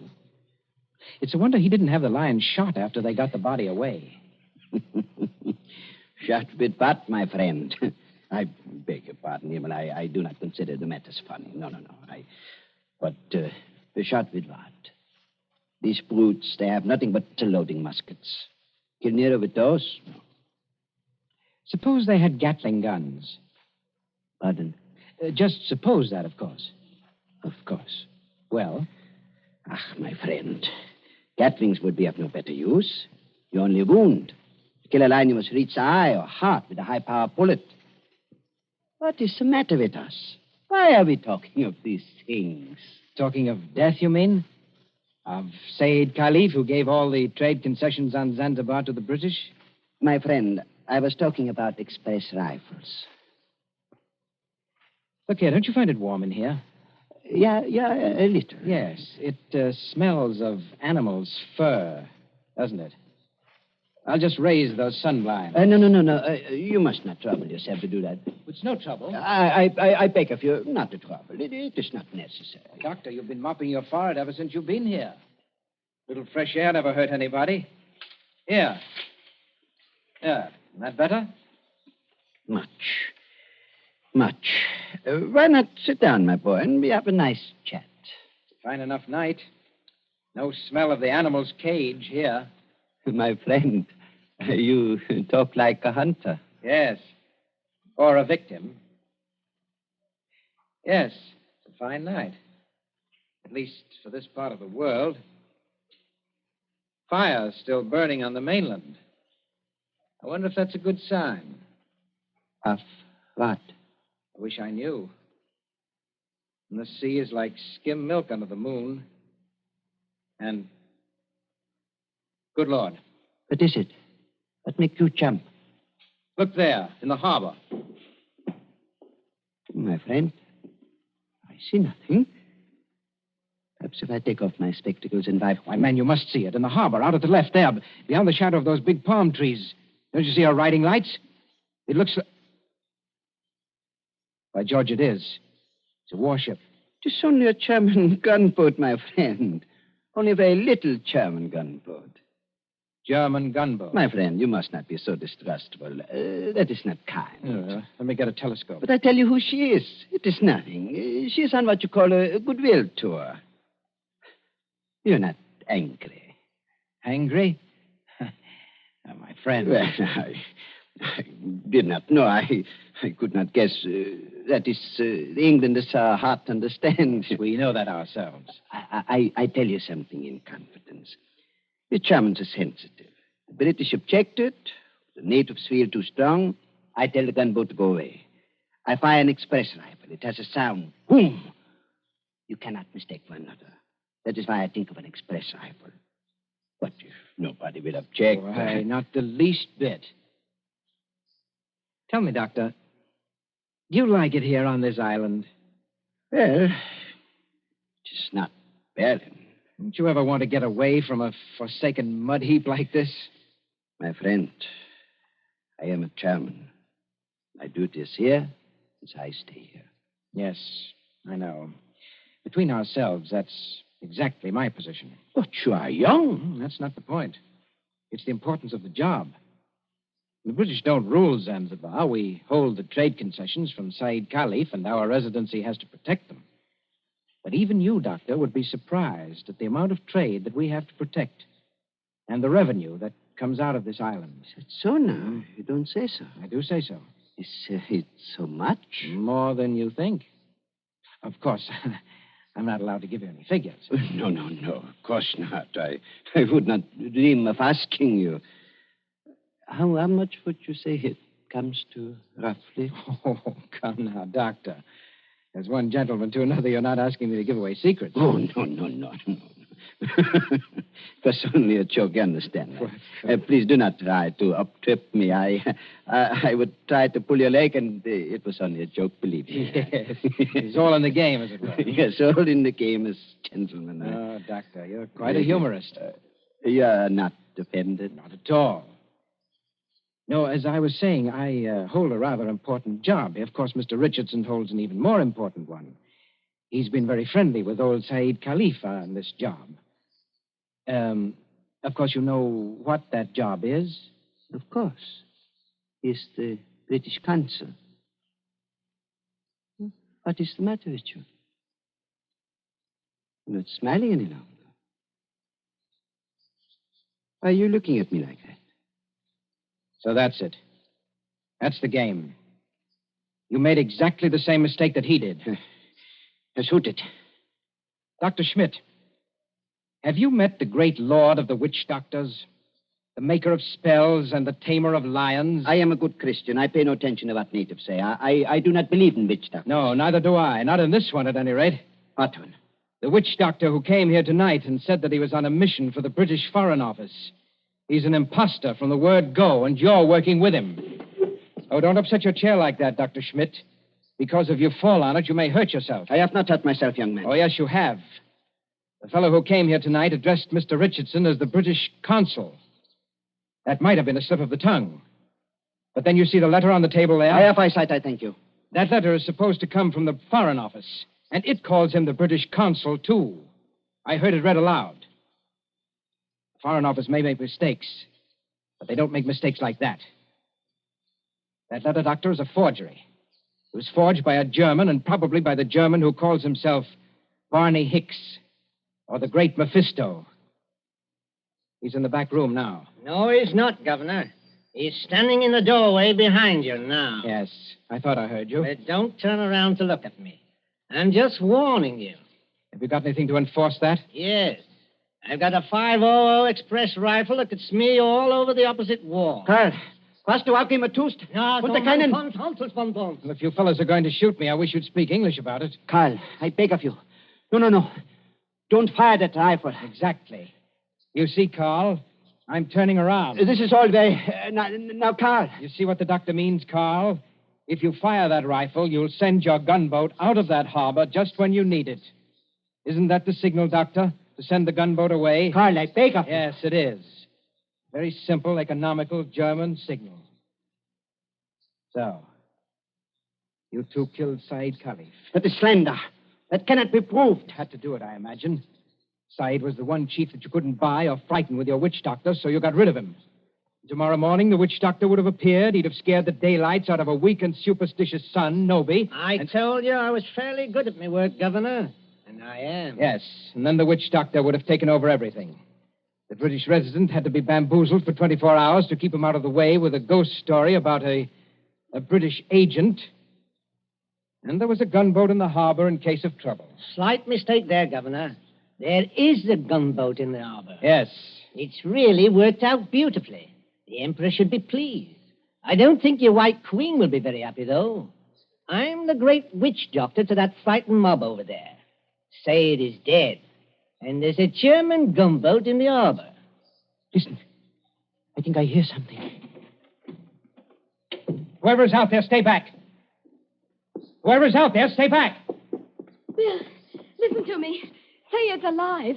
He's alive. This is impossible. We can see him breathe. We don't even think he's badly hurt, but he's still in the cage, unconscious. Still in the cage? You mean they can't get him out of there? If he wakes up or they attempt anything, Nero will tear him to pieces. The whole crowd over there is nearly crazy, but they don't dare go into the cage. Well, gentlemen, you should have been more careful. If they do get Said out of there alive, you're done for. Be quiet. Listen. Noby and the rest of the natives are coming up here now. See here, miss.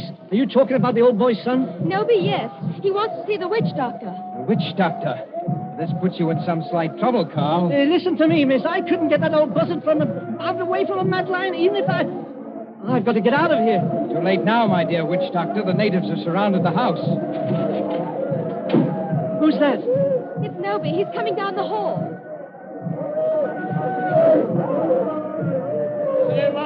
Abu du Save. I Noby. Speak white language. Paris Sultan's want. Witch doctor? Much respect. Fall on floor. Go ahead. Play your part, Carl. Play your ruddy part. Get up again.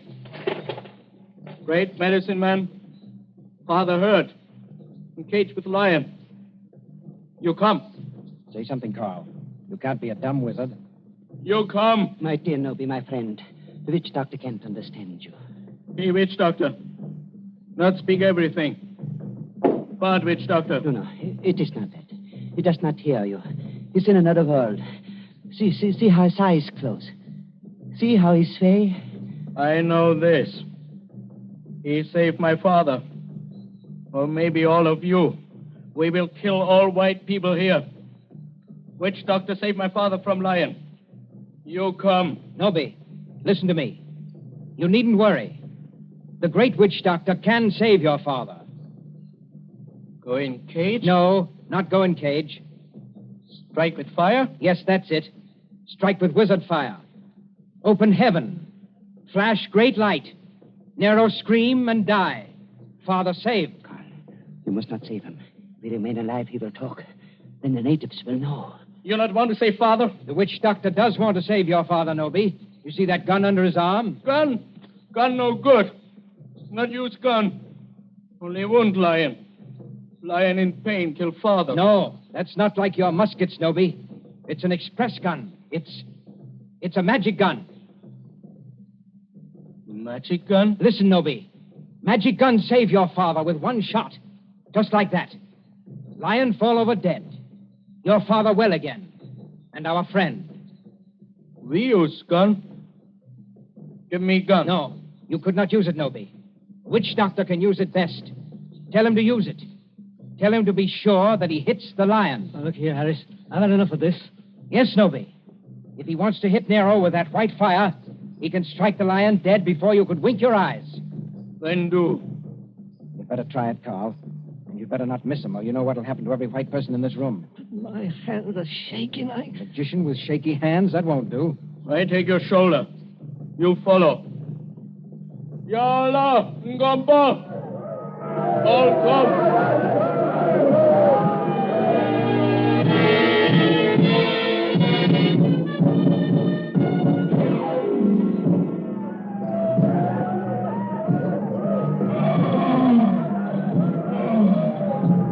There is cage by palace door. All court over river, bright as day. 1,000 torches, all make light. Now do. Now do. See how quiet they get when Noby raises his hands. They're praying. So are we. Won't do it. You better. I told you that. They're out of hand now. If you miss, you're no witch doctor. And if you had any thought of hitting Saeed instead, just imagine what they do to you. I can't see. These torches blind me. You do. I think the old man's moving. If he stirs, the lion will kill him. You know what that means. That's right. Up with a rifle. My hands are shaking. Be careful of your sights. It's a point-blank shot.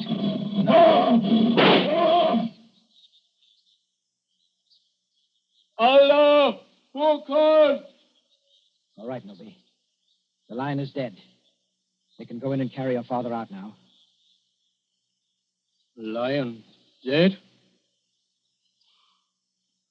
German magic is great magic.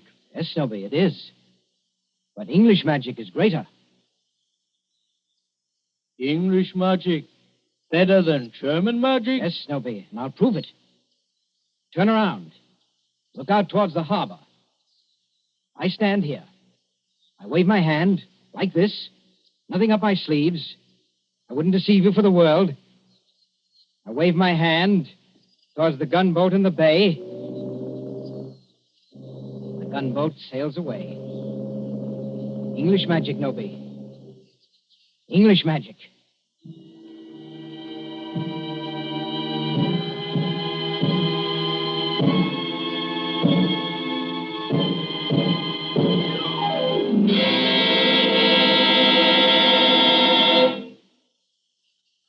And so ends The Lord of the Witchdoctors. Tonight's story of Suspense.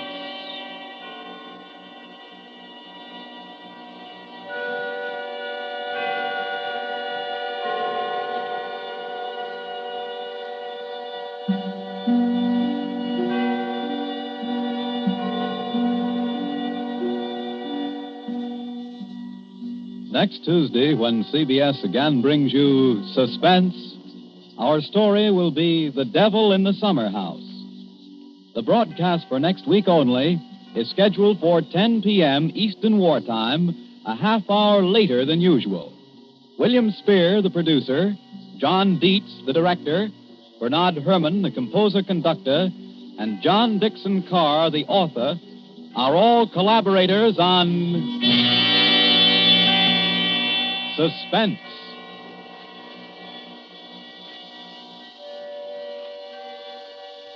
This is the Columbia Broadcasting System.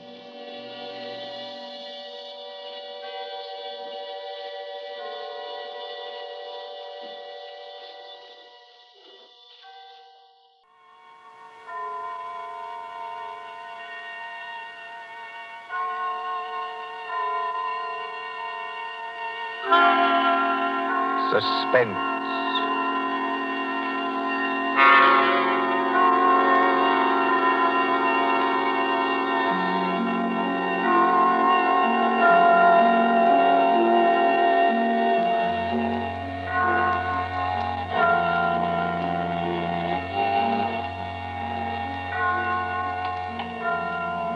Now let's see.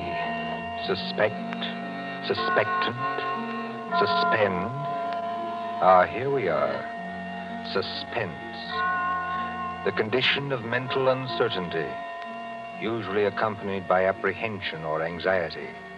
Fear of something which is about to occur, as do not keep me any longer in suspense. For our story of suspense tonight, we invite you to enjoy The Devil in the Summer House by John Dixon Carr.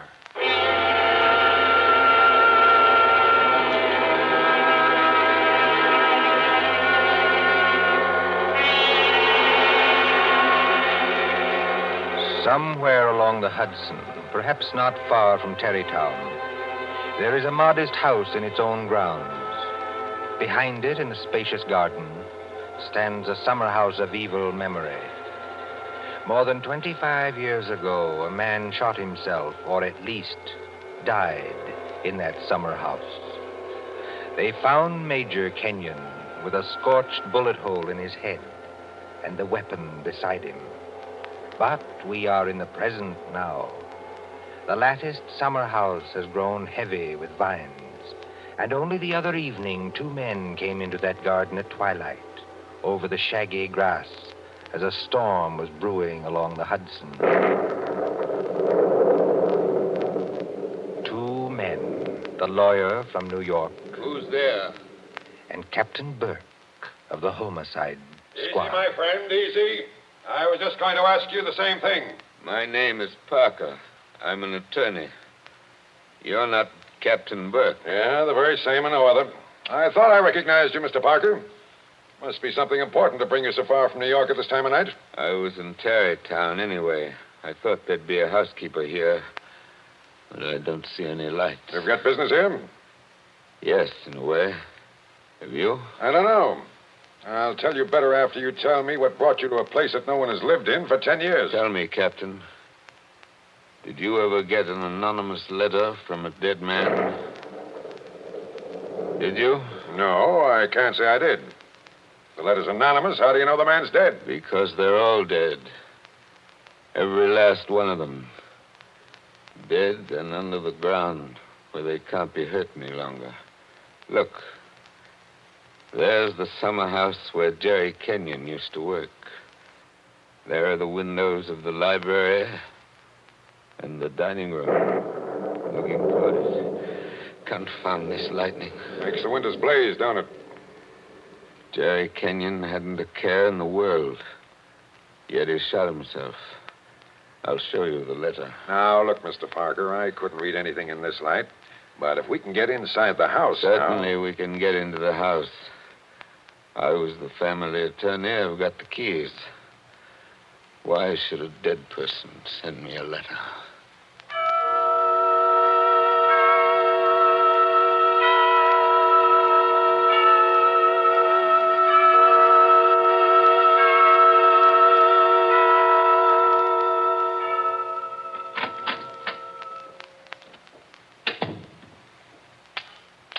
No lights working, eh? But you got a flashlight, I see. Came here prepared for anything, eh? This is the library. There were always candles on the mantel. Yes, there they are. Have you a match, Captain? Yes, I'll light them. That's better. Same old heavy furniture. Same old thick carpet. Same old globe map. Now, Mr. Parker, this letter that you were talking about. Yeah. Read it. Hey, wait a minute. This thing is dated November 2nd, 1918. That's right, and be careful of that paper. You see how old it is? But it was mailed yesterday. From where? I don't remember. I didn't keep the envelope. Read it. Dear Joe. In case you didn't know it, I'm Joe. Dear Joe, if you want to know how Major Kenyon really died... But we know how he died. It was suicide. Are you sure it was? Whoever wrote this letter doesn't seem to think so. If you want to know how Major Kenyon really died, look in the third drawer of the desk in the library. Press hard at the back of the drawer. Yours very truly. It's not signed. That's right. Now, you're sure you don't know who wrote that letter? This is the first time I've been back in this room, Captain. It was almost a home to me once. There's the chair where Isabel sat on the afternoon it happened. Isabel was Jerry Kenyon's wife. Beautiful woman. There's the door that the maid let me in by that afternoon. You know, Captain, seems to me they're all here tonight. Who?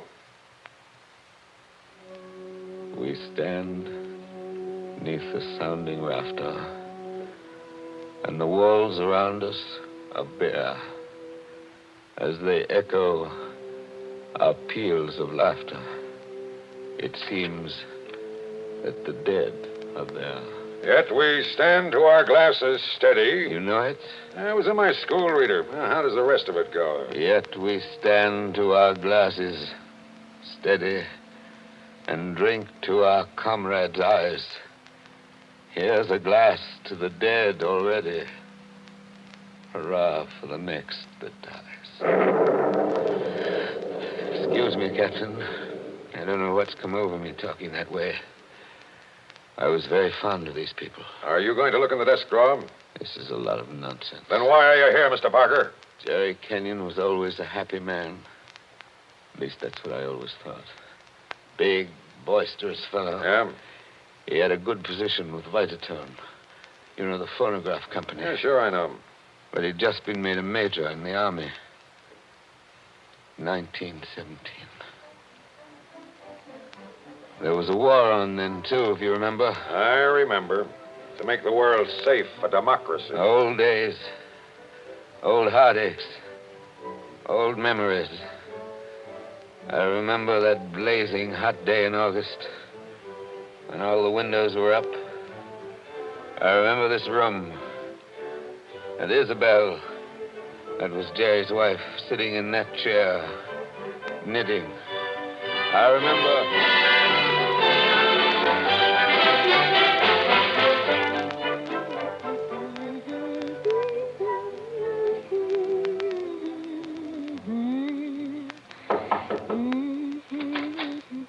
Oh, yes, Kitty. What is it? There's a man to see you, Miss Kenyon. He says his name's Parker. Yes, I'm expecting him. Show him in, please. All right, ma'am. Shall I take your knitting in your knitting bag? Why should you take my knitting? I don't know, Miss Kenyon. I just wondered. You can come in now. Thank you. Hello, Joe. Hello, Isabel. You sent for me? Joe, I must apologize for Kitty. Servants are getting to be a problem nowadays. She looks pretty enough to get along. Oh, Kitty's got large ideas. She wants to go on the stage, if you please, and do imitations, like Miss Draper. She only knew how hard it was acting all your life. Isabel, you've been crying. I have not. At least... Is that why you sent for me? I've missed you. You haven't been here in over a week, Joe.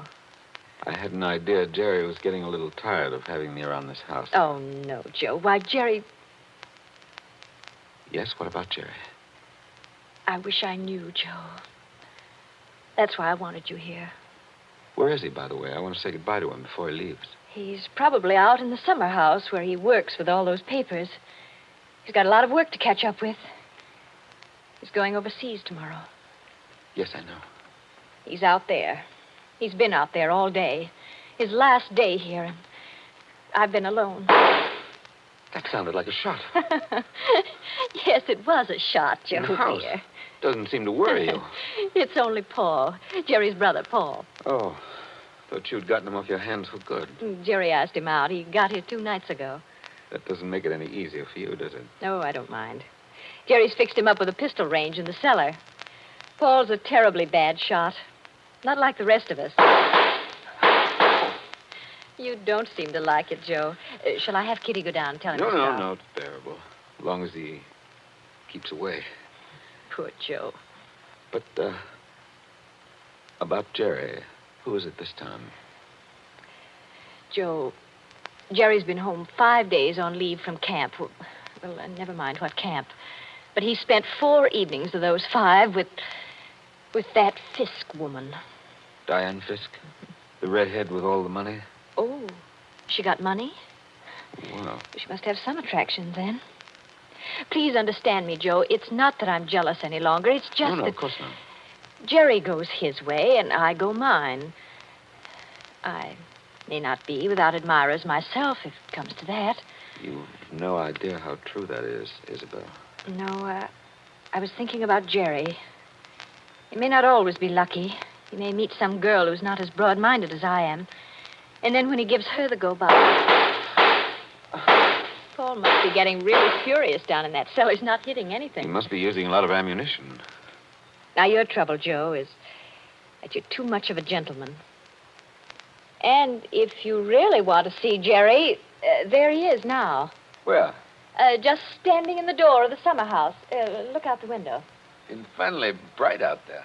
Doesn't he look noble in his new uniform? Sam Brown belt and revolver and everything. Look how he turns around and waves his cap at us. Like a real soldier.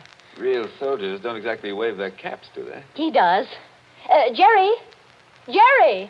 Hello there. Jerry, Joe Parker's here. Who? Joe Parker. He wants to see you. Well, give him a drink or something. I'll be up in a minute. Into the summer house again.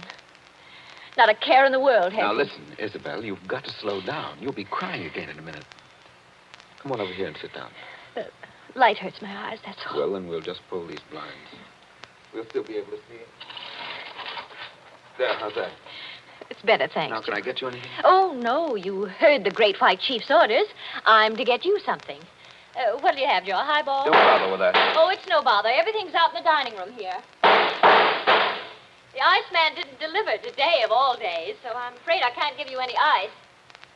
I read in the paper yesterday that we're likely to have automatic ice boxes any day now. Things that freeze ice by electricity or something. Do you believe that, Joe? I doubt it. Listen, Isabel. Here you are. It's not cold at all. It's the best I could do. Thanks very much. What I wanted to say was, couldn't you get that brother of yours to give up practicing now? Hasn't he done his good deed for the day? Yes, maybe he has. I'll ring for Kitty. You don't have to call me, Miss Kenyon. I'm here. Oh, yes, Kitty. What is it? It's only to tell you there's another visitor. This time it's a woman. Lady, Kitty. Call her a lady, please. Well, maybe. She says her name's Diane Fisk. Diane Fisk, that's Jerry. Kitty, tell the lady I'm not in. Lady. She's a fine lady. I don't want to intrude, my dear. I don't want to intrude. Anyway, it's too late, Miss Kenyon. She's coming down the hall now. My dear Mrs. Kenyon. How do you do, Diane? This is a friend of ours, Miss Fisk, Mr. Parker. Now, I don't want to intrude, really, I don't. I wouldn't have intruded for worlds, especially on a day like this. Isn't it awful? But your husband simply insisted, my dear Mrs. Kenyon. He simply wouldn't take no for an answer. I'm sure he wouldn't. Do you know what he's brought from his office as a surprise? No. A phonograph recording machine. He's going to let us use it. So that we can all hear ourselves talk twice. How nice. Heaven's name, can't somebody stop that firing? Don't fly off the handle. Take it easy now. Kitty. Yes, ma'am. Would you please go down the cellar and tell Mr. Kenyon's brother he's driving us all crazy. Tell him to stop. Yes, ma'am. My dear Mrs. Kenyon, I do hope I haven't offended you in any way. I know I'm a silly little chatterbox. They say people who have red hair often are. Because at your age, you must find the heat very trying. Don't you think we'd all better sit down? I was very much interested in what Miss Fisk said about a phonograph recording machine. Mrs. Kenyon was just talking about a machine to make ice. Yes, yes. Isn't science wonderful? But I do think it was mean of Major Kenyon to invite me out here and then go and fall asleep in the summer house. Oh. Did you say fall asleep? Yes, of course. How did you know? Well, I came up the back way and I saw him in the summer house with his head forward on the table, taking a nice little snooze. That's very queer. Of course, you couldn't see much except in the bright light of the door, but I think I saw him there. I didn't disturb him, naturally. But I think I'd better disturb him. Oh, now, please don't trouble on my account. The fact is, my dear, I don't altogether trust myself in this room. A woman of my age has to conserve her strength, you know. So if you'll just excuse me. Well, of course, if you... Oh, dear, I just can't think what I'm always saying because I have the best intentions in the world, Mr. Barker, but... Parker. Oh, yes, Parker, but I do somehow manage to offend people being so dependent and everything. Except the men, of course. I couldn't offend you, Mr. Parker. Now, could I? Madam, I'm not sure. Well, of course, the person I really came to see was Paul, Mr. Kenyon's brother. He's a little young, of course, but he's joining up next month, and I think we should all do our bit, don't you? He has such a pleasant personality. I think he likes me. Why, if he walked in at that door this minute... Now, how am I ever going to get any place? Someone's always interrupting my revolver practice just when I'm getting to the point where I can... Oh, Why, Paul, good Lord, are you here again? you're a very untidy object, Paul. Well, it's pretty untidy in this cellar. And dirty. I've got cockroaches on me, so keep away. Did you have a good day shooting? Swell. One of the best. Hit the target? On the only shot that mattered, I hit the target dead center. That sounded like Isabel. I think it was Isabel. Why have you got those blinds down? Get them up. What is it? What's wrong with you? What are you looking at through that window?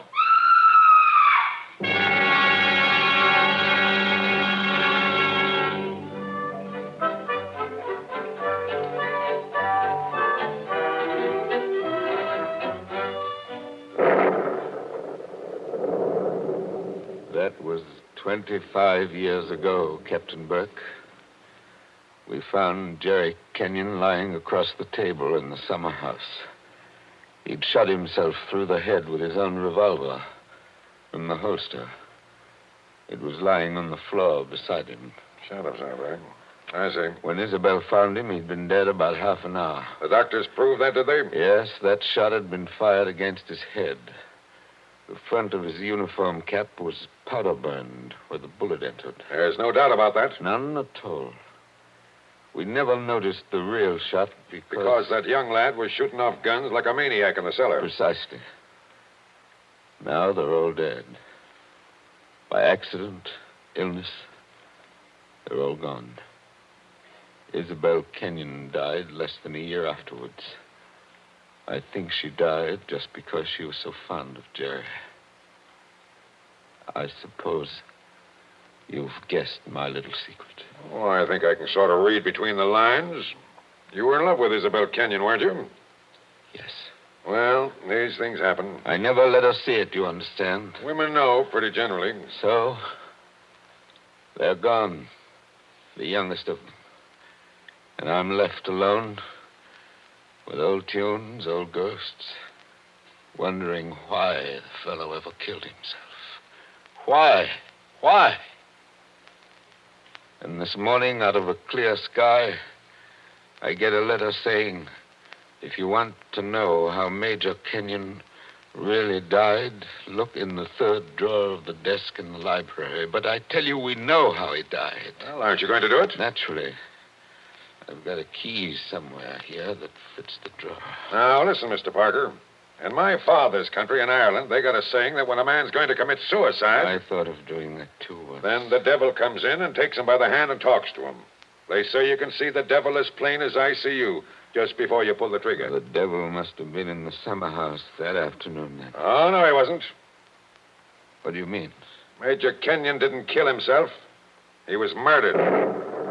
My dear Captain Burke, the police covered all that at the time. Everybody had an alibi. They did they? Well, think of what I've told you. Isabel and I were together all the time. Paul, her brother, was shooting off guns in the cellar. Yeah? Diane Fisk. Yeah, what about her? Her chauffeur who drove her there swore he saw her walk straight up to the place.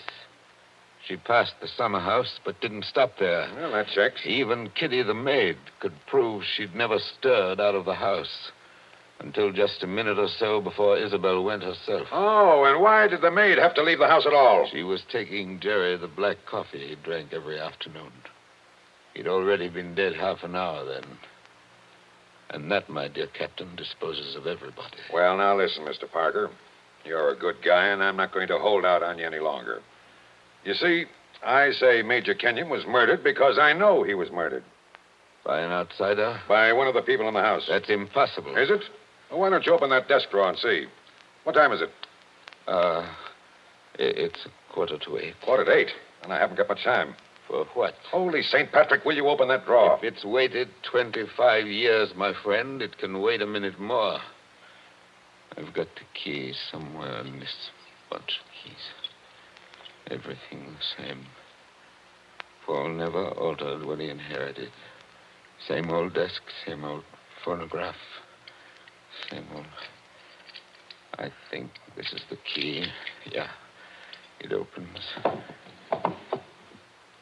There's nothing here except one or two old newspapers.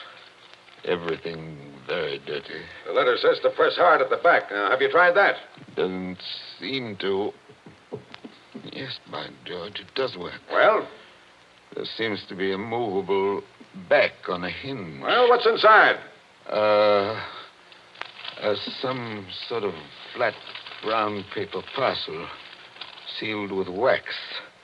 And about as dirty as it can get. Open it, man. Open it. I'm going to. It's a phonograph record.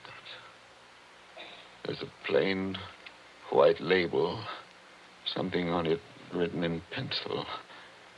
I don't see too well nowadays without my glasses. Well, here, give it to me. I'll read it to you. Go on. A record of how I killed Jerry Kenyon. Say, don't you get it, Mr. Parker? This is the real goods.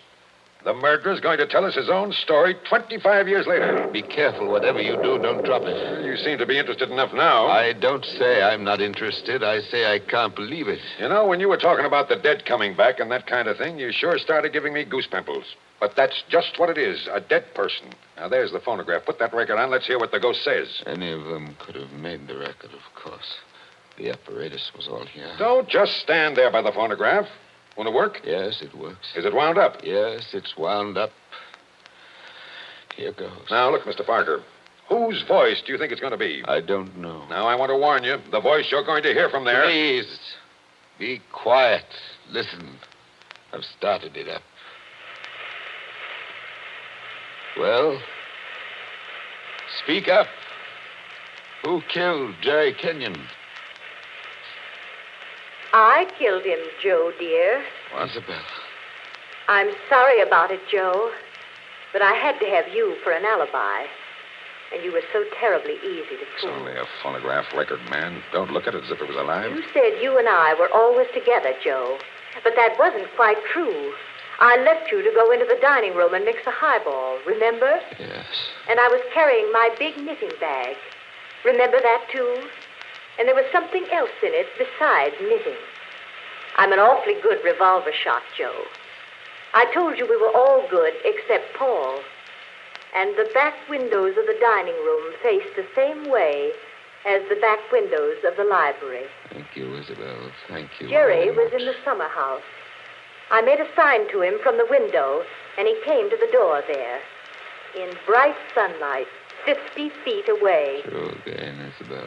True Joe, again. don't you know what August heat is in a wooden summer house? Didn't anybody see that no man would be wearing a cap inside on a day like that? Jerry had taken his cap off before he went into the summer house. We saw him do it. He was bareheaded when he came to the door. So I lifted the revolver and shot him through the head. Then I dropped the gun back in my knitting bag and went back into the library with your drink. Isabel. Don't talk back to the thing, There Manny. You'll was drive something me else screwy. in my knitting bag, too. I had to use it. It was a duplicate of Jerry's army camp, with a powder-burned hole already fired through it in the place I wanted. Very clever of you, Isabel. So I've been the goat for 25 years. I waited for some time, and then slipped out to find the body. I fitted the new cap over Jerry's head in place where it ought to go. I put the old cap in my knitting bag. I took his revolver out of the holster and kept it. The gun that I'd used, I dropped on the floor beside him. So I proved it was suicide. You see? You proved it to me. Joe, listen, I'm very sick. They tell me I'm going to die. You are dead. Joe, I'm afraid. I'm going out in the dark, and I don't know what's there. Don't go away, Isabel. Come Joe. on. Just for a minute. Okay, I've had just about enough of this. Joe, I want you to tell everybody about it. I want you to tell them how a poor, crazy woman couldn't stand that man any longer, and how... There. It's cut off, and it's going to stay cut off. Thank you. I've heard about enough, too. But you can't arrest her now, my friend. You can't arrest her now. After hearing that, I'm not going to arrest anybody. Tell me, Captain. Did you know what was on the record? No. That's why I had to hear it. I knew about it, but I wasn't sure what it had to say. But so help me, I never guessed how hard it would hit you. Man, don't you get it even yet? Yes, I get it. Oh, no, you don't. You don't see anything. That was how the fake suicide was managed, yes. That's just how it was all done, bar one or two little things. Only what? Only it wasn't Isabel Kenyon who committed the murder. Did I hear you correctly? You did? This is another one of your little jokes, I imagine. Can't you let me alone? Have you some kind of personal spite against me? What did I ever do? You're going to hear the real truth now if I have to hold you down in that chair. I know Mrs. Kenyon didn't kill her husband because I've just come from talking to the real murderer up the river. But they're all dead. Oh, no, they're not. And I haven't got much time either. That clock's just going to strike 8. What's the time got to do with Good it? deal if you'll follow me. Mrs. Kenyon died less than a year after her husband, didn't she? Yes. But it wasn't Mrs. Kenyon's voice you just heard on that record. What? I'm telling you, the real murderer hated her. Hated her like poison and wanted her blamed for the crime. When Mrs. Kenyon died, the real murderer wrote a letter. Well? But she never mailed that letter. She made a lying record of Isabel Kenyon's voice as evidence. Now you figure it out for yourself. Who was pretty enough to take Major Kenyon's eye and strike back like fury when she got thrown over? Who wanted to go on the stage and do impersonations? Kitty, the maid. Ah, you're talking sense. She shot Jerry from the dining room window. When she couldn't borrow Mrs. Kenyon's knitting bag, she went out to the summer house with a gun and the fake cap wrapped in a napkin on a coffee tray. She did go out, I remember. Actually, she got there before Mrs. Kenyon did. But the summer house was dark inside, and Mrs. Kenyon never noticed her. The next day, Kitty wrote that letter, but she couldn't bring herself to send it. So she kept that letter till the day before yesterday. Then one of the boys at Sing Sing... Wait a minute. ...thinking he was doing her a kind action, put a stamp on it and mailed it. Did you say Sing Sing? Yes. They're electrocuting her tonight for the murder of an Italian down at Collier's Hook. I found out about the record, all right. But the one thing I wasn't sure of was that she had done the job alone. Now, frankly, the way you acted, I thought that you might have been in on it, too. Well, that's why I had to hear it through. And it was anything but a joke. And now, here it goes to blazes forever.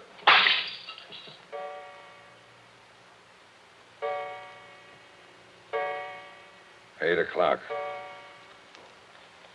Now she's dead.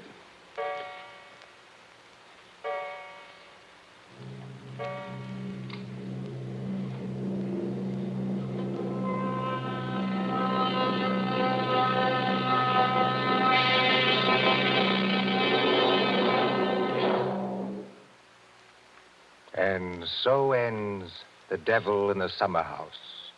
Tonight's story of Suspense.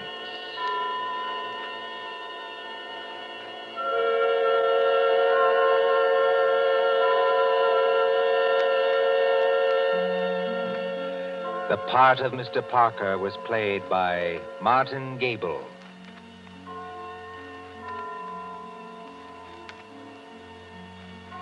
Again next Tuesday at 9:30 p.m. Eastern Wartime. A story dedicated to the thrill of the nighttime, the hushed voice and the prowling step. Another adventure in suspense. William Spear, the producer, John Dietz, the director, and John Dixon Carr, the author, are collaborators on Suspense. This is the Columbia Broadcasting System.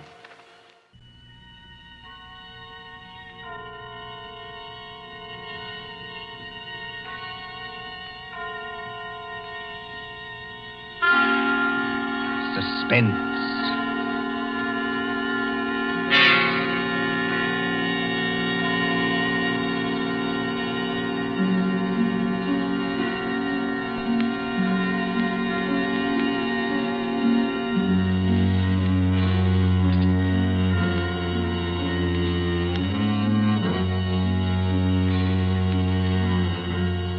The thrill of the nighttime, the hushed voice and the prowling step.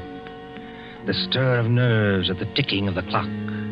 The rescue that might be too late. The crime that is almost committed. Mystery and intrigue and dangerous adventures. We invite you to enjoy stories that keep you in suspense.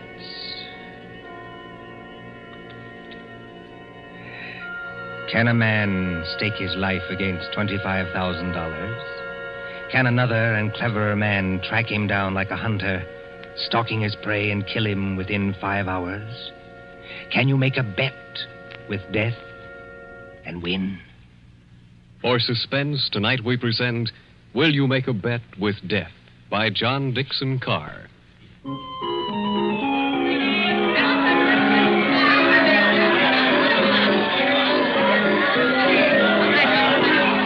Coney Island on a summer day. There's the beach, bright colored with bathing suits. There's the boardwalk, all straw hats and summer dresses. There's the Ferris wheel and the roller coaster. There is all humanity eating hot dogs and having a good time. And over there, beyond that souvenir shop, is the haunted mill. You get into a little boat. You float through a narrow tunnel into the dark while witches scream. But that fools nobody, does it? There couldn't be any real terror, could there? While the bands are playing and the crowd goes by and... Ladies and gentlemen, a unique attraction. It hurts me to see you stand there and miss this. Only 10 cents, 1 dime, the 10th part of $1 to go through the old haunted mill and get the thrill of your lives. An overstatement, if you ask me. 1 ticket, please. Did you say 1 ticket, lady? That's right, 1 ticket.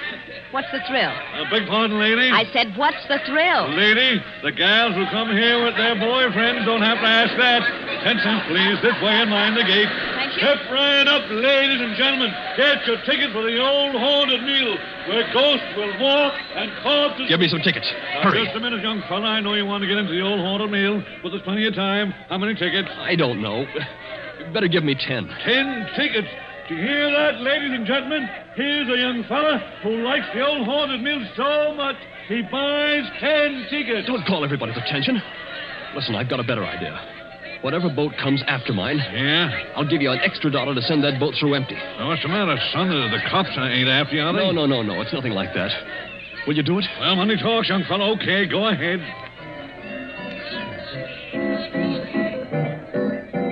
Isn't there an empty boat here? Well, really?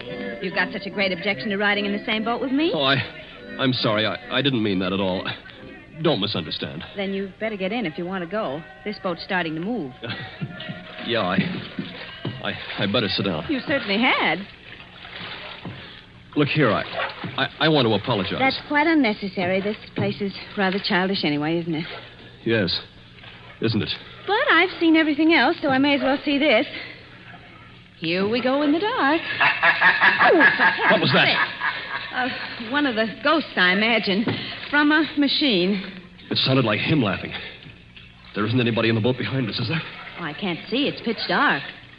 Listen, miss, Miss... My name is Andrews, Betty Andrews, if it's customary to exchange names in a place like this. Mine's Pendrell. Bob Pendrell. Did you say Pendrell? Yes. Do you know it? Oh, no, not exactly. It's an unusual name, that's all. I don't want you to think I'm out of my mind, though I very nearly am. But I've got 5 hours to go. Just 5 hours. At the end of that time, either I'll have won $25,000 or else... Or else? Or else I'll be dead. You know, I wish I'd kept you away from this boat. Well, there's nothing to get alarmed about. For you. I can't tell you much, but I had to tell somebody that or I'd have started yelling. There's just one other thing. Is there?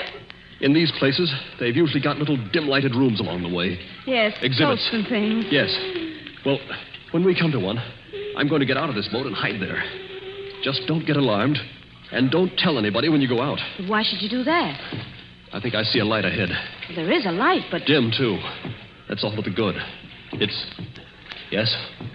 We're coming around the corner. Look, I'm going to have company when I get off. A waxed dead man on a pile of straw. Oh, I hope I can stand these noises. Goodbye, Betty Andrews.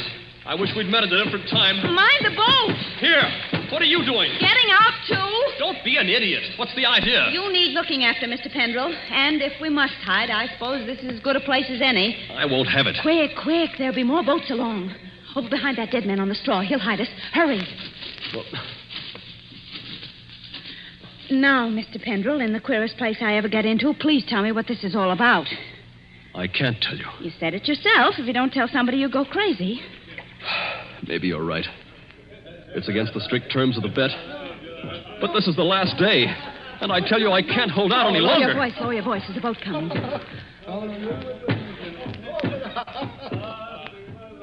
I wonder if you ever heard of my stepfather, John Destry. Yes. I imagine everybody has. He's a millionaire, and I'm not. I'm just a chemist. An analytical chemist. Not very successful. So if I'd had time, if I'd had money, I might have worked out a process that would have... Well, I think it would have helped in the war. But he's got money. Yes, he's got money. Well, my mother died years ago. This Destry's a big, white-haired, fine-looking fella. You'd think butter wouldn't melt in his mouth. He's got an apartment in the East 60s, secretary, I never met her, valet, cook, that kind of thing. Well, he used to invite me there. I wouldn't go. Then he got hold of a book I had to have, a German work on chemicals. So I went. After dinner in that study of his, over the brandy...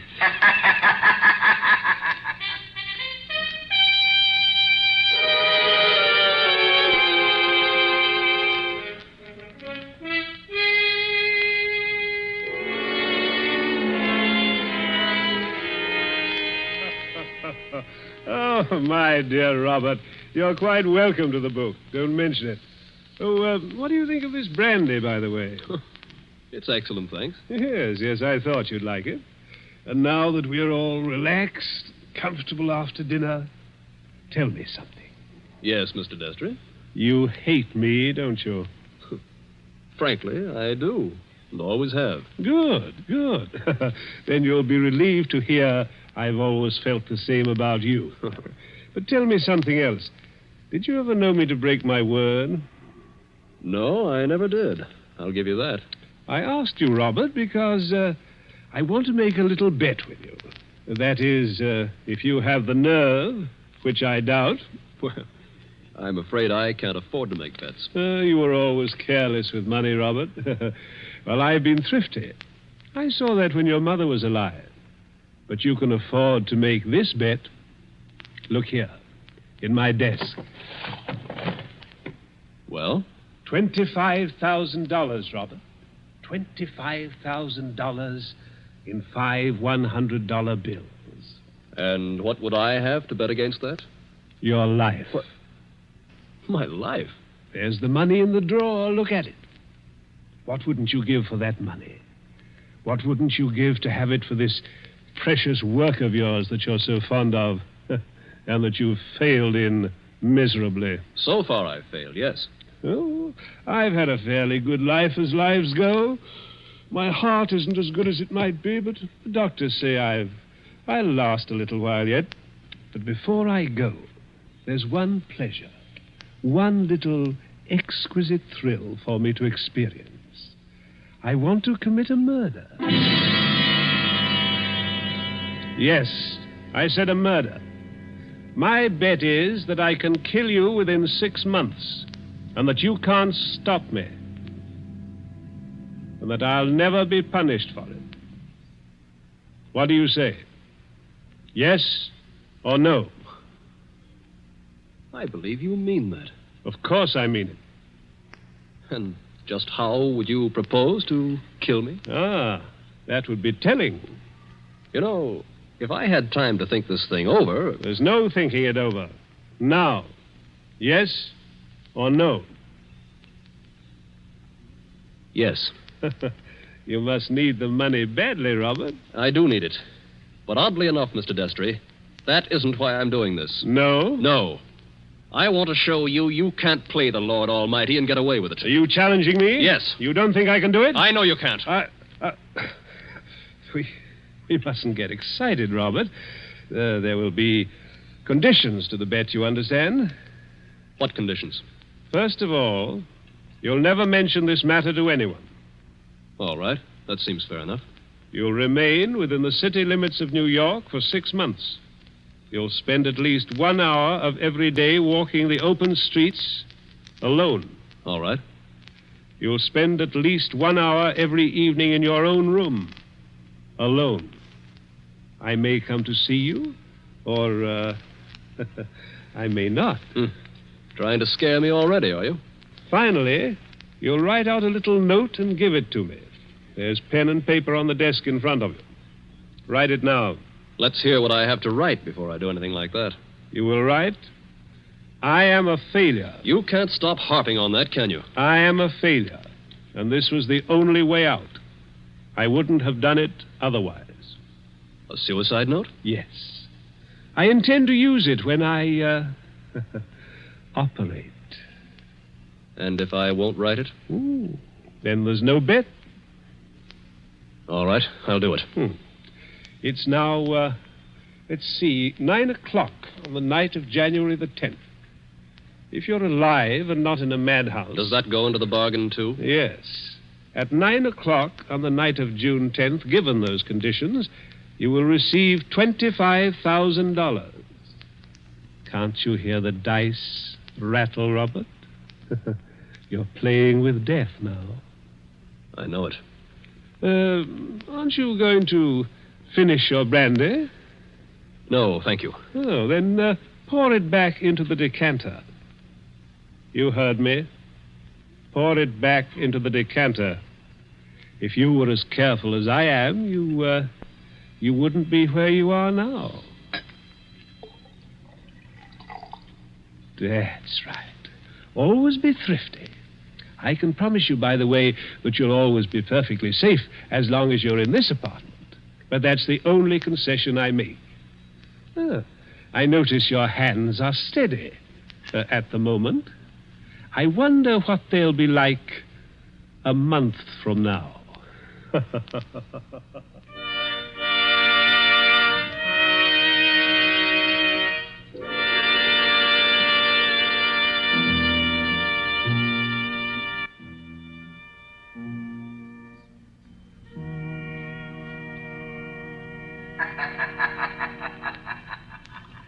So you were fool enough to make a bet with John Destry. Listen, Betty. I want to tell you what else happened the same night. I got on a Fifth Avenue bus and started to look through that book that Destry gave me. It was a book that I wanted about poisons. Well, just as I opened it, I felt something sharp prick my fingers. I looked down, and my hands were covered with blood. He had sewn safety razor blades in a line down the inside edge of the cover. Oh, no. Yeah. A little white card fell out of the book, and I read it. It said, "See how easy it is to take you off guard? Those razor blades aren't poisoned, but they might have been. Take warning." Betty, that was 6 months ago. 6 months less 5 hours of careful, refined torture. And now, I've got only 5 hours to go. What's he done in the meantime? Nothing. Nothing. I don't understand. Nothing at all. That's the cleverness of it. He's left me waiting. Expecting something. Expecting it every hour of the day or night. Once at the laboratory where I work, I opened a box that I thought was from a chemical supply house. And a Mexican tarantula, one of those furry spiders about as big as your fist, ran out across my hand. It was a toy tarantula. He enclosed a card asking whether I didn't admire it. Bob, this can't go on. I used to think I didn't have a nerve in my body. I could hold a test tube at arm's length absolutely steady for minutes at a time. Now look at me. Don't, please, don't. But the waiting's almost over now. Walking the streets, wondering who's behind you. Sitting alone at night, listening for every step on the stair. He's got very little time left now, and he's got to do something. The question is, what's he going to do? Well, maybe he doesn't mean it. Maybe he's only doing it to scare you. And lose all that money? Oh, you don't know my stepfather. Listen. Huh? I don't hear anything. That's just it. There's no sound of running water. The boats have stopped. Then we're all by ourselves in here. All with him. Yes. Oh, Lord, how I wish I hadn't gotten you into this. Oh, I'm all right. Or at least I think I am. I thought I saw him in the crowd outside, but I couldn't be sure. I'm seeing him everywhere. Now, Bob, just a minute. Just tell me one more thing. Did you ever see Mr. Destry, face to face, after that first night? Oh, many times. He came to see you? He came to my laboratory once, yes, but mostly I went to see him. And why? Because it was the only place in the world I could feel safe. He's promised that nothing should happen to you while you were in his apartment. Don't you see it was part of the torture? Night after night he'd invite me, and I'd go, right up until last night. Last night, we were in that study of his, with the devil masks on the walls, and he was sitting behind the big mahogany desk.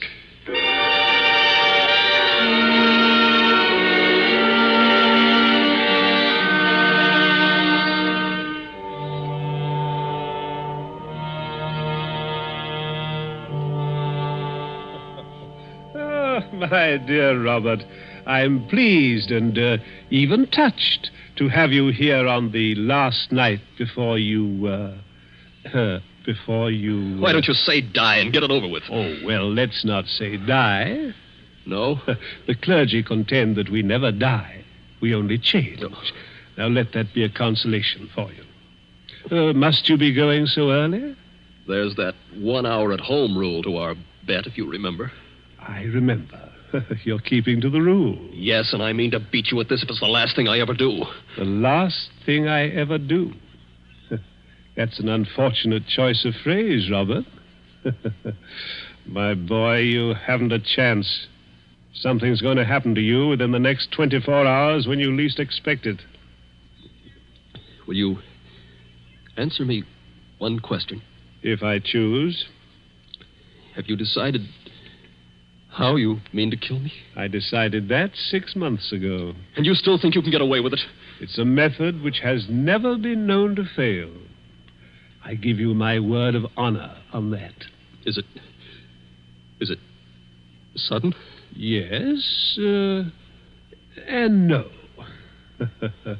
Wouldn't you like to know what it is? Good night, Mr. Destry. I think I'd better be leaving. No, my dear boy. You mustn't go yet. Sit down. Pour yourself a glass of brandy. No, thanks. Then perhaps you wouldn't mind pouring me a little. My doctor allows brandy, though I'm forbidden spirits.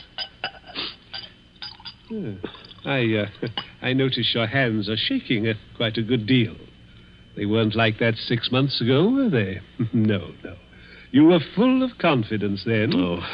And it grieves me to see you waste tobacco by lighting a cigarette and putting it out immediately. Oh, it's no use lying to you. But I'm going to beat you just the same. You wouldn't like to back out now? After what I've been through?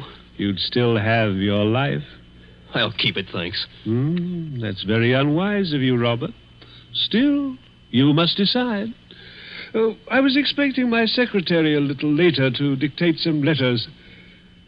But now, I think I'll leave her a message that I've gone to bed and turn in myself. Tomorrow is likely to prove an interesting day for both of us. Here's your hat, here's your briefcase, and let me wish you a fond, peaceful, and happy good night.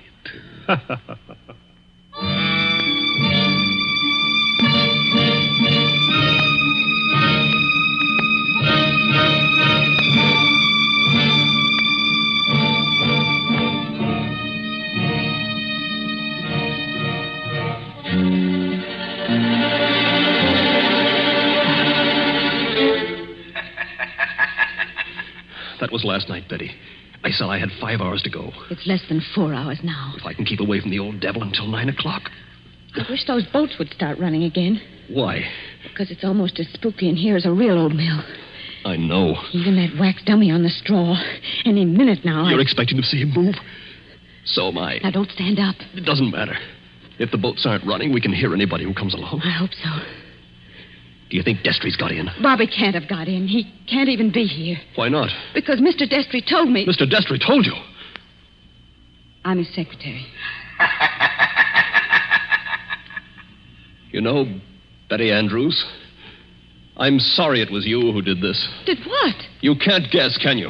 Oh, Bob, I didn't come here to trap you or spy on you. If that's what you're thinking, I swear I didn't. No. You only got me to tell you the whole story and lose my bet. I haven't heard a single word you said. Bob, please believe that. He didn't send you here, of course. No. And of course you never saw me at his apartment last night. No, I swear I didn't. I got there late. He'd gone to bed. I didn't even take off my hat or gloves before I left again. Don't you understand, Bob? I hate him, too. I want to see you beat him. You've got to beat him. You mean that? Look at me and see if I mean it. Betty, I almost believe you. You must believe me. And Anything else? we better hide behind that dead man in a hurry. Those boats have started up again. I wish I could tell you, Betty, what that means to me. Come on, hurry. Wait a minute, you two. But stay just where you are. Where's that voice coming from? Along the tunnel, I think. But it's not Destry's voice. No, it's a man standing up in a boat. He's coming around the corner. I can see him now. Hurry. The old haunted mill, eh? My golly, if this ain't some place to make a pinch, I never heard of one. What do you mean? Make a pinch? Just what I said. Your name, Robert Pendrell? Yes. Who are you and what do you want? Police headquarters.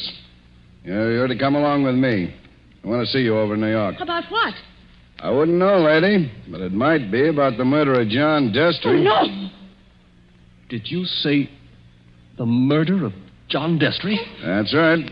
Somebody poisoned him last night with mercury cyanide. I wouldn't have got you at all, maybe, if the barker outside there hadn't thought the cops were after you to start with. Betty, Yes, Bob? he's beaten me. He hasn't beaten you. Oh, yes, he has. And I know now the weapon Destry was going to use in killing me. What weapon? It never fails. The electric chair. You mustn't talk like that. Don't you see? He never once intended to kill me in the way I thought.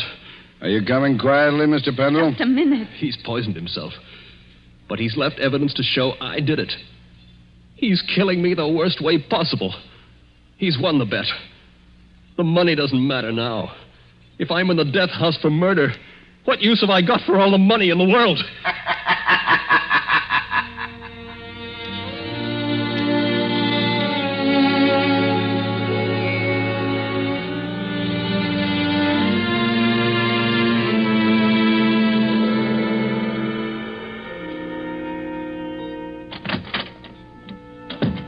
Pendrell, let me introduce myself. My name's Mullen, Inspector Mullen. It's a pleasure to meet you, Inspector. It's a pleasure to be safe again. I've had you brought here to my office for a little quiet talk. You're in a jam, son, and I want you to realize how bad it is. You think I don't realize it? John Destry was poisoned with mercury cyanide administered in a glass of brandy. And only my fingerprints were on the glass besides his own. I can guess. Mr. Destry's body was found this morning lying behind the desk in the study. There was an empty glass with traces of brandy and cyanide. Now, we haven't had the full autopsy report, but the smell of that stuff is pretty distinctive.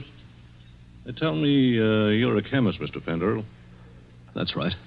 The boys find that 8 grains of mercury cyanide are missing from your laboratory. Where he visited me a month ago. And in your briefcase, which you took away from his apartment last night... He handed it to me. I remember. We found over $1,000 in cash.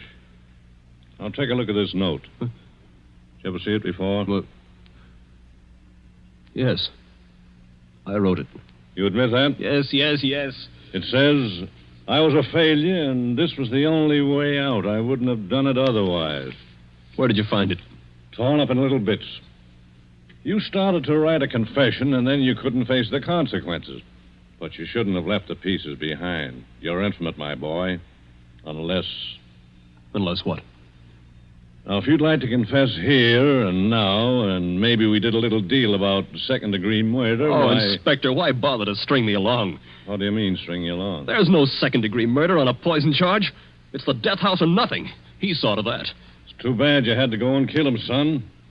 Didn't you know he had an aneurysm? A what? Fatal heart disease. He said that he had heart trouble, but... Heart trouble? His doctor says he couldn't have lived 8 or 10 months anyway. And you might have got something in the will. So that's why he did it. Did what? Killed himself. You still stick to that crazy story you told the boy? He's going to kill me, isn't he? With 3,000 volts of electricity. Inspector Mullen. What are you doing here, Sergeant? Didn't I say I wasn't to be disturbed? All the same, Inspector, I thought I'd better do it. There's a young lady here, a Miss Betty Andrews. I think you'd better see her. I'll see her when I'm good and ready. And I think you'd better see her, Inspector. We've just heard from Mr. Destry's lawyer. Well? He said that young fellow there, Mr. Pendrell, inherits $25,000 in Mr. Destry's new will. Did you hear that, son? Do you see what you'd have gotten if you hadn't gone and killed him? He was keeping his promise, that's all. And a fine lot of good it'll do me now. But look, Inspector, I've just talked to the medical examiner, and he says there's no poison in Mr. Destry's body. Say that again? There's no poison in the old man's body. Somebody's kidding you. An empty glass with the smell of mercury cyanide and a dead man with a congested face behind the mask? What did kill him then? Well, if you'd like to listen to Miss Andrews, Inspector, she's right here now. I think you'd better listen, Inspector. I've been trying to tell you all afternoon. Go ahead, Miss Andrews. I've been over and over it. But until they got the medical report, nobody would listen. Can you tell us what killed John Destry? Yes. Poison killed him. But the sergeant's just been saying there was no poison in the body. Inspector, will you listen? I was at Mr. Destry's apartment late last night. Well, so what? You didn't kill him, did you? The servant said he'd gone to bed. So I looked into the study to see if there were any instructions. Was Mr. Destry dead then? I don't know. I couldn't see his body because it was hidden behind the desk. I didn't even learn he was dead until late this afternoon. But I did see a full glass of brandy. A full glass, did you say? Yes. So I picked up the glass and poured the brandy back into the decanter. That's what he always made us do. And I didn't leave any fingerprints because I was still wearing my gloves. And that was the same glass you later found empty. But you still are not telling us what was the poison that killed John Destry. It was the poison in his own system. He worked out this plot to convict Bob Pendrell. Only just as he stretched out his hand to drink the cyanide... Inspector, I think I see it. It was his last great hour. He couldn't resist such gloating as he'd never known before. That's it. His heart wouldn't stand it, and he fell dead behind the desk. And I think, if you study the expression on his face, you'll find he died laughing.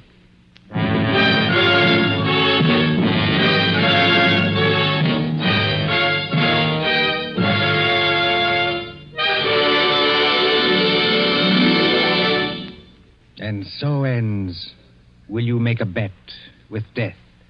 Tonight's story of Suspense. The part of Bob Pendrell was played by Michael Fitzmaurice. Betty was played by Leslie Woods. John Destry was played by Nicholas Joy. And in supporting roles were Ted DeCorsia and Charles Slattery. Again next Tuesday at 9:30 p.m. Eastern Wartime. A story dedicated to the thrill of the nighttime, the hushed voice, and the prowling step. Another adventure in suspense. William Spear, the producer, Mark Slobe, the director in the absence of John Dietz, and John Dixon Carr, the author, are collaborators on Suspense.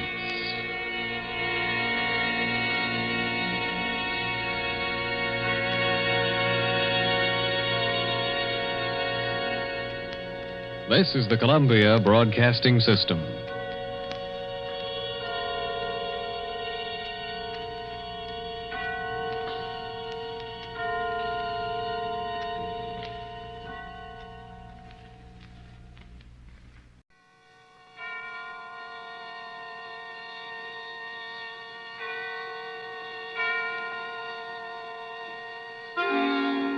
Suspense.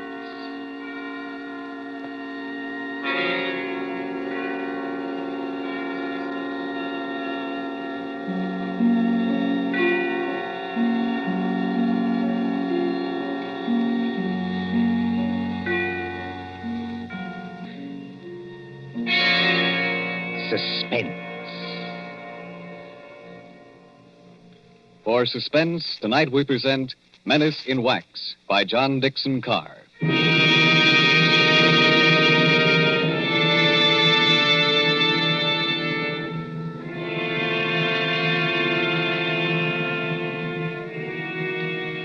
During the French Revolution of 1793, a Swiss girl copied in wax the severed heads of those who had just been guillotined.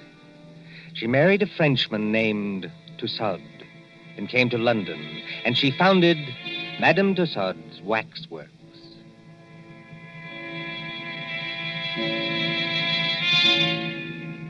There it is, still in Marylebone Road, near Baker Street Station. Not the original building. That was destroyed by fire. But it remained untouched when a darker shadow than revolution came to England. And they plastered high explosives all along that road and hit the cinema next door.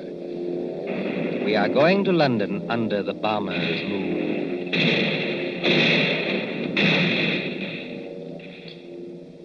Late one night in March of 1941, a young man hurried up to the great glass doors of Madame Tussaud. Hey, open up here. Isn't there a night watchman around this place?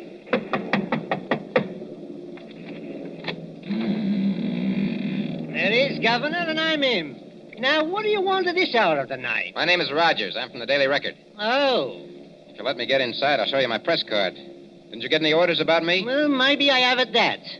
Oh, you're the bloke who wants to see the Chamber of Horrors. That's right. All right, you may as well come in. My paper got a tip there's something funny going on around here. Something funny going on here? That's a good one. The rain's not very heavy tonight, is it? No, they're going over. You ain't heard where, Governor? We got a teletype flash. There was the Midlands. Lord lummy, and I've got a sister in Birmingham. Oh, why can't she come and stop in a nice, safe place like London? There's the Regent's Park guns opening up again. Makes your teeth rattle and shakes the hats off the dummies' heads. You know, this Chamber of Horrors is getting to be popular tonight. You mean there's been somebody here before me? Yes. A woman? That's right, Governor. About 5 feet 2 inches tall, very pretty. If you like 'em, brunette and big-eyed and a phony French accent. No, Governor, no. This was only an old lady that lost her handbag. Oh, thank the Lord for that anyway. Now then, what is going on around here? Well, I don't know, Governor. You'll have to ask Pearson about that. Who's Pearson? Oh, he's the bloke that's the watchman down there. He's old and he imagined things. He phoned your piper. Have you got an electric torch? Yes. Then go straight on through the marble hall and down the stairs on your left. And don't speak to the policeman, 'cause he's wax. Yes, that's the way, Governor. That's the way to the Chamber of Horrors. Thank you.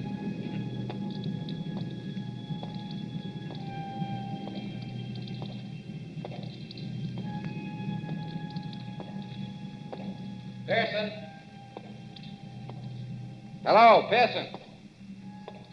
Pearson. Yes, sir. Huh? You're looking for me. Oh, I didn't see you there. I must have thought you were one of these wax dummies. Ugly dim light, isn't it? Yes. Rogers is my name. I'm from the Daily Record. Oh, yes. I'm glad you came over. I phoned your paper myself. Maybe I'm just imagining things, but... Oh, I don't blame you. This place would make anybody nervous, especially during an air raid. Well, sir, it's all right as long as you don't get to imagine they're watching you. Oh, and do you? Oh, yes. Sometimes. That's the gambling group in the center there. Uh-huh. What's that thing over there? That's the famous guillotine. Oh, wait a minute, old boy. You're not trying to tell me that's the original guillotine. No, that was burnt in the fire. Madame Tussaud bought it from Sanson, the executioner. Let me tell you something, Mr. Rogers. What? Years ago, this is straight, a young French woman came in here. There was nobody else in the place. She thought 'twould be great fun to say she'd put her neck in the same guillotine as Marie Antoinette. So she climbed up on that platform. She snapped the little wooden collar down round her neck, shutting herself in. All of a sudden, she realized she didn't know which spring controlled the collar and which spring controlled the knife. Oh, good Lord, she didn't. No. But they say she went crazy. They say she screamed and screamed. What's that? I'm sorry. I didn't mean to scare you, but sweet Mama, I'm so scared myself I cannot help it. Susie. Oh, no, not Susie. Susie? You make it so it rhyme with floozy. That is not nice. Why, you little devil. I ought to turn you across my knee. What are you doing here? And will you forget that French accent? You're driving me crazy. You know this young lady, sir? Do I? She works for my paper. She's haunting me. Oh, Bert, that's not nice. I like the way I talk. I only try to give you ideas. That's just what I mean. Now take your arms from around my neck. She's French, sir. Her mother came from New York, like I did. She's got some funny ideas, accents, and disguises. So I dress up as an old lady, and I come along, too. That is clever, no? Definitely no. But I go into what I think is the ladies' room, and there is Jack the Ripper. I'm so scared I almost kick the ghost. Whatever else you do, miss, for the love of heaven, put out that cigarette. It is not permitted? It is what they are most afraid of in this place. Fire. If you vouch for this young lady, Mr. Rogers... I don't vouch for anybody. But go on now. What's all the mystery here at Madame Tussaud's? You see the group over there? It's called the Gamblers. That 3 men and a woman in 18th century costume sitting around a table playing cards? Yes. And about once a week, when the lights are out... Yes? Those dummies do play cards. Is this a publicity trick of some kind? Oh, no, sir. Then what's the game? I'm not crazy. I know they don't actually do it, sir. What I want to know is who changes the cards round in their hands and why. Well, could anybody? Anybody from the outside, I mean, get in to change the cards? Oh, yes. There's a back door. But why would anyone want to break in here just to change those cards around? Mon cher Ben, écoutez. Listen. I have made a discovery. Listen, if you're going to talk, speak English. Or better yet, just keep still. But I have made a discovery. This card game. What about it? It is crooked. Here is a man which has 2 deuces of hearts in the same hand. Listen, Susie, I don't give a... Wait a minute. Let's have a look at those cards. I give you ideas, yes? Susie, for once you're right. And look here. 2 of these players have all the clubs and hearts. The other 2 have all the diamonds and spades. Susie, how many letters in the alphabet? 26, no? And twice 26 is... 52. The number of cards in a pack. Give me a pencil, Susie, quick.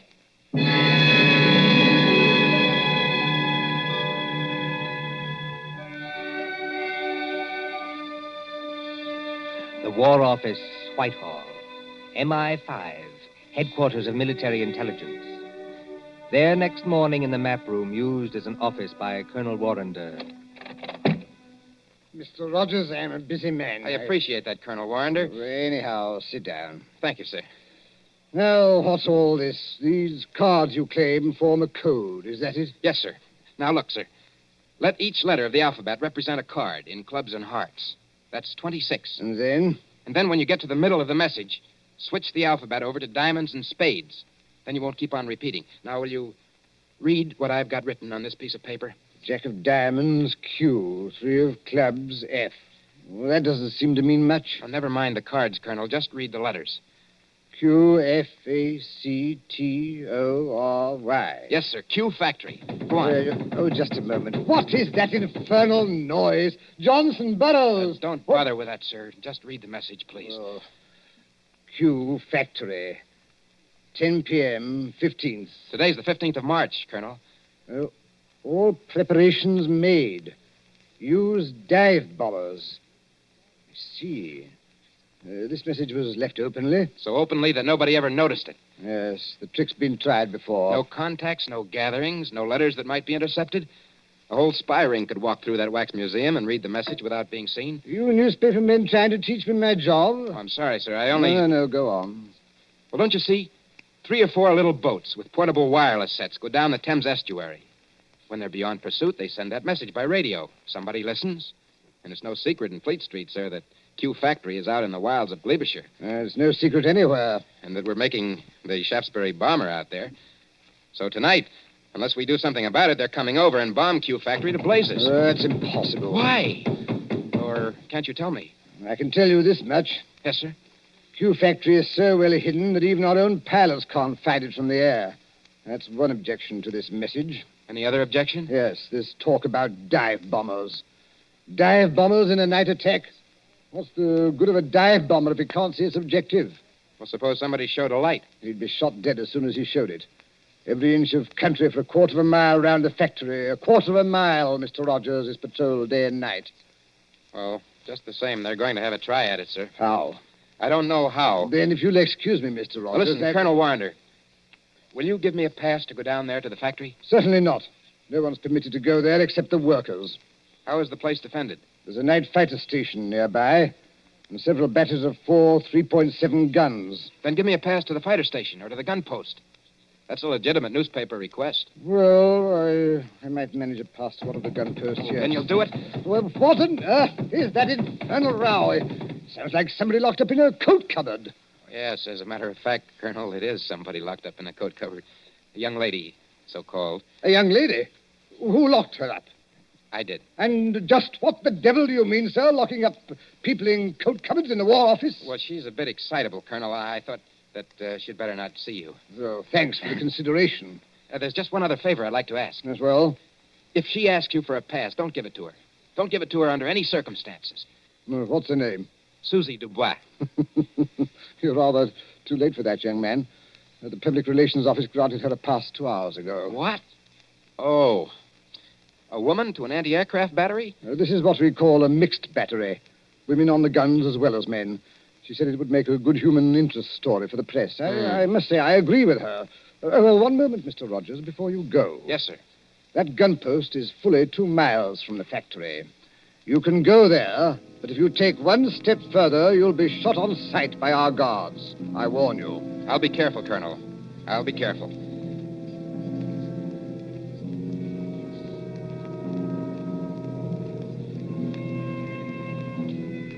Somewhere in the West Country, a yellow moon shines over bare trees. A white mist, moving, clings to the ground.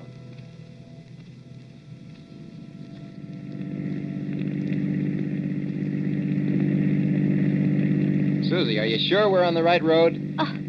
Mon cher, they have taken away all the signposts in case there is an invasion. I know that.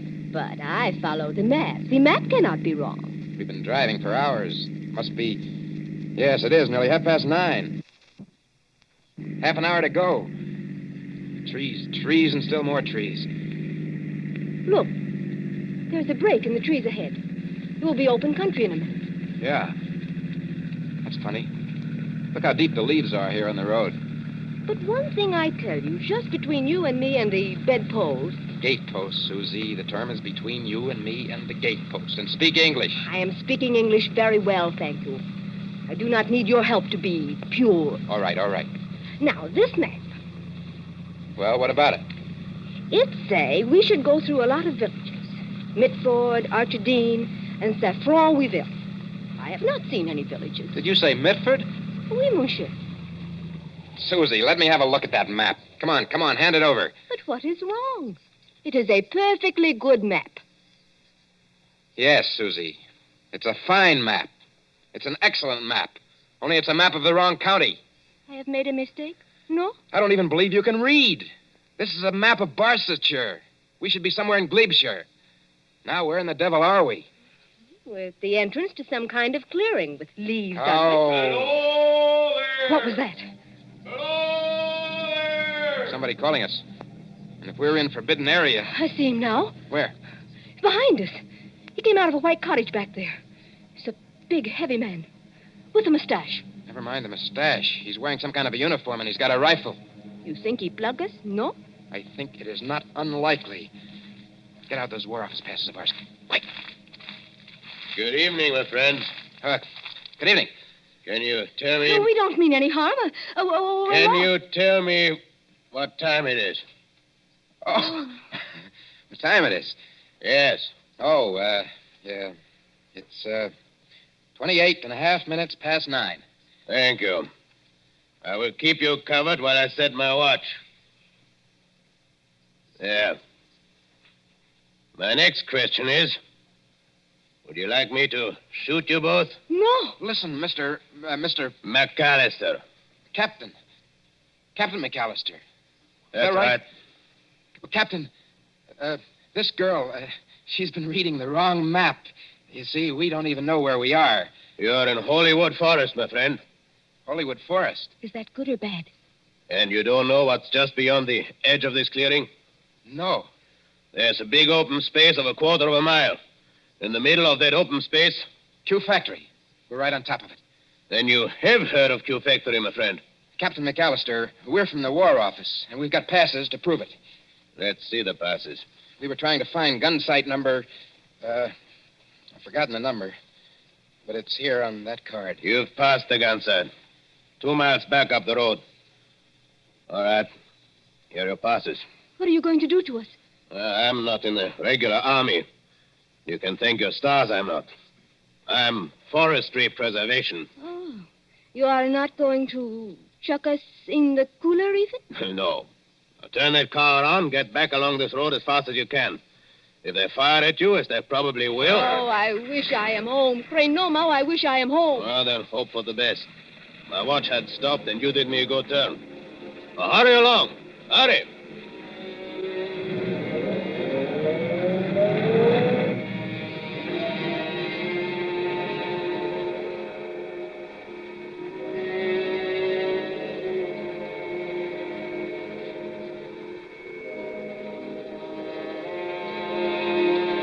Gun sight of heavy attack battery. 4 3.7 guns against a moon growing clear white. White as the concrete emplacements, sealed against light where the crews, men and women, sitting, waiting. Well, sir, glad to have you both here. But this idea of yours about dive bombers attacking a blacked-out factory in the middle of a forest is rather fantastic, don't you think? Well, I admit it doesn't make much sense, Captain Bronson, but I have a hunch that I'm right. Well, glad you and Miss Susie drove out. Don't see many strangers. Frightfully boring. Nice country, of course, good air and everything, but dull. Dull as ditch water. What's that? Only some of the lads and lasses inside. Like to walk along the emplacement here? Oh, is that allowed? Oh, certainly, old boy. Why not? Bright moon tonight, isn't it? Yes, bomber's moon. We nearly get shot on our way here. Quiet, Susie. We're not supposed to have been there. If I nearly get shot, I am going to say I nearly get shot. It was a man which is called, McAllister. Oh, old Mac. Huh? Very decent sort, Mac. He's a tree doctor. A what? Tree doctor. Got to have wood, you know. But trees start to die. Mac goes round the edge of the clearing and smears them with stuff to keep them well. How did you come to meet him? Well, the fact is, we nearly got as far as the factory tonight. Oh, then you were lucky to get back alive. There weren't any barrage balloons over the factory, I noticed. Hardly, old boy. They wouldn't advertise, would they? With balloons in open country? And if the Germans did use dive bombers? Oh, they're not coming, old boy. Just make up your mind to that. I wonder if you'll say so at 10 o'clock.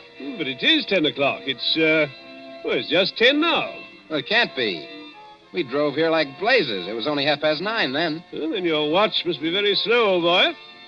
No, I'm afraid you're wrong. I've never seen it quieter. Cold tonight, Very dry for March. Look all around you. Moonlight, open country, not a sign of life in it.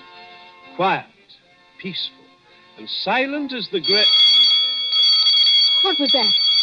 By George, I think we've got some visitors. I think we're going to see some fun. Enemy planes approaching south-southwest. Action stations. Enemy planes approaching south-southwest. Now do you believe me? Better stand back, old boy. Operation crew's coming on. I said, now do you believe me? I want you to watch these girls work. They do everything, you know, except actually fire the guns. Now, keep your hair on, old boy. Susie, he still can't see it. Oh, they'll only be going over. You think so? Oh, yes. We sometimes get a crack at them when they're making for Bristol. Standing by for action. Standing by. Listen.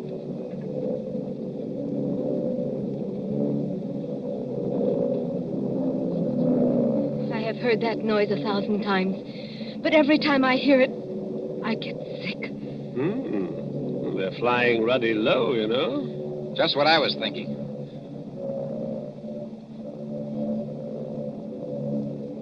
Spotter! Spotter! Any identification? Junkers, 88. Dive bombers. Height, 5,200. Now, look here, you two newspaper people. Yes, sir? There might be things popping, you know, can't tell. Like to get below? No, thanks. I don't like this, Bert, but I'll stay too. Rangefinder, on target. Look here, you two. Those War Office passes you gave me, I'm not supposed to keep them. No, I'd better give them back, just in case. Predictor, on target. Here we go, ladies and gents. Fire.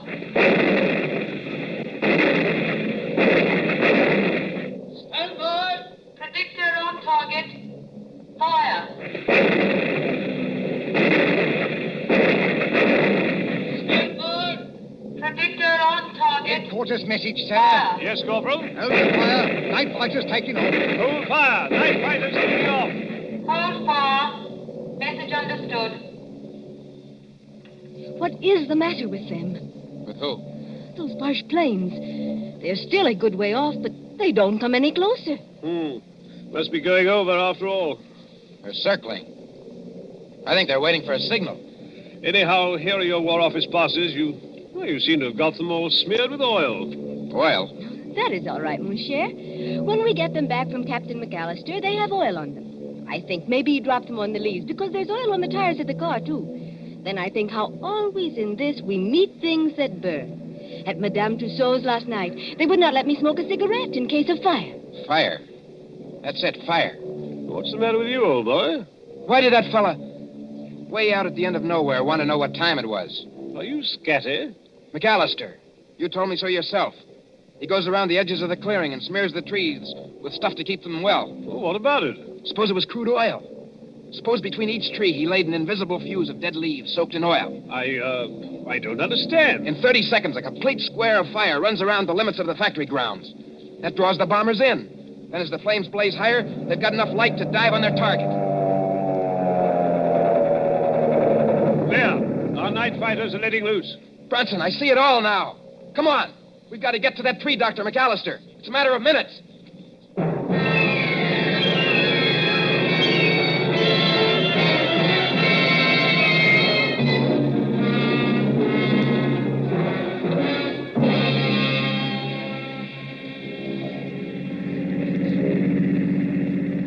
Susie, is Bronson following in the car behind us? Yes, he's following, and men with rifles. We've got to get to McAllister's cottage. This McAllister... I'll bet you 10 to 1 the real McAllister's either dead or tied up in that cottage. The fellow we saw was an imposter. Look out, Susie. Keep your head down.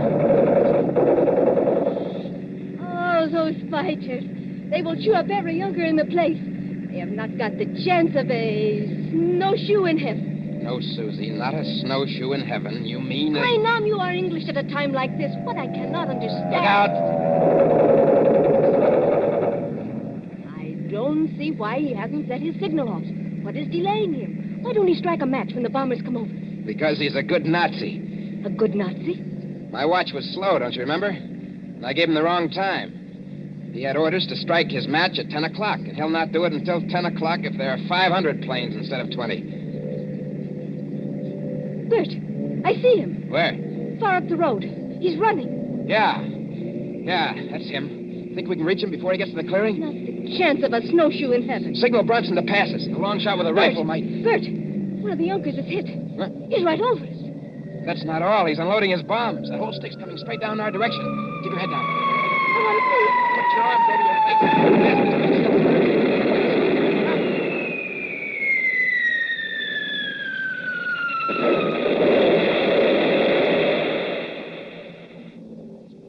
Are you all right? I don't feel her. This is a dirt road. The bomb sank too deeply before it exploded. We didn't catch the blast. Come on, Susie. McAllister was just ahead of us. Come on, let's get out. We can't drive any farther. This road is full of bomb craters. Wait a minute, Susie.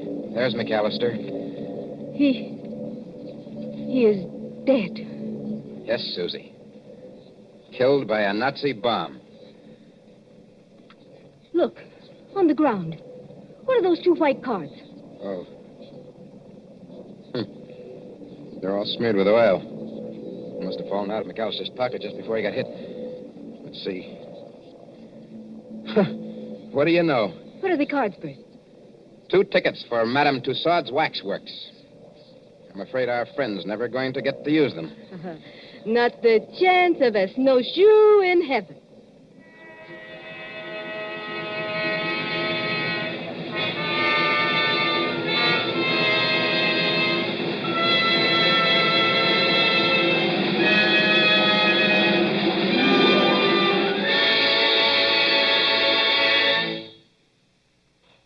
And so ends Menace in Wax.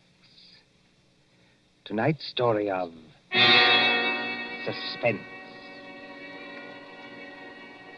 Columbia presents these stories of mystery and intrigue and dangerous adventure for your relaxation and enjoyment. Next Tuesday, there'll be another in this series. Same hour, 9:30 Eastern Wartime. William Spear, the producer. John Dietz, the director. Bernard Herrmann, the composer-conductor. John Dixon Carr, the author. Our collaborators on Suspense.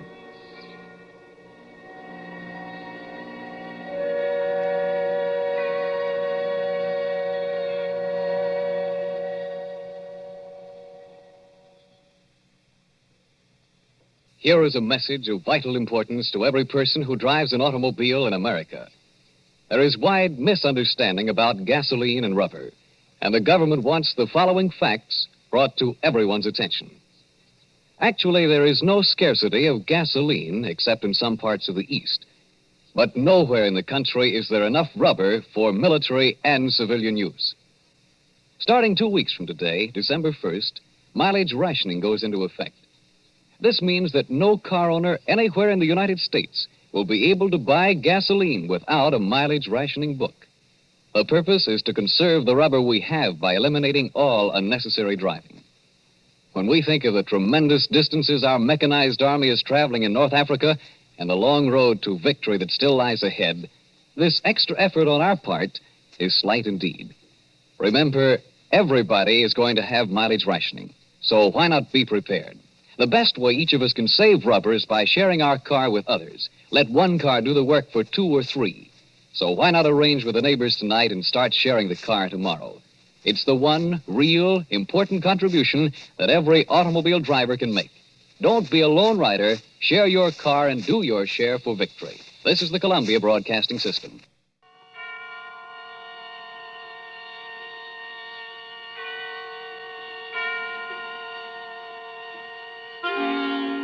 Suspense.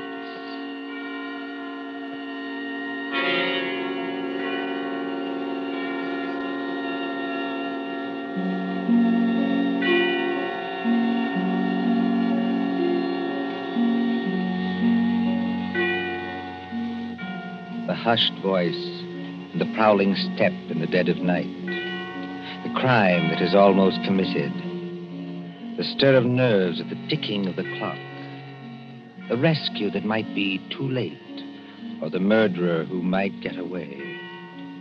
Mystery and intrigue and dangerous adventure.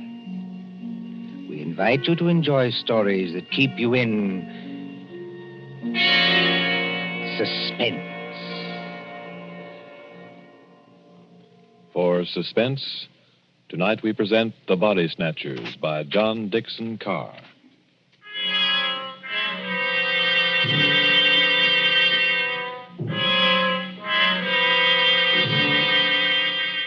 Beware of the body snatcher who prowls after dark. Beware of the graves he robs. Beware of the murders he commits to provide new corpses for the doctors. Up to the year 1832, the body snatchers terrorized England. According to the law, only 4 bodies a year could legally be supplied to the surgeons for anatomical study. And even these were a monopoly granted to the Barbers and Surgeons Company of London. But the study of surgery had to go on. In hundreds of medical schools all over England, perfectly reputable doctors were compelled to buy bodies and ask no questions.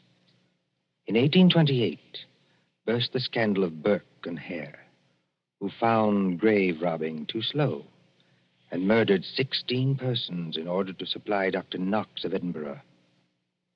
And so, out of basic good purpose, sprang the evil of the body snatcher.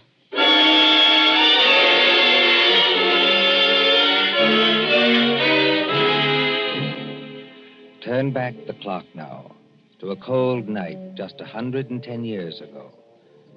Look into the brick kitchen of a house on Wandsworth Common, not far from London. There, in the light of a tallow dip, sits old Mother Slade in her draggled bonnet. What's a keeping 'em? 2 hours.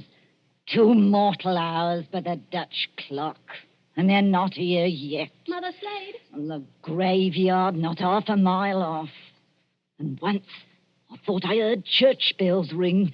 And once... Mother Slade, did you call? No, my girl, I did not call. But I thought I... And what are you doing up at this hour, my girl? I was only locking up, Mother Slade. Ain't it enough to have taken you over from a good-for-nothing mother, not worth the gunpowder to blow her up?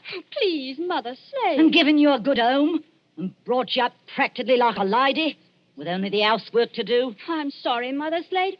Only I wish you wouldn't talk like that about me own mother. And what do you do, Peggy Lester? You stop up until this hour. You mislay me snuff box 20 times a day. I was only going to say I thought I heard a horse and cart in the lane. In our lane? Yes, Mother Slade. There it is now. Yes. Easy, my dears. Drive easy with the merchandise. The doctors don't like it if you bump the merchandise. Merchandise, Mother Slade? What's that? I'll tell you what it is, my girl. I didn't mean anything, Mother Slade. It's your Uncle Matt and your cousin Rob are coming home from their business. That's what it is. You hear that, Peggy Lister? I didn't mislay your snuff box. It's on the table. And if you don't want me to take my fingernails to you instead of a strap, you get on up to bed this minute, do you? Yes, Mother Slade. I'm a-coming, my dears. Don't be impatient. I'm a-coming. Nasty dim light this candle gives. Oh, old Mother Slater's got the rheumatics so cruel she can hardly move. Just pull back the bar, open the door. Well, Matt, did you get it? Did we get it? Strike me blind, but that's a good one, ain't it, Rob? Stow the gad, can't you? Get inside and close the door. They ain't after you. Ain't they? Can't you hear anything? Thought I heard church bells. More like a perishing funeral bell, if you asks me. Take it easy, Rob. Take it easy. We've shaken them off. Have we? I wish I was as certain as some people. The spades and sack is still in the cart. Let 'em stay. Who's a-coming to find 'em? Then you didn't get it after all, you thick-skull parer. Now, don't you start a-blaming us. Now, you shut your potato trap, Mother Slade, or Matt'll make you shut it. What happened? I'll tell you what happened. We was too quick, that's what. The girl was only buried this afternoon. The sooner the better, my dear. What's the good of the merchandise if it ain't fresh, eh? You hold your noise and listen. We left the horse and cart outside like we always do. We creeps up to the lich gate of the churchyard. Walk softly, Matt. Walk softly, Rob, in your oily beaver hats and neckcloths, under the starlight and the white frosted elms. Take care of the graves, too. Spring guns may be set in some of them to protect the dead from marauders. And if the coffin is one of those new iron ones, all your labor will be in vain. Open the gates softly. Don't make such a bloody row with them shovels. I can't help it. I'm loaded down with all this stuff. Oh, and who'll do all the work when we do get there? I will. Matt. Aye? Listen. I can't hear nothing except your teeth are chattering. Matt, there's other people besides us in this here churchyard. Aye, 200 or 300 deaders. But they won't bother us. I means living people. Don't talk soft. Somebody's got a dark lantern. I seen it flash past the gravestones. Oh? Where? Can't you see it now? It's a-coming straight toward us. Yes, I see him. Come on. They've seen us, Matt. Let him have it, lad. Easy does it, Rob. Down behind the gravestones. Crouch down. They can't shoot through stone. Matt, it says here, sacred to the memory It's of... the girl's relatives. They've been watching her grave. All the way, boys. If they want to get out now, they'll have to climb the wall. Oh, Struth. If only I had me barkers. First time in 2 years I've gone without a brace of pistols, and this happens. But you ain't got your barkers, Matt Patterson. I got what's just as good. Give me a shovel. What are you going to do? Charge 'em. This here shovel's got a nice edge. Oh, you daft. They'll have to take time out to reload, won't they? Hear that? Somebody started the bell. That'll bring down every peeler within a mile. If you want a tithing ticket and a neck in a rope, stop where you are. But if you don't want to get scragged before your time, follow me. That's all there is to it, Mother Slade. We went out by the gate, and blow me if they could stop us. You perishing numbskulls. Did they recognize you? No. We had our neckerchiefs around our eyes. And did you do it? I don't know. There's blood on the shovel. No, there ain't, Mother Slade. I wiped it off. Anyway, we're here. What I want now is a Christian fire to sit by, and a drop of spirits to warm my stomach. There's no spirits in the house, Matt Patterson. Don't you lie to me, you ugly mouth. Let go me hand, Matt Patterson. I'm warning You better let it go, Matt. There's no spirits. Only half a loaf of bread. Don't I know it? I haven't tasted a drop of gin all day. And the black dog's on me back. Well? Hark at what I say. The doctor was promised a corp tonight. All right, dearie, he gets a corp tonight. Oh, there's that funeral bell again. What's the clock, old hag? Come on, spit it out. A nice young corp without any trouble or bother. Aye? What about young Peggy upstairs? Strike me blind. What about it, eh? You'd have to be mighty careful. Why? You'd have to smother her with a pillow while I sit on her legs. That's what Burke and Eyre done up in Edinburgh. Then you don't leave any marks on them. See? Here, off a tick, wait. What? If the doctors see they've been polished off, just plain murdered, they won't have nothing to do with it. Leastways, they don't like it. Like it or not, dearie, they all do. Who's buying the beef tonight? Dr. George Arnold. Him? The young fella out Fulham way? That's the man, dearie. But I thought he was too pious and holy to play. That's what Dr. Arnold thought, too, till they started putting the screws on him at Bart's College. No corp, they said to him. No lecture. No lecture, no students. It all comes to it, dearie, sooner or later.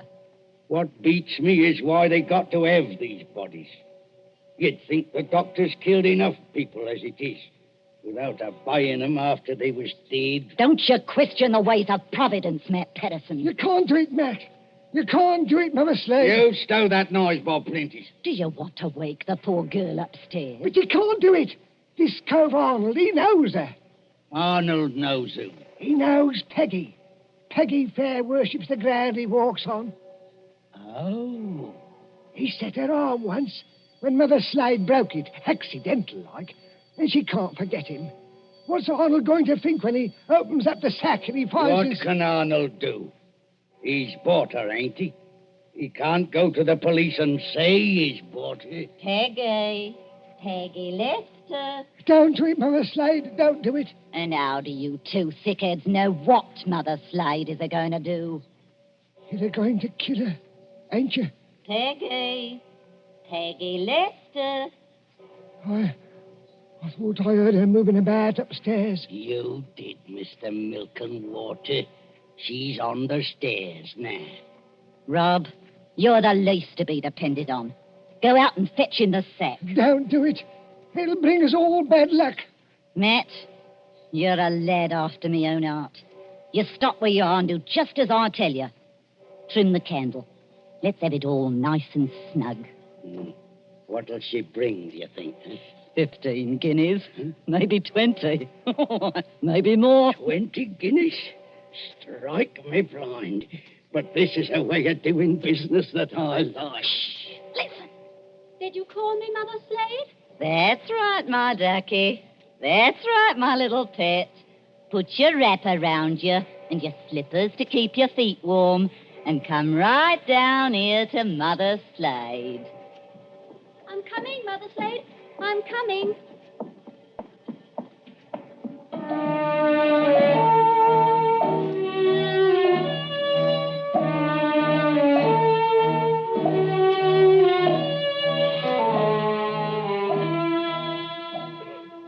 Who in those times would be a surgeon and still be an honest man? At that drugged hour of the night, look into the sitting room of a spacious house. Many candles are still alight there, though they have burned down nearly to their silver sockets. There is Chinese paper on the walls and a turkey carpet underfoot. In front of the fire, now almost out, sits Dr. George Arnold with his bottle green coat and heavy hair.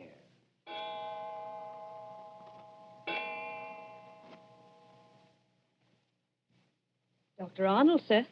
I beg your pardon, Mrs. Tancred. Dr. Arnold, sir. It's gone 2 o'clock. Yes, so it has. You've got a lecture to deliver tomorrow, and you'll be all worn out. Why don't you go on up to bed? Mrs. Tancred. Yes, sir? You're a jewel of a housekeeper. I admire you, and I can't do without you, but would you please go away and let me alone? Sure, I'm very sorry, sir. No offense intended. Stop. I shouldn't have said that. I'm thinking too much, perhaps. And smoking too many cigars, if you'll excuse me. Why must they keep tolling that bell at East Hill Church? Why must they keep it up all night? Well, sir, Elsie says the parson told them to do it. Elsie. Wait. Who is Elsie? Dr. Arnold, sir. I know you're always up in the clouds, mooning over books and whatnot, but I did think you'd recognize the name of your own parlour maid. Oh, that Elsie. I see. Well? Elsie says it's because of the murder in the churchyard. What murder? 2 resurrection men. Body Snatchers, sir. Oh, you wouldn't know anything about such people. No, of course not. They were caught trying to rob a grave, but they got away. One of them was a horrible big fella. Split Willie Kendrick's head open with the edge of a shovel. Is anything wrong, sir? No, not exactly. Well, I thought for a second, seeing how you looked. Did they get the body? Yes, sir. It was Willie Kendrick. His head was split open with a shovel. No, I mean, did these resurrection men get what they were after? No, sir. Thank God. Oh, you may well say that, Doctor. I wasn't exactly speaking in the religious sense, but never mind. Well, Elsie says there are what she calls peelers all over the place. Peelers? Yes, these new policemen. After Sir Robert Peel. and somebody from the new detective police that they're using instead of the Bow Street runners. Well, Mrs. Tancred, I'm going to smoke one more cigar, and then I'm going to bed. Very good, sir. You see, sometimes you give orders, then it's too late to recall them. Whatever the medical practice is, you can't look your conscience in the face afterwards. Then, I can't tell you how or why, a miracle comes along and saves you, and you're free. What was that? Sounds like a horse and cart in the drive, sir. Mrs. Tancred. Yes, Doctor. Will you please go upstairs? Now, make haste. But if it's visitors, sir, or even a patient... Mrs. Tancred, you heard my instructions. Obey them. Sir, there's the front door Yes, bell. I heard it. For the last time, go away. I will admit whatever visitors we have. Yes, sir.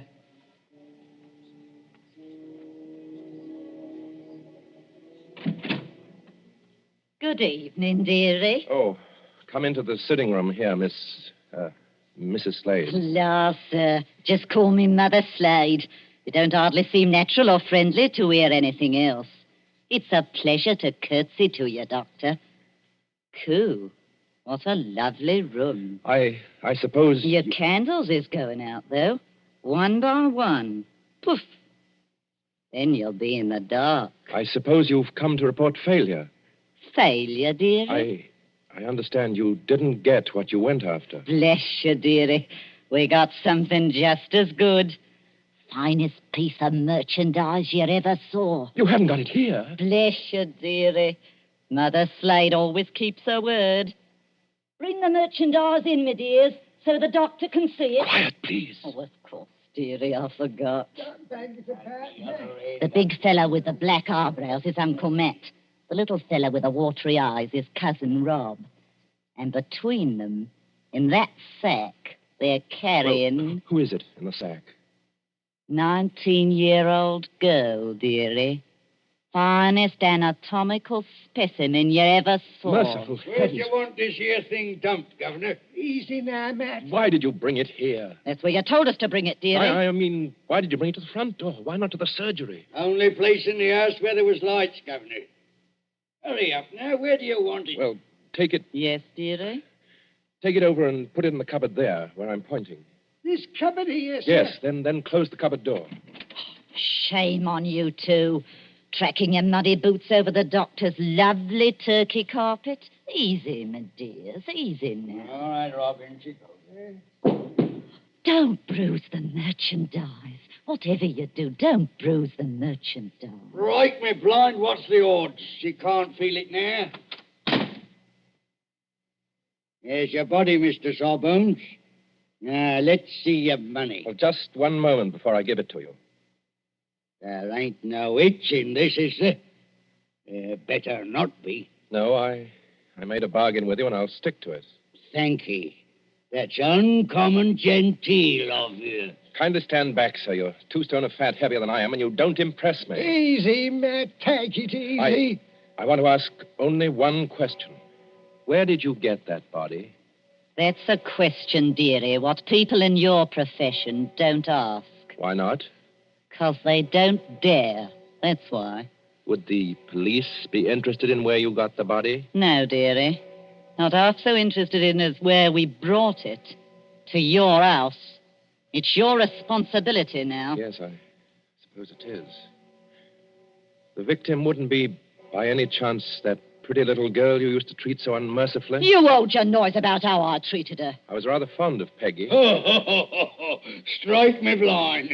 I think the Sawbones... Oh, get out of this house, all of you. Go on, get out. Not without that money, dearie. It's 20 guineas now. There's money on the table under that newspaper. Take what you want, and get out of here before I... Oh, what was that? Oh, what was it? A late visitor, I imagine. Was you expecting anybody? Eh? No. Don't drop the lovely money, Rob. Don't drop it all over the carpet. Pick it up. Is there a back way out of here? Yes, it's the way you should have come. Through that arch and down the passage. Thank you for the rhino, Governor. And no games, mind you, if you know what's good for you. Good night, dearie. Remember, you've got the body now. Yes. I've got the body now. Poor little devil. Dr. Arnold, sir. In heaven's name, Mrs. Tancred, haven't you gone to bed yet? I had to get up, sir, to answer the Oh, bell. yes, of course. I'm sorry. Dr. Arnold, what's the matter with you? Matter? You're as white as a ghost, and you're almost crying. Am I? Well, we must remedy that. Oh, it's so dark in here, I could barely see you sitting there. The candles going out, one after another. Nothing but smoke and an ugly smell of grease, and that cupboard door. What about that cupboard door? Oh, I always declare, sir, it won't keep shut without any latch or bolt, if you'll excuse the liberty. Mrs. Tancred, keep away from that cupboard. Dr. Arnold, sir. Are you ill or anything? No, but keep away from that cupboard. Who rang the bell? Oh, dear, I was almost forgetting. It's that man Elsie was talking to us about. What man? The officer of the detective police, sir. He wants to see you. Well, I'll see him, but in some other room, not here. It's as you say, there's not enough light. Not a bit of it, Doctor, not a bit of it. Never too dark, as you might say, where the police are concerned. I couldn't help it, sir. He must have followed me down the hall. Are you... That's right, Doctor. I'm Stalker at your service. Inspector Stalker. Well, how do you do, Inspector? Mrs. Tancred, you may go. By your leave, sir. I'll just get some more candles and put them in that bracket by the cupboard. It's not in use. No, you needn't trouble. It's no trouble, sir. Excuse me. First of all, Doctor, I must apologize for intruding as late as this. Not at all, Inspector. Will you be seated? Thank you, sir. Thank you kindly. Now, I dare say you're wondering why I'm here. Well, yes, I am, rather. It's a bad business, Doctor. A very bad business. You mean the murder in the churchyard? Oh, you've heard about it. Well, my housekeeper said something about a man being killed with a shovel. That's right, Doctor. Not much doubt about who did that. No? No. The little fella dropped his dark lantern with the initials on it. They're professional body snatchers. We've had our eye on them for a long time. Speaking of body snatchers, Doctor... Well? I expect this anatomy law is pretty hard on you surgeons. It's an infamous law, sir. All the same, Doctor, it is the law. Yes. And if any surgeon happened to be caught with a body, especially a murdered body... What are you hinting at? Oh, nothing, Doctor, nothing. By your leave, I only want to ask a question. Well? What time did your friends leave? Now, come, Doctor. As one man of the world to another, do you see any green in my eye? You're not going to say you had no guests when their horse and cart are still at your front door. They didn't get away. No, Doctor, they didn't. They made a little reception committee as they left by the back door. Darby's on the wrists. Snap. Just as I might reach out and touch your wrist. Like this. What do you mean by Darby's? Handcuffs. I've got a pair in my pocket. Gags into their mouths. That's to keep them from biting. Look, do we have to go on with this? You already seem to know everything I could tell you. Not exactly everything. I don't know, for instance, where you've hidden the girl's body. You're a very diligent man, Inspector Stalker. Thank you, sir. I try to do my duty. You said a girl? These gin-muddled degenerates have been watched every second since they left East Hill Churchyard. They hadn't a body then, but they brought one here. And there's only one other person who lives in the same house with them. Dr. Arnold, sir. Mrs. Tancred, listen to me. Yes, sir? Must you always break in with the most completely ill-timed entrances at all the worst period of my life? I was only trying to be helpful, sir. That's right, madam. Always be helpful. You had to have some light. Here's the candles, sir. 5 of them, in a big candelabrum. We can hang them in the bracket. Ma'am, hold up that light. Hold it high. Really, sir? I'm not in the habit of being spoken to as Hold it high, I tell you. Do as the inspector tells you, Mrs. Tancred. This is a very fine carpet you've got here, Doctor. Yes, others have admired it tonight. But it oughtn't to have footprints on it. Muddy footprints. Footprints leading from the door, past the sofa, past the hearth, over to that cupboard. Quite correct. I think that's done it, Dr. Arnold. I think it has, Inspector Stalker. We couldn't have proved anything against you for that churchyard business, but this... Let me open Bluebeard's cupboard, Inspector. Let me be the first to show you what's inside. You wanted a certain body. It appears you've come to the right place. Now, Look. Lord Almighty.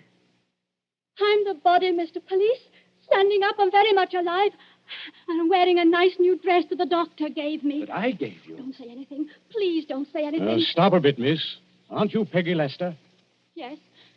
Just because the doctor has to be so terribly respectable and a girl who's fond of him has to come here in secret. Wait a minute, everybody. Peggy Lester, you're lying. I am not lying. So that's it. Why didn't I guess it? It's the oldest body snatcher's trick in the world. Is it? Of course, the old pinch penny like Mother Slade couldn't sacrifice a good household drudge. Of course they brought the body here, instead of taking it to the surgery, where it might get locked up. Could you be persuaded, Inspector, to tell us just what you're talking about? The body snatcher, sir. Well, what about them? They take a living accomplice and put him into a sack and sell him to a green doctor as a dead man. Yes, but see here, They get the best price they can. Then in the middle of the night, that accomplice gets up and robs the doctor's house. And the doctor can't tell us because he's bought illegal goods. I never intended to go through with it. No, young woman? I tell you, I wasn't going to rob the house. They made me do this. I was going to tell Dr. Arnold. When I found out where they were taking me, I pretended to go through with it so I could warn the doctor. They can hurt so much, you'll agree to almost anything. Oh, that sounds like the truth, but it puts me in a funny position and no mistake. Well, your three murderers, Inspector, seem to be leaving. Yes, they're leaving right enough. Trussed up like fowls and under guard. Does anybody go with them? Well, how can anybody go with them? I'm willing to believe this girl acted under threats. She's committed no crime. And I don't for the life of me see how we can touch you. Can't touch me? No, sir. And confound you for making me lose a night's sleep. There's no body. You didn't even buy a body. Will you tell me, Doctor, just what crime you've committed?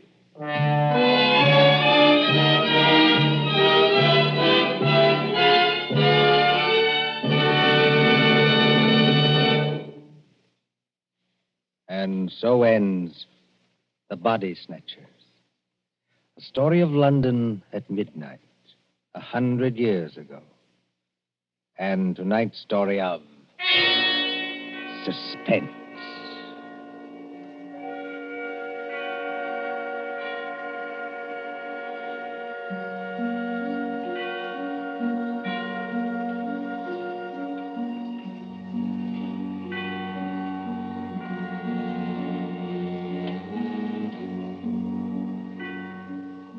Columbia presents these tales of mystery and intrigue and dangerous adventure for your relaxation and enjoyment. Next Tuesday, there will be another in this series. Same hour, 9:30 Eastern Wartime. William Spear, the producer, John Dietz, the director, Alexander Semler, the composer, conductor, and John Dixon Carr, the author, are collaborators on Suspense. This is the Columbia Broadcasting System.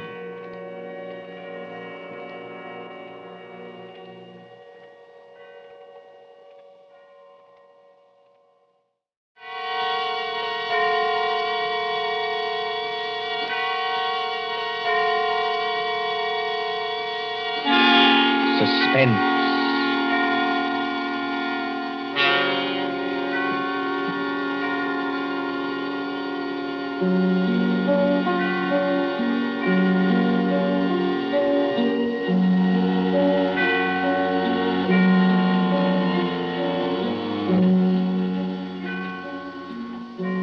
Suspense is compounded of mystery and intrigue and dangerous adventure. Stories calculated to intrigue you, to stir your nerves. Tonight, for instance, as we begin, you may want to ask yourself, how could a young lady, a bride, walk out on a balcony alone and vanish? Completely vanish. We trust that while you are wondering how and why it was done, we shall keep you in suspense. For Suspense, tonight's CBS presents The Bride Vanishes by John Dixon Carr.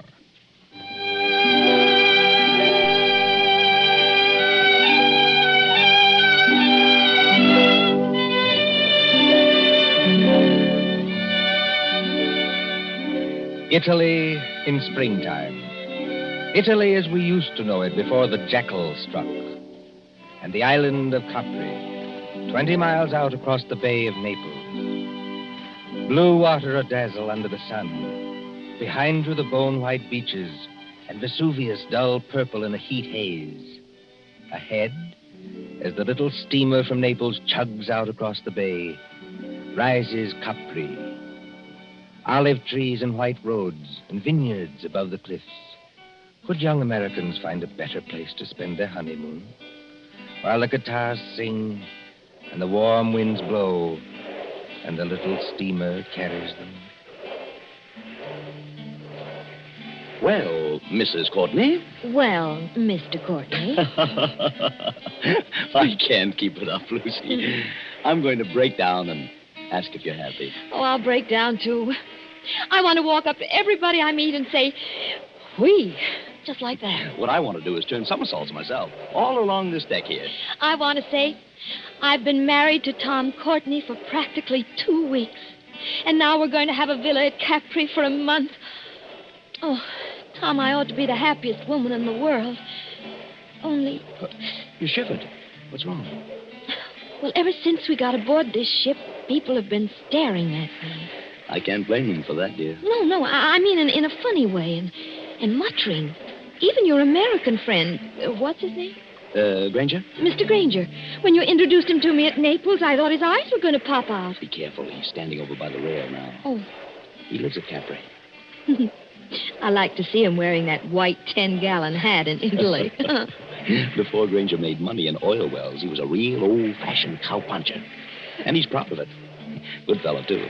He's too polite to say anything, but he keeps looking around at me, just the same as the rest of them do. Well? Well, Tom, they look scared. You know, Lucy, this isn't the time to start imagining things. I know.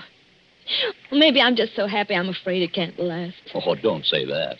But wouldn't it be pretty awful if something did happen and we weren't together any longer? Wait a minute. Hasn't this ship stopped? Yes. Well, that is Capri ahead of us, isn't it? It can't be anything else. Well, it seems a funny place to stop. No sign of a harbor. Only rocks and little gray cliffs. Oh, Mr. Granger. Mr. Granger. Yes, young fella? Do you happen to know why we're stopping here? Well, yes, that's an easy one, son. We're stopping so that you and your good lady and anybody else who's curious can get a look at the Blue Grotto. The Blue Grotto, of course. Now, just shade your eyes with your hand, ma'am. You see that tiny little arch under the cliff? Yes. And all the little white rowboats are coming out towards us? Yes. Now, when the first boat comes alongside, you climb down that iron ladder and get in. The boatman will row you out and through the arch into the grotto. It's a great, big, dark cavern. The water in there looks as though it's lit up underneath with blue fire. Like to go out and see it, Lucy? Oh, I'd love to. But let me give you a little tip, though. The current's pretty fast out there. You'll go shooting under that arch like 60. Are we likely to upset? Oh, no, but the arch isn't as high as your head. When you see it coming, lie back flat in the boat. That is, unless you want your block knocked off. Oh, thanks, Mr. Granger. We'll remember. Come along, Lucy.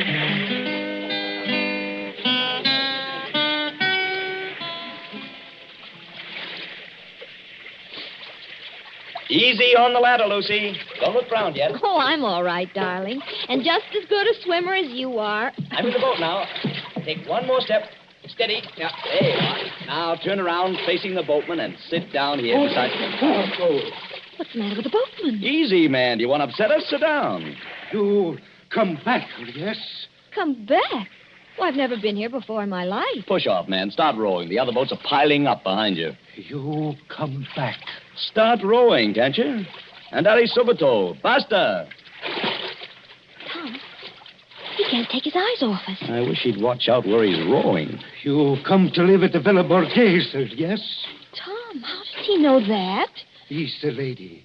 She is not dead. Dead? Of course she's not dead. What are you talking about? She Never come to Capri before? Never. Then I tell you, she will disappear, just like the other one. Disappear? I rest my orders, and I tell you. Tom, aren't we moving rather fast? Yes, that's the entrance to the grotto ahead. I tell you, there was a lady so much like your own, Coptic back. Oh, it scared me. Now, look, old man, I don't want to teach you your business, but you've got your back to that grotto. Take this lady back where she come from. Do not take her to the Villa Borghese. Down, Lucy. Flat on your back. Down!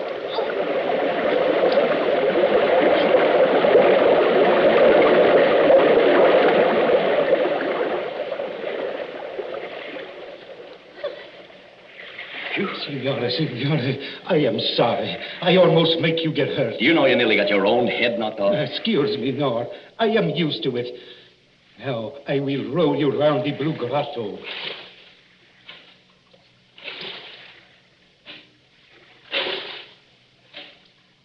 I don't think I like it much, Tom. Neither do I. Dark. Except for that blue light under the water. Oh, it's transparent. You can see the fishes swimming. Just a minute, boatman. This lady who disappeared from the Villa Borghese. 2, 3 years ago, she disappeared. You say she looked exactly like my wife? Si, signore. She was going to be married. She was trying on her wedding dress.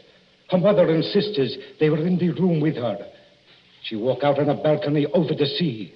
You know what I mean, on a balcony over the sea? And nobody ever hear of her again. You mean she jumped over into the sea? Oh, a young girl going to be married. Kill herself? No. And what did happen? Over the back, I do not know. But sometimes they say you can meet her ghost in here.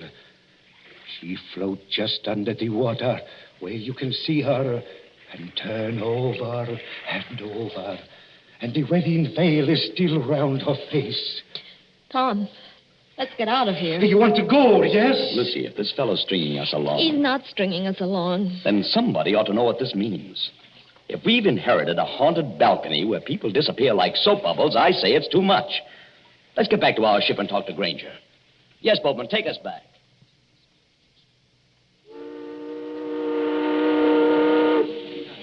Mr. Granger! Mr. Granger! I'm aboard, ma'am. Oh. You too, young woman. This ship will start to help us again. Yeah, give me a hand, Lucy. Thanks, dear. Oh, didn't anybody else go to the Blue Grotto? Well, ma'am, no. Not after they saw you go. It's all right. We've just heard the story, Mr. Granger. Oh, I ought to have told you about it myself. All the way out here, I've been cussing myself and thinking what an ornery old badger I am for not telling you when I first met you in Naples. The girl did vanish, then? By a first-rate miracle, yes. In broad daylight and within 20 feet of her mother and sisters. You don't look like a man who'd believe in miracles, Mr. Granger. Oh, I'm not, son. I'm just telling you what happened. But why is everybody so excited? Somebody must have thrown her off the balcony. Josephine Adams was all alone on a balcony 40 feet up a cliff, smooth as glass. She didn't fall. She wasn't thrown because there was no sound of a splash. And she didn't come back from the balcony because her mother and sisters were in front of the only door. Yet, within 15 seconds, 15 seconds, mind you, she just vanished. You believe that? Sure, I believe it, son. Why, it's a fact. Did you know the girl's family? Oh, very well. We've got a real English-speaking colony here. Oh, by the way, in about half a minute now, I'm going to show you your new home. Oh, can we see it here on the ship? Oh, sure you can, ma'am. It's on the edge of the cliff. Dr. Davis's house is on one side of it, and my shack's on the other. That's why I want to ask you a question. Of course. Ask anything you like. Well, I'm an old stager, ma'am, but not exactly up to the high-toned society around here. But do you trust me? Yes, I think so. Well, then promise me something. Unless you're with somebody you do trust, keep away from that balcony. Do you honestly think there's danger? I don't know, son. If I did, I wouldn't have to talk this way. Sounds like a dog barking. I thought I heard it before. It is, a big police dog. And led by a very handsome woman, if you ask me. Oh, Lord, here she is again. Who? The Countess. She lives in our colony. She looks like an American. You take your eyes off her, Tom Courtney. She is an American. Married a Count Parcheesi or something like that. Just call her Nellie. My dear Mr. Granger. Hello, Nellie. It's true. Everybody told me so, but I couldn't believe it until I saw her. She does look exactly like poor Josephine Adams. Just as small, just as dainty. Please, is everybody trying to give me the jitters? Nellie, I want you to meet some friends of mine. Oh, you don't need to introduce me. I know who they are. You're the nice young couple who've taken that villa. I'm Nellie Lucchese. Oh, yes. This is my dog, Tiberius, named after the wicked Roman emperor. You know who used to live at Capri? I must confess I'm terribly fascinated by wicked things. Aren't you, Mr. Courtney? Lucy, stop digging me in the ribs. I haven't done anything. No, and you're not going to. Tiberius seems to have taken quite a fancy to you, Mrs. Courtney. Oh. I've never known him to go to a stranger before. Well, I only wish I could borrow him. He might be a charm against... Oh, no, I don't know. We'll be at the harbor in a few minutes. Then you must let me drive you up to the villa. You won't be able to get any servants, I'm afraid, because they won't stay there. But you can camp out. Look, there's the villa. We're passing it now. Where? On the cliff, where I'm pointing. Wait a minute. Well, there must be some mistake. That's not the Villa Borghese. It sure is, son. That's a palace like all the other houses there. And I rented it furnished for about $25 a month. Can't you guess why you got it so cheap, son? If you take my advice, you'll turn around and go back to Naples by the next steamer. Harry Granger, don't be an idiot. Let's have some excitement.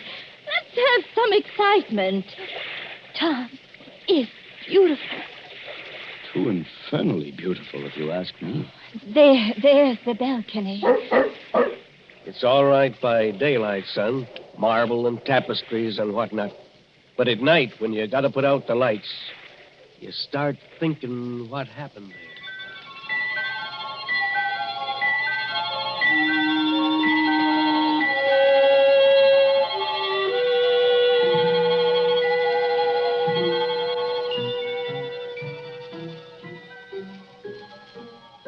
The moon over Capri makes a deathly daylight. You could see to read on that balcony if anyone went out there. Frosted glass doors open out on it from a big room on the ground floor. Two determinedly calm persons and a dog sit looking at each other. Lucy, stop it. Stop what? Stop looking over at that balcony. I'm sorry, darling.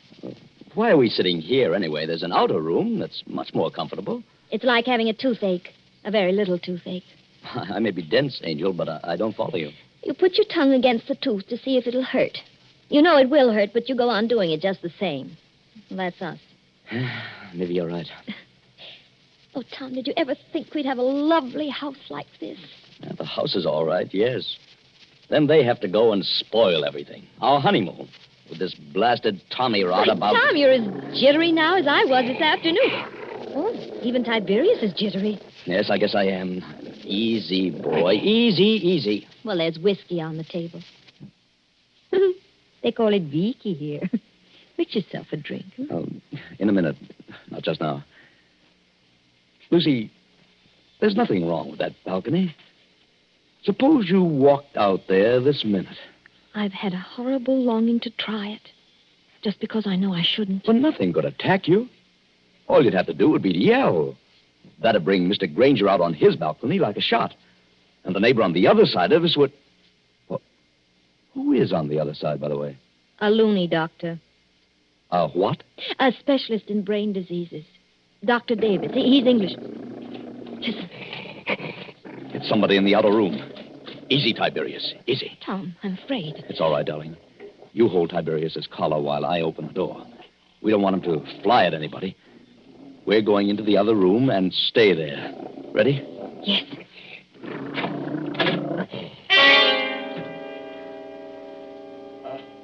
Good evening, Mr. Courtney. Good evening, Mrs. Courtney. I'm no ghost, though you appear to regard me as one.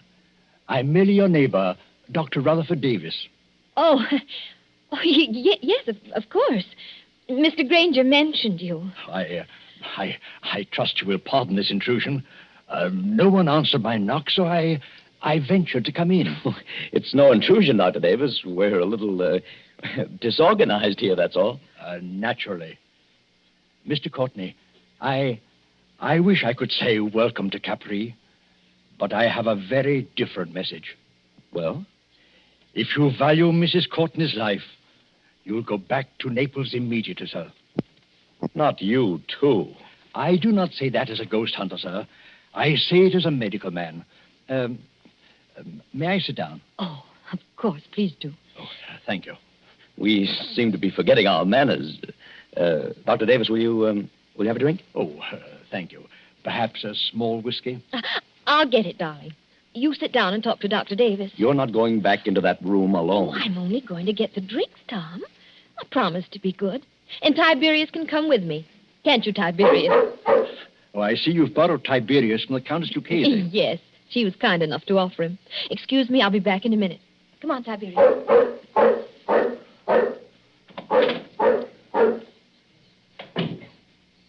I hope this is all right, Doctor. No, sir. It is not all right. Your wife is in very great danger. But why? Because of that balcony? No. Because she looks exactly like the late Josephine Adams. I don't get it. Mr. Courtney, did you ever hear of paranoia? It's some kind of mental disease, isn't it? The paranoic begins by imagining that he or she is being persecuted by someone. First, he hears things. A voice in his brain whispers, "You'll be killed. You'll be killed. You'll be killed." He hears it in the tick of a clock, in the rattle of a train, in the footsteps on the street. There are holes in the walls through which his enemy is always watching. Invisible speaking tubes bring him messages. There are pains in his joints and nightmares of attempts to poison him. His brain bursts and he kills. He kills. He kills. Well, excuse me for speaking so strongly. But how does this affect us? Mr. Courtney, will you examine this sheet of paper? What is it? The fragment of a typewritten diary. I found it on the cliffs months ago. Don't ask me who wrote it. But I know there's a criminal lunatic on this island. He imagined that poor, inoffensive Josephine Adams was his enemy. So he killed her. Killed her? How? I don't know. And what happened to the girl's body? I'm not a detective, sir. The body was carried out to sea, perhaps, or washed along the cliffs and into the Blue Grotto to be lost. But don't you understand the danger to your wife? You're not suggesting that to somebody's cracked brain, your wife is Josephine Adams, created all over again. Kill Lucy? It couldn't be done. It was done, my friend. Listen. That sounded like a dog howling. Mrs. Courtney is rather a long time in getting that whiskey. She wouldn't go near the balcony. She promised not to go out on the balcony. People do very perverse things, my friend, when they know they shouldn't. Lucy! Lucy! That seems to be Tiberius out on the balcony. I can't see anything else from here. She's gone. She's gone. She's gone.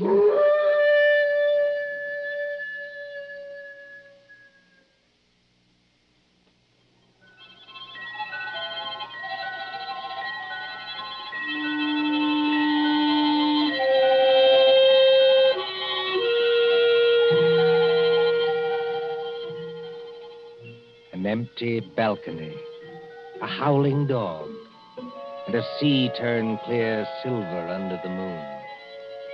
Then, after the tumult and the shouting, there are other pictures. Don't you hear the noise of that motor launch, with a half-demented young man at the wheel? 3 other familiar figures are gathered around it.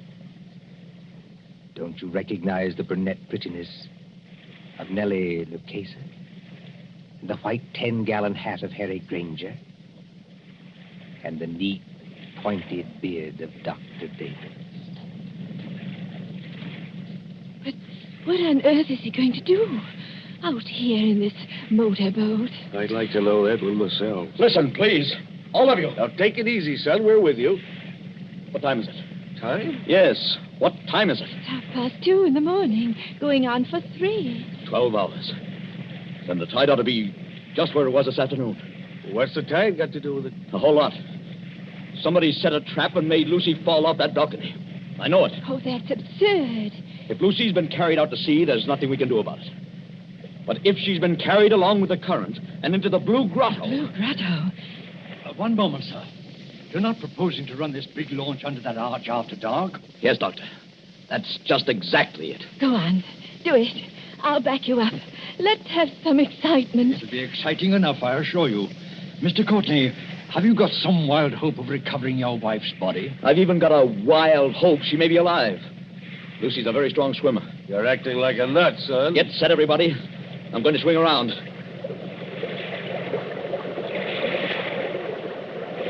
We're in the current now. Better hold tight. I've got to duck my own head when we go through. Everybody else squat down. I still protest against this. Don't you understand, Mr. Courtney? Get ready. Here we go.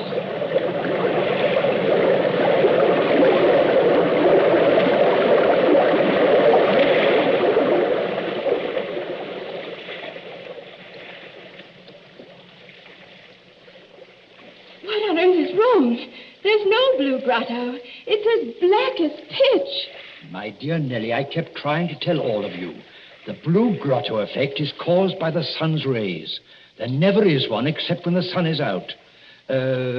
Just how does our friend propose to find anything in here? Listen. Something got hold of the side of the boat. I felt it move. Not the dead girl, I trust. There's a hand here. A wet hand. Lucy. She's not alive. Mr. Granger, help me lift her up over the side. Easy now. Don't tip the boat. Oh, Lucy. Lucy, are you all right? Tom. Are you all right, Lucy? Can you hear me? All right. I'm just exhausted. I got in here. Couldn't swim out against the current. Now, don't try to talk. I've got to talk. I'm going to faint. Tom, who's with you? Only our friends. Who's with you? Is the murderer with you? I was just wondering the same thing. To be shut up in the dark at 3 o'clock in the morning with a criminal lunatic. Who spoke then? Now, Lucy, don't hold me so tight. Let go, dear. I'll get the boat started and have you out of here in a second. Who spoke then? Only Dr. Davis. Tom, I've got to tell you. I know how that girl, Josephine Adams, died. Almost killed me. Has anybody here got some brandy? Or a flashlight? I have a flashlight, my friend. Will you allow me, as a medical man, to examine Mrs. Courtney? You better keep back for just a second, Doctor. She's hysterical. Give me the flashlight, please. I walked into the other room. Nobody with me. All alone except Tiberius. Yes, Lucy? Somebody called my name. From the balcony, I thought. Very softly. Mrs. Courtney said. Mrs. Courtney. Did you recognize the voice? Yes. That's why I went.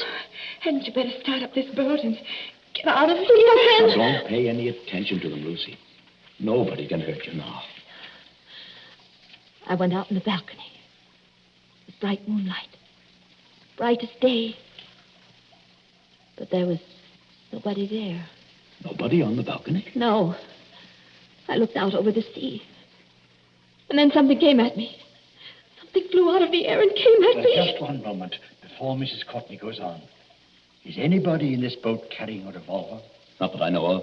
Excuse my mentioning it, but I felt something. Metal. Like a revolver. Brush past my hand. Oh, it was only the flashlight. Excuse me, it was not a flashlight. Mr. Courtney's got the flashlight. Would you please let Lucy go on and finish? Lucy, you were on the balcony and something came at you. Yes. Like a snake. Sideways.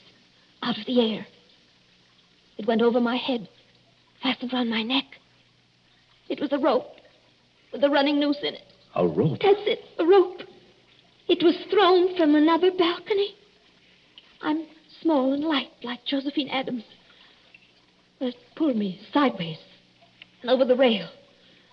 I fell. I think I begin to understand They what... couldn't see what happened to Josephine Adams. Frosted glass doors to the balcony, so they couldn't see. Now, take it easy now. You're perfectly safe. Is she perfectly safe? The murderer let her fall on the rope. But the rope was jerked tight long before she struck the water. That broke her neck. Then the murderer lowered her softly.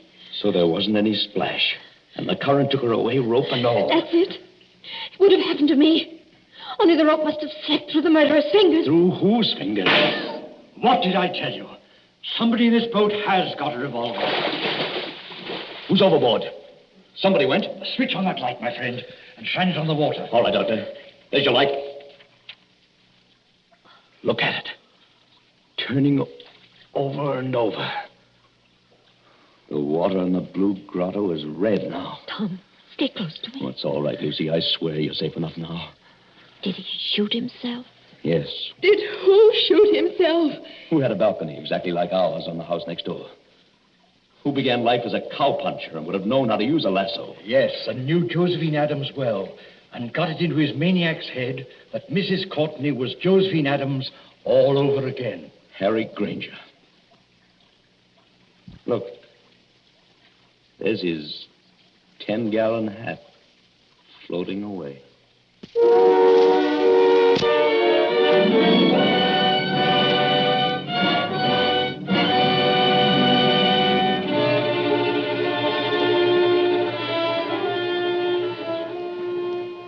And so ends The Bride Vanishes, a story of mysterious doings in the Isle of Capri. And tonight's story of Suspense.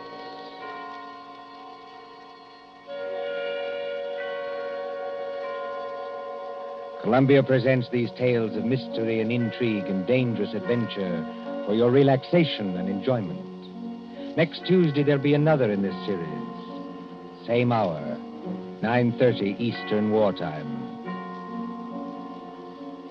William Spear, the producer, John Dietz, the director, Alexander Semler, the composer, conductor, and John Dixon Carr, the author, are collaborators on Suspense.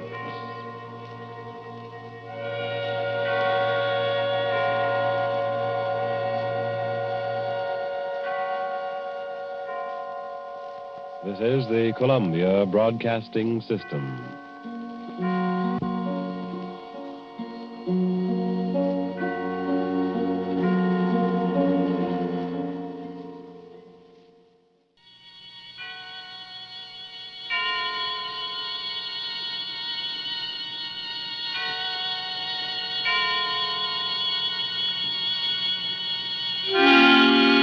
Suspense.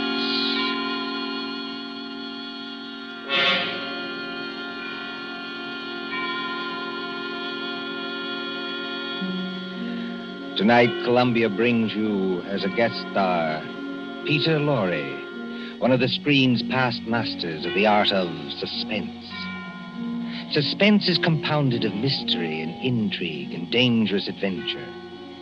In this series are stories calculated to intrigue you, to stir your nerves, to offer you a precarious situation, and then withhold the solution until the last possible moment.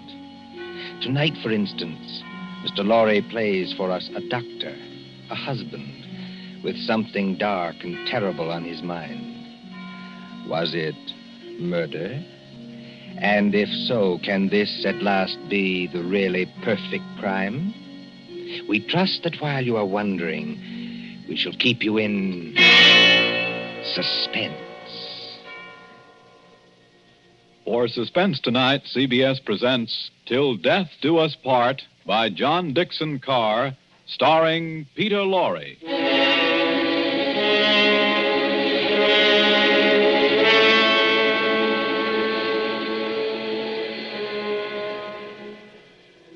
Late one night in December of 1941, a man and his wife sat beside the fire in their country cottage.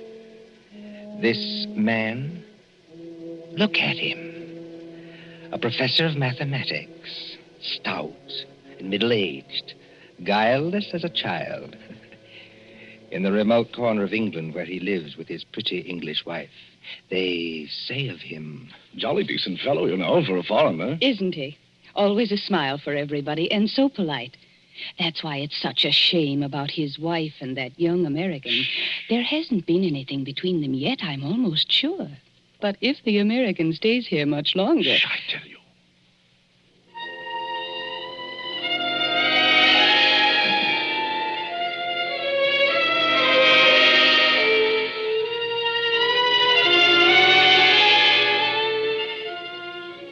A happy man, this Professor Kraft. His cottage in the country is rather isolated. 3 miles from the nearest house. No electricity or central heating or telephone. And on December nights like this, a great wind comes rushing off the Sussex Downs. It rattles at the windows, growls in the chimney, and makes unsteady the oil lamp on the table. Professor Irwin Kraft sits before the fire in a snug, book-lined room. And across from him, sewing, sits his young wife, Cynthia. A domestic scene. A very domestic scene. Oh, my pet, this is wonderful, isn't it? Oh, so nice and cozy. How I enjoy our little home. It's a pleasure to be indoors on a night like this, isn't it? Yes. Did my darling have a good day? Just about as usual. No adventures, huh? Not exactly. I walked into the village. Walked? Oh, I really blame myself for burying you out here. I ought to get your car. That's not necessary, thanks. Come now, come. Did something happen to upset my little pet today? No. You know, darling, I look at you and I marvel.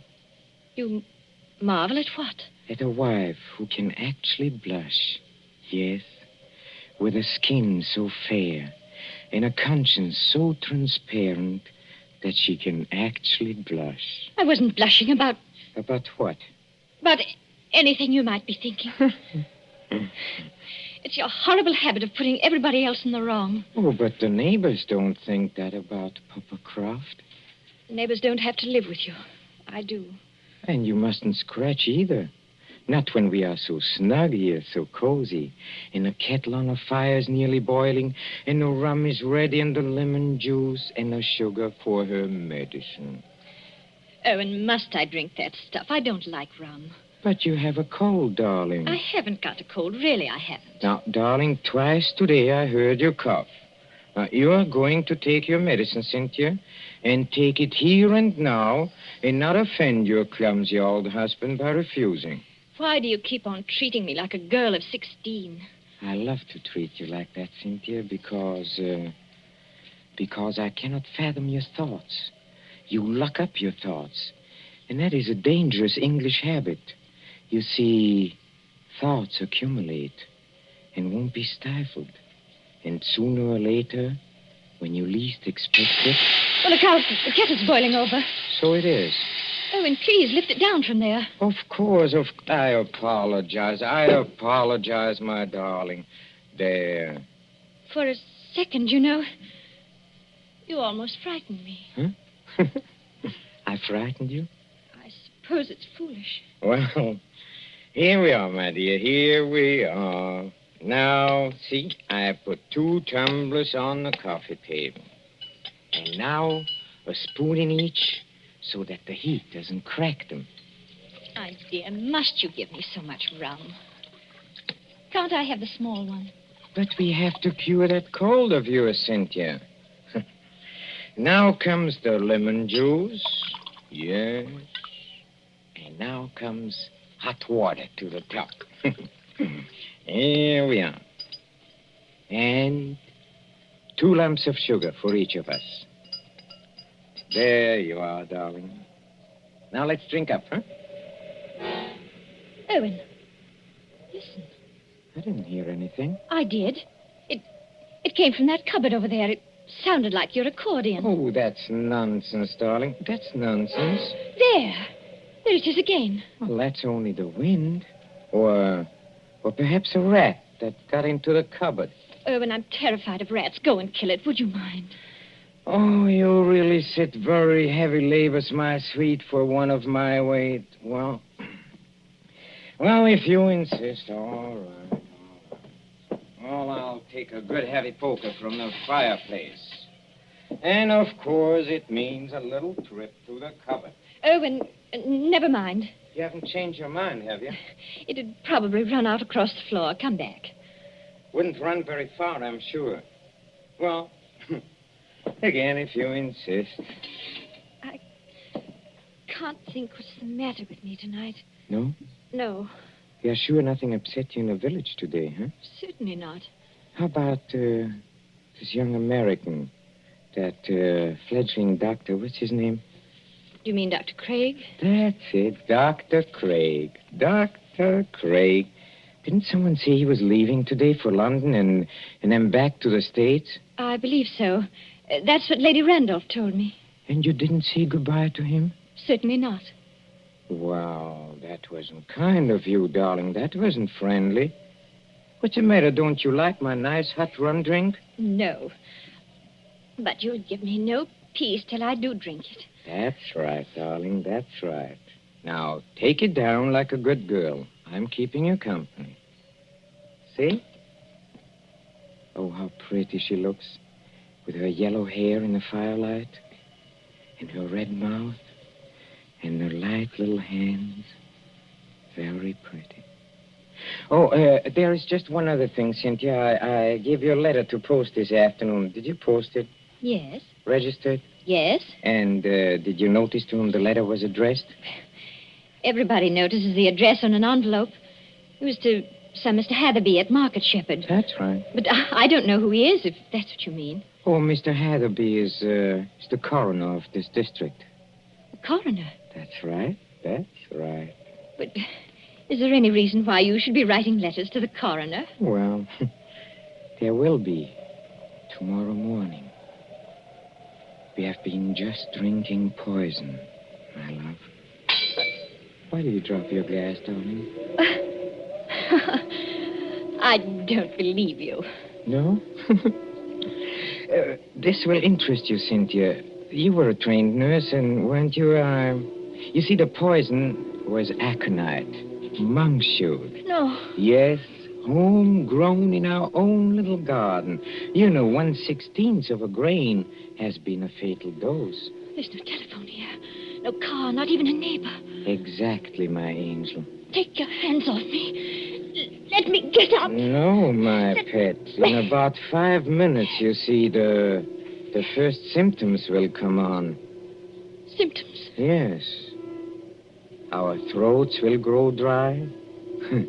Our eyesight will turn dim. No. And presently we'll lose the use of our limbs. Well, there are convulsions before the end, I believe, but we won't feel them. Let me up. If you try to hit at me, Angel, you'll upset that lamp. And, well, if you upset the lamp, this cottage would go up like tinder. We don't want to burn to death, do we? Irwin, why are you doing this? Why are you doing it? Why? Do you think all Papa Kraft is blind, my pet? Huh? If I can't have you, Cynthia, nobody else is going to have you. You mean Jim Craig? So it is Jim Craig. Oh, that was nothing. My tongue slipped. A cynic would say, my dear, that your foot slipped. Do you think I don't know what happened the other night at the schoolhouse? The schoolhouse? Yes, the Market Shepherd Schoolhouse.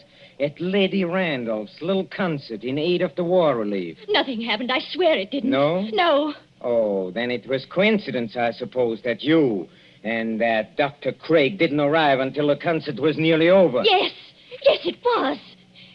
We didn't go there together. No? We met in the little hall outside the auditorium. It was just as you were finishing your number on the accordion.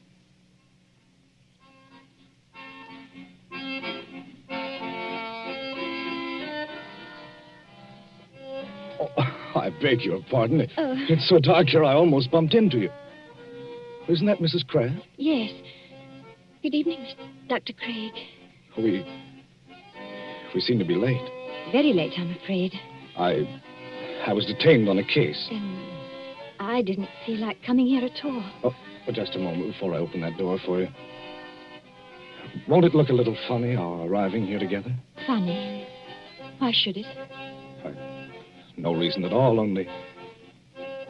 Cynthia, listen to me. Do you know, Dr. Craig, that's the first time you've ever called me by my first name. I did want to have a word with you somehow. Of course, you've heard the news. What news? Well, on the radio for the past couple of days. Oh, we're too far out to get much news, and my husband isn't interested. He isn't interested. He isn't interested in anything but himself. I'd rather you didn't talk that way about my husband. Oh, I'm sorry. Would you push the door open a little? And in conclusion, Lady ladies Randolph and is saying something. I'm sure we've all enjoyed our friend Professor Croft's musical numbers on the accordion. And the vicar's conjuring tricks. And little Miss Linshaw's spirited recitations. It only remains for me to tell you that the collection for this little entertainment will amount to the... Well, yes, Colonel Thompson, what is it? Colonel Thompson's going across the platform in rather a hurry.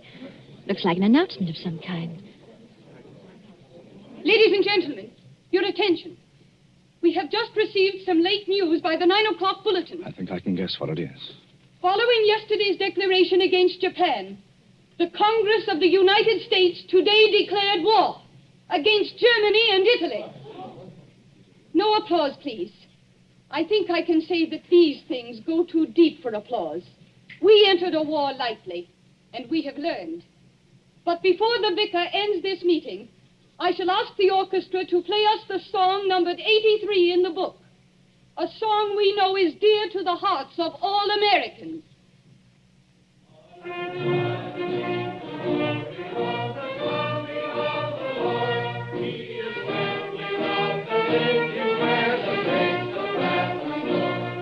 Close the door, Cynthia.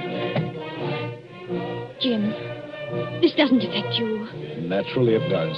You won't be leaving England. Probably in a very short time. They'll be needing doctors. But does a formal declaration of war make any difference? What does it mean to you? What does it mean? I can't explain it, Cynthia. It's all in that song. If they're going to need me, I'll go back. But can't you do just as much good here in England? I don't know. That depends on what the army says. And doesn't anything depend on what I say? We haven't got much time, Cynthia. That crowd will be out in a minute. Yes. And we won't admit it, will we? Admit what? Admit how we feel about each other. I haven't said... Nor I.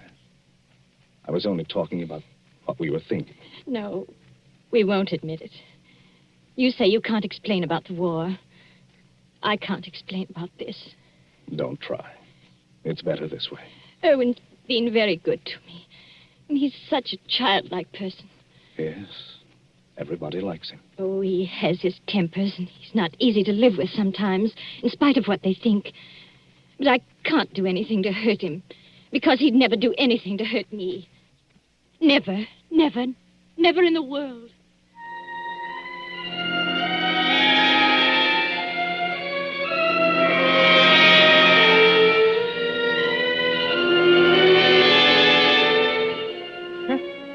A very fair estimate of my character, too. That's exactly what I said about you. So you are in love with that fellow? I admit it now. Yes. Tell me, darling, do you feel anything yet? Feel anything? I mean, dryness, muscular contraction of the throat. Yes. Oh, I thought so. I won't die. I won't. And how do you propose to stop yourself? Your only chance would be to reach the village infirmary. And I'll see to it that you don't get there. But what if the poison takes you before it takes me? Then you can't stop me. But it won't, darling. You seem terribly sure of that. You see, the amount I gave you, as you perhaps noticed, was more than I gave myself. I'm going to follow you, my little pet, into the dark, where there are no Dr. Jim Craigs, but not too quickly. I shall still have most of my faculties, Cynthia, when your convulsions are already beginning. Oh. I wonder if you will. Why do you say that? Your legs don't seem any too steady. I don't know. It must be the heat of the fire, perhaps, or it's very hot in this room. Cynthia, darling, listen to me. Yes, Irwin? There is a copy of Taylor's medical jurisprudence over on the shelf there. Please get it for me. I'm afraid you'll have to get it for yourself, my dear. That is, if you can. Oh, I'll get it. Mind the lamp, Irwin. We don't want the house afire, just as you said yourself. I'll mind the lamp. Listen to me. You know, some people's systems are intolerant to poisons. They experience in minutes what ought to take hours. Does it hurt, Irwin? Does it hurt? Yes. But you'll find out soon enough, my pet. Because you'll never make 3 miles to the village. Never. You think not? I know it. And just remember, I shall be waiting. Waiting? Out in the dark and cold, where there is neither marriage nor giving in marriage. I'll be waiting for my little pet to come and join me. I shall be waiting. Irwin! Irwin! Oh, I hate you. I loathe you. I'm afraid of you. But I don't want you to die because of me. And yet, you are dead, Irwin. But I'm not going to join you. I've never prayed much, Irwin, but I'm praying now. Whatever comes over my wits and makes my senses weak, give me strength enough to get to the village. Just give me strength enough to get to the village.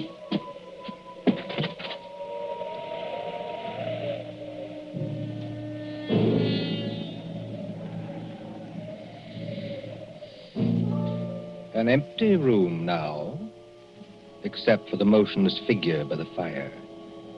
The great wind enters through an open front door and makes the lamp shake dangerously on the tables. The whole house creaks. Otherwise, it is very quiet. Suddenly, the corpse sits up. Professor Kraft looks pleased, doesn't he? Very pleased. Very alert as he moves over to a certain cupboard door. Well, and now I think the real fun can begin. Patience, my friend, while I open the cupboard door. Well, there we are. I hope you haven't been too uncomfortable, Dr. James Craig. I'm all right, thanks. So you managed to get the gag out of your mouth, huh? I managed it, yes, just now. I'm too late. Well, you are still securely tied up, I'm glad to say. You know, you gave me several very, very unpleasant moments, young man, when you got your foot on that accordion. Did I? Well, Cynthia thought you were a rat and wanted me to kill you.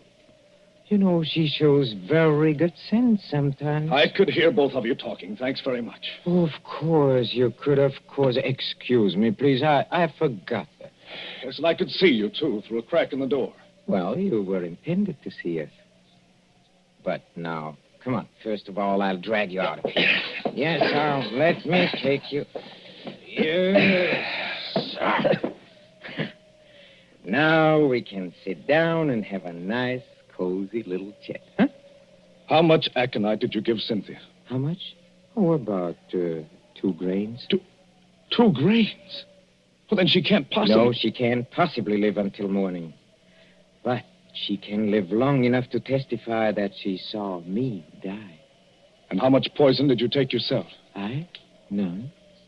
None at all? No, none at all. But you mixed those drinks out of the same materials. I saw you do it. Well, but there wasn't any poison in the rum, young man. You see, 2 lumps of sugar steeped in aconite were dropped into Cynthia's glass. I marked them, and I didn't make a mistake. Can you see the beginnings of Papa Croft's plan? Why, you... You see, Cynthia left the door open, my friend. And there is a very strong wind blowing tonight. Well? Just observe how it lifts the table covers, flutters the magazines, makes the lamp tremble. I shouldn't be surprised, you know, if one of those lamps blew over. A fine crash in a sheet of flame, huh? And when they come here tomorrow morning, after Cynthia's testimony and my letter to the coroner, they'll expect to find at least a few charred bones among the ruins. And, of course, they must find some remains. Whose remains? Yours. Yes, you've got me tied up pretty well, haven't you? And now, you see... Now comes the best. You were last seen going towards the railway station, to London, and then to America. Nobody will inquire after you. Except Cynthia. That's right, except Cynthia, who will be dead. That I waylaid you and brought you here while Cynthia was in the village will not be known to our good coroner, and I shall disappear. What do you think of it, young man, huh? I think it's rather good, huh? You're going to let me burn to death? Yes, and I shall enjoy the necessity. By the way, too bad you missed my performance at Lady Randolph's concert. It was very nice. But, then I think you were otherwise occupied. You could call it that? Occupied, I think, in making love to my wife. You hurt my vanity, young man, and you are going to suffer for it. I never made love to your wife. No? No. But I don't suppose you could possibly believe that. Are you already begging for mercy? Now, come on. Are you begging for mercy? No, I think not. Dr. Craig, I don't like the way you're taking this. I really don't. Don't you? No. You ought to be afraid. All decent men should be afraid. And no man is heroic when he sees death coming. But you're as white as a plate. You can't take your eyes off me. And you seem to be expecting something. Maybe I am expecting something. You are? Well, I think I can persuade you to tell me what's on your mind, my friend. If I use the poker out of the fire, huh? You see, I'm a mathematician. I leave nothing to chance. Do you hear that, Professor Kraft? A car has stopped out in front. Well, they won't come in here. But of course they will. It's probably the Home Guard. Look, you fool, you've left the front door standing wide open in a blackout. Don't be childish. Do you think to upset me with that? Something's upset you. Take a look at yourself in a mirror. Huh? Nothing. Nothing can upset my plans now. Everything is ready. My clothes and my money are in a stable. This place, this pretty little cottage, will be a furnace. All I have to do is pick up that lamp. You see, like this, and something is wrong with me. Oh, you're not acting this time, are you? You're not pretending now. You swine! What have you done to me? I have done nothing. You have done something to me. I can feel it. There is sweat all over me. My throat is choking. This way, Lady Randall. Through the gate and up the path. That sounded like my wife's voice. It was Cynthia's voice. What is wrong with you? A person would think you were drunk. I'm sorry, Lady Randall, stopping me in the road and asking to be taken to the infirmary at 80 miles an hour, and then finding there was nothing wrong with you. But it can't be. It isn't possible. Oh, but it is. You see, your plans didn't include the fact that Cynthia doesn't like rum. Remember, You poured a very large drink for her and a small one for yourself. And you filled both glasses with hot water. Oh, remember when she got you to leave her and come over to this cupboard? Yes. She changed the glasses then. You're the one who swallowed the poison, 2 grains of aconite. No. Help me. Please. Help me. Nothing on earth can save you. Help me, please. In the name of pity, please. Please help me. Nothing on earth can save you. Please. No. You won't.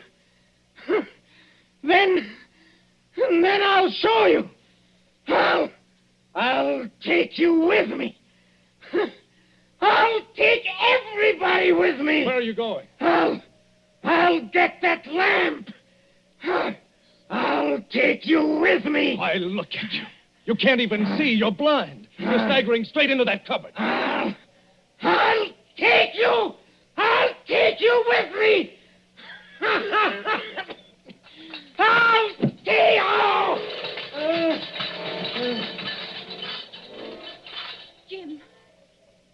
Jim, what are you doing here?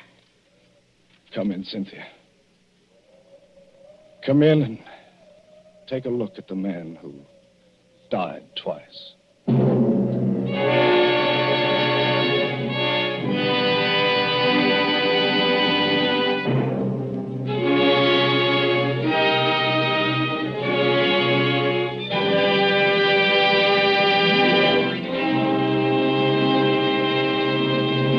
And so ends Till Death Do Us Part, starring Peter Lorre. Tonight's story of Suspense. Columbia presents these tales of mystery and intrigue and dangerous adventure for your relaxation and enjoyment. Next Tuesday, there'll be another in this series. Same hour, 9:30 Eastern Wartime. Mr. Lorre was starred as Professor Kraft. He was supported by Alice Frost as Cynthia, David Gothard as Dr. Craig, and Mercedes McCambridge as Lady Randolph. William Spear, the producer, John Dietz, the director, Bernard Herrmann, the composer-conductor, and John Dixon Carr, the author, are collaborators on Suspense. This is the Columbia Broadcasting System.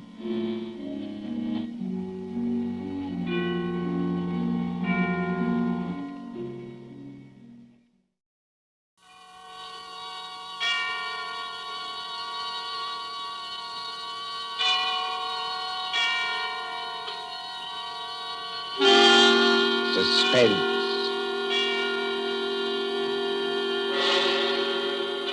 Tonight, Columbia brings you as guest star Hollywood's genial character actor, Stuart Irwin. The story is by the author of The Thin Man and the Maltese Falcon, Dashiell Hammett, one of America's acknowledged masters of the art of suspense.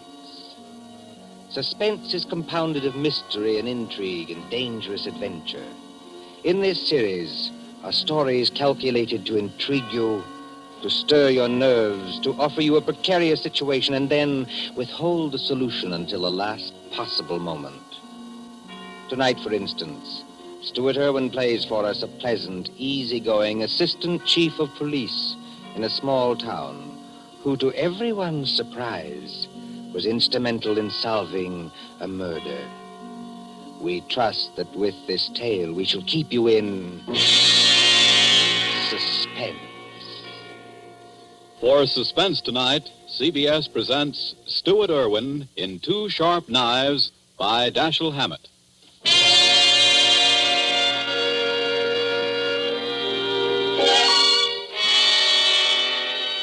Shortly after 2 a.m., a poker game had just broken up at Ben Camdley's, the doctor coroner of Deerwood City. Scott Anderson, Deerwood's chief of police, and Wally Shane, his assistant, were standing outside. Where are we heading for, Scott? Let's walk across the street, Wally. Railroad station. Gee, aren't you afraid of the excitement, Chief? Don't you think that watching the 211 come in is apt to be too much for your blood pressure? Well, if it is, Wally, you can always carry on. You've been a pretty good imitation of an assistant to me for some time now. Yeah? Yeah. If anything happens to me, you'd be the chief. Don't worry. Won't be any harder for you to fool the public as chief. Hi, Elmer. Howdy, Scott. Hi, hello, Wally. Kind of late for you boys to be around, ain't it? No, I don't know. We sort of figured we'd put the town to bed tonight. How's the 211? On time? Right on the nose. She ought to be blowing for the bend in just about 3 seconds now. Yep. What'd I tell you? It's her now. Expecting anyone on her, Scott? No, Elmer, I'm not expecting anyone.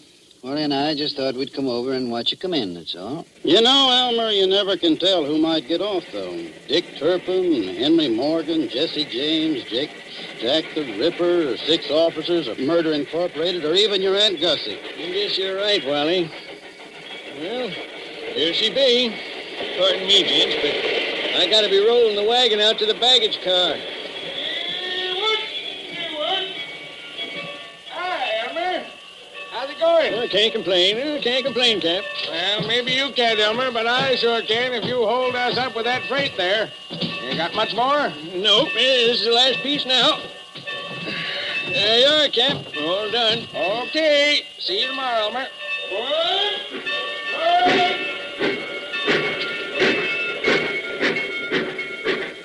Hey, Scott, do you see what I see? I mean, do I see the man who just got off that train? The answer's yes. Well, he's a ringer for the guy we got a picture of. That is the guy. Well, then, what do we do now? We take him, Wally. My car's at the corner of the alley. But, Scott... We'll tail him up the street. Okay, Scott. There he goes now, over toward the taxi stand. Come on, let's follow him.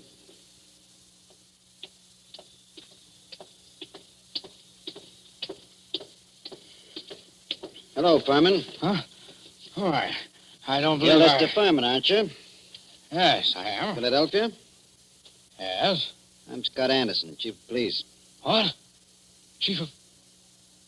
What's happened to her? Happened to who? Oh, no, you don't. No? Let me go. Hold You on. think you can pull that sort of stuff with Okay, me? You're Scott, very let me much get a crack at that mug. No. Wait a minute. No. Wait a minute, Hold it, gentlemen. Wally. Well, Furman? Well, I'm sorry. For a moment there, I thought you weren't really a policeman. Thanks. Nice to know I look almost human. Yes, it was silly of me. I'm sorry. Well, let's get going now before anything else happens. Okay, Furman, get in the car. I'll drive, Scott. In you go.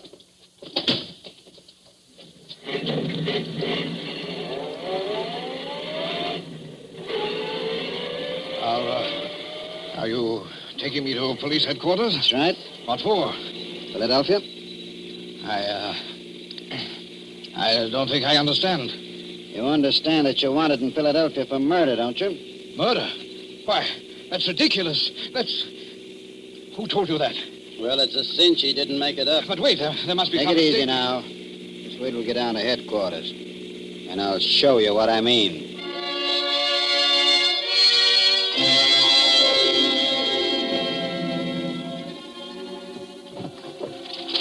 Now then, here's the circular on Lester Furman. It was sent out by the Trans-America Detective Agency in Philadelphia.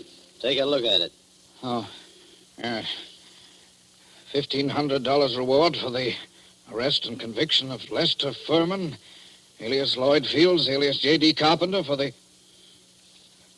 murder of Paul Frank Dunlap in Philadelphia on December 8th, 1942. Well? It's a lie. You're Furman, aren't you? Oh, yes, but... That's your picture on the circular, isn't it? Oh, yes, but I... Well, Scott, I see you and Wally got Furman, huh? Oh, hello, George. You lucky stiffs. Now you two split $1.50 reward. I never seen nothing like it. You know, if it ain't vacations in New York at the city's expense, it's reward dough. Judge, someday, if you don't remember you're the jailer around here, not the D.A., you're going to be wearing your teeth on the outside of your lips, and I'll be the guys who arrange them that way. Savvy? Just because you caught a guy who's hot in Philadelphia. It's a lie. It's a frame-up. You can't prove anything. There's nothing to prove. I never killed anybody. I won't be framed. Take it I won't easy, be framed. Furman. Take it easy. You're wasting your breath on us. Save it for the Philadelphia police. We're just holding you for them. But it's not the police. It's the Trans-America We Detective... turn you over to the Philadelphia police. Mr. Anderson, Well, then there's nothing I can do now. There's nothing any of us can do till morning. You'll have to search you now, then we won't bother you any more till they come for you. But Wally, you look through his bag. I'll see what he's got in his pockets. Okay, Scott. Well, all he's got on him are some business cards, a few letters, 100 and... 20, 50... $160, a book of checks in a Philadelphia bank, and a few odds and ends. What's with the bag, Wally? Not much. A couple of changes of clothes, some toilet articles, and... Oh, here's a 38. Loaded.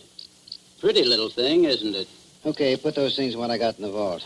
All right, George. You can take Furman now and lock him up. This is the most ridiculous Come thing on, darling, come on. We ain't had nobody in our little hooskull for 3 days running. Hey, yeah? You'll have it all to yourself. Just like a suite at the Ritz. But Go on, in you go. I tell you, you're making a mistake. I demand to be allowed to get in touch with my lawyer. Hey, how about you boys cutting me in on a little of that blood money, huh? No, sure, George, sure. I'll forget all about that 2.5 you've been owing me for 3 months. Make Furman as comfortable as you can, George. Take good care of him. He's valuable, huh? Yeah, now, if it was some bum that didn't mean a nickel to you... George, any day now, I'm going to forget that your uncle is county chairman and throw you back in the gutter just to see how high you'll bounce. Remember that. Oh, Scott, I didn't mean nothing. That's all, George. Never mind the rest. I'm going home now. If anything's urgent, I can reach there. But get this. I don't want to be disturbed. Unless it is urgent.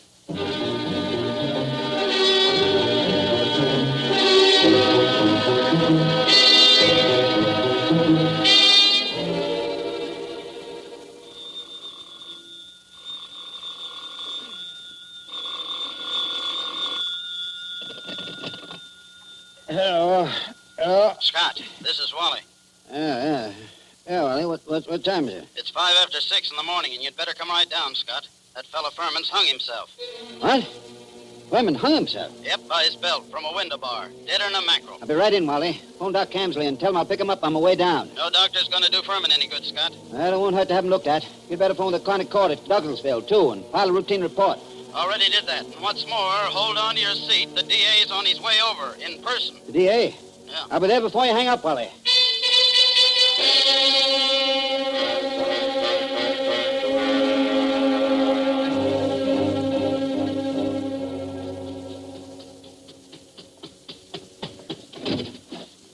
Come on in, Chief. Ted Carroll, the DA's here, and he's plenty hot under the collar.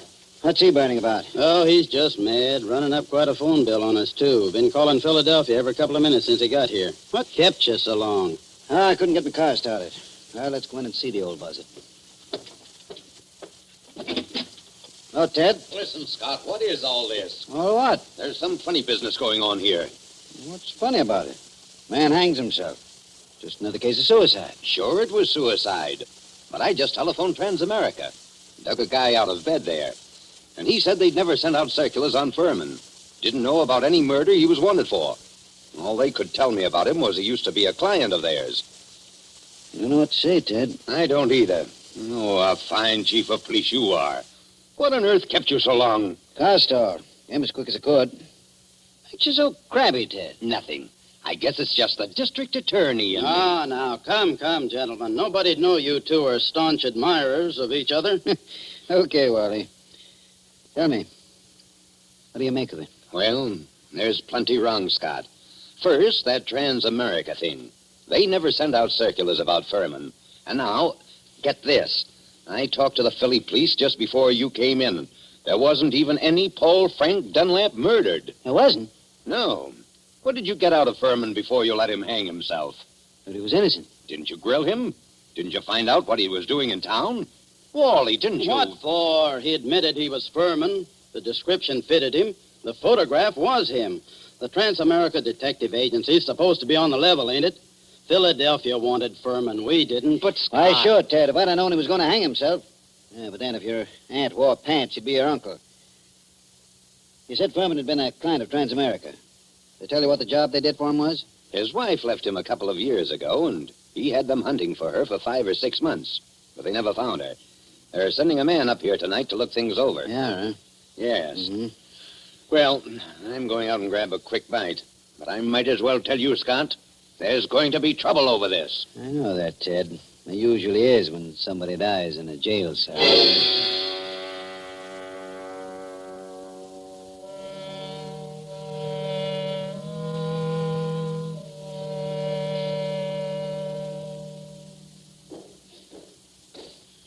Well, So what's become of that 1,500 fish now, huh, Scott? What happened there last night, George? Nothing. Foreman hung himself. Did you find him? Uh-huh. Wally took a look in here to see how things was before he went off duty, and he found him. You were asleep, I suppose. Well, I was catching a nap, I guess, but everybody does that sometimes, Scott. Even Wally sometimes when he comes in off his beat between rounds. Yeah, but I always wake up when the phone rings or anything. Oh, sure. Well, suppose I had been awake. You can't hear a guy hanging himself, can you? Did Doc Campley say how long Foreman had been dead? He done it about 5 o'clock, he said he guessed. Oh, you want to look at the remains, Scott? They're over at Fritz's undertaking parlor. Not now. Hey, and speaking of firemen, what are you going to tell the guys from Transamerica when they show up here tonight?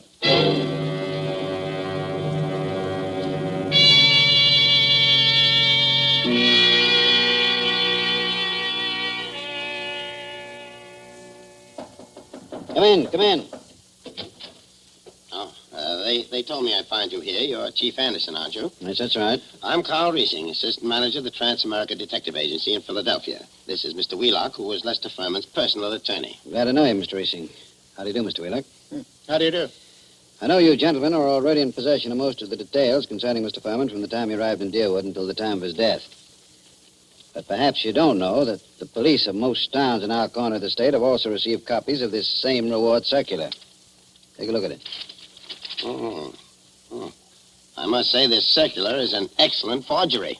You're sure it's a forgery, Mr. Racing? Oh, yes, there's no doubt about it. But it's an excellent forgery. Tell me, Mr. Wheelock, was Mr. Furman a native Philadelphian? Oh, my, yes. He was a well-known, respectable, and prosperous citizen of Philadelphia. Married, I believe? In 1934, he married a 22-year-old girl named Ethel Bryan, daughter of a Philadelphia family. And the Furmans had a child? Isn't that right, Mr. Wheelock? Yes, born in 1936, but the child lived only a few months. Mr. Furman's wife disappeared after the child's death. What year was it that she disappeared? Mr. Riesing should remember that. His agency worked on the matter. Oh, I remember it well. Mrs. Furman disappeared in 1937. We never heard anything of her again, although Furman spent a lot of money trying to locate her. What did she look like, Mr. Racing? In just a moment. I have a picture of her right here in my briefcase. Here it is. Quite pretty, isn't she? If you care for that type. I see what you mean, Mr. Wheelock. Well, she's attractive as that. Judging by this photo, I'd say that she was a small-featured, pretty blonde, with a weak mouth and large, somewhat staring eyes. Oh, that's an accurate enough description, all right. If you don't mind, I'd like to have a copy made of that photograph, Mr. Racing. Oh, you can keep that one if you like. It's one that we had made up at Transamerica. Her description's on the back. Thanks. Did Furman ever divorce her? No, sir. He was a lot in love with her, and he seemed to think that the child's dying made her a little screwy so that she didn't know what she was doing. That's right, isn't it, Mr. Wheelock? That is my belief, Mr. Riesing. You said Furman had money, Mr. Wheelock. About how much did he have? And who gets it? I should say his estate will amount to perhaps $500,000 left in its entirety to his wife. Mm-hmm. It's quite a handy sum for anyone to have, I'd say. Mr. Wheelock, everything shows that somebody framed Furman into the Deerwood jail. And that frame-up drove him to suicide. But there has to be something else. A lot else. Well, then, what are you going to do? I'm going across the street to the undertaking parlor and have a look at Furman. I'll see you later.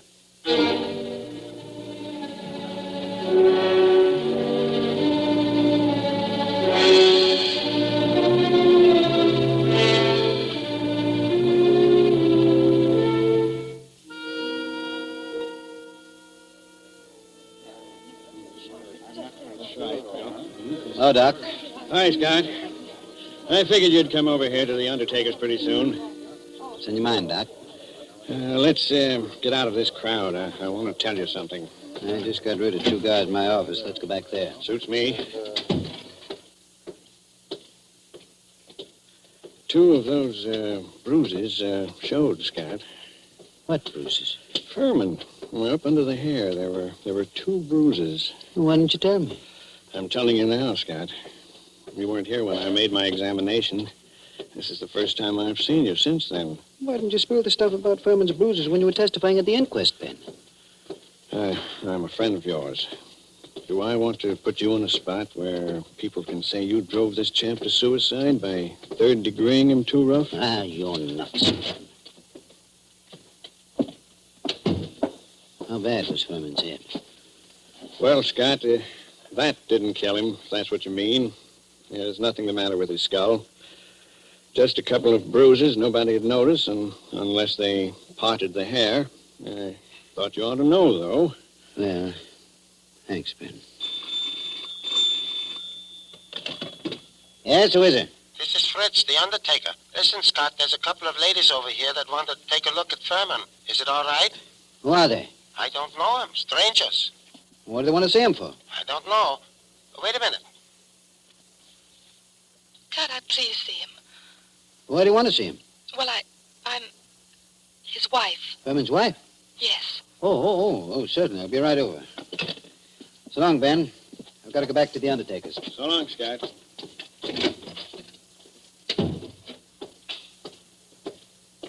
Hey, Scott. What do you want, Wally? I want to talk to you a minute. Over here where we won't be seen. Okay, what is it? A couple of dames came into Fritz's undertaking place just as I was leaving. One of them's Hotshot Randall, a babe with a record as long as your arm. She's one of that mob you had me working on in New York last summer. Does she know you? Sure, but not by my right name. She thinks I'm a Detroit rum runner. I mean, did she recognize you just now? I don't think she saw me. Anyway, she didn't give me a tumble. You don't know the other one? No, she's a blonde, kind of pretty. Okay, Wally. Stick around a while, but stay out of sight.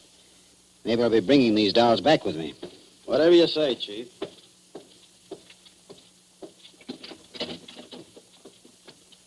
Oh, there you are, Scott. I wondered when you were coming.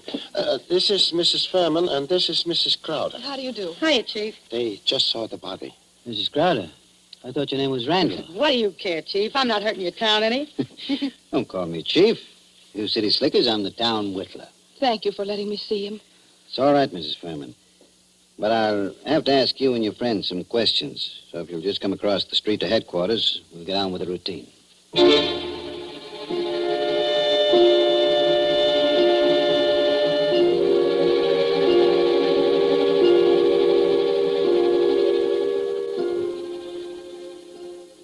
Before I ask any questions, I want to tell you something.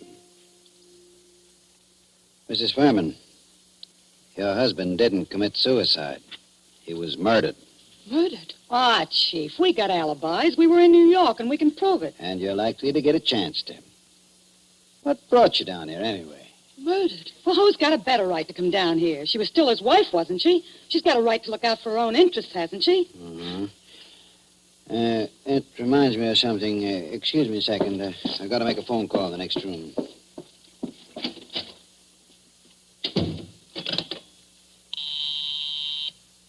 Officer Hamill speaking. This is Scott. Yes? Is Wally around? No, he's not here. He said you told him to keep out of sight. I'll find him for you, though. Right. Tell Wally I want him to go to New York tonight. Send Mason home to get some sleep. He'll have to take over Wally's night trick. Oh.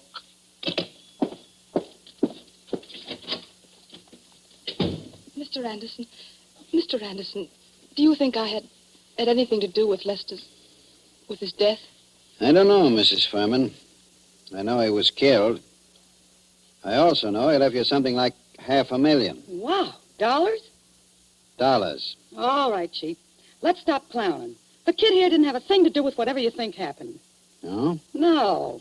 We read about Lester Furman committing suicide in yesterday morning's paper, and about there being something funny about it. And I persuaded her she ought to come down to deal with Anderson, I wouldn't have done anything to hurt Lester. I left him because I wanted to leave him. I wouldn't have done anything to hurt him for money or anything else. Had I wanted money from him, I would only have had to ask him for it. That's the truth, Chief. For years I've been telling Ethel she was a chump not to tap him.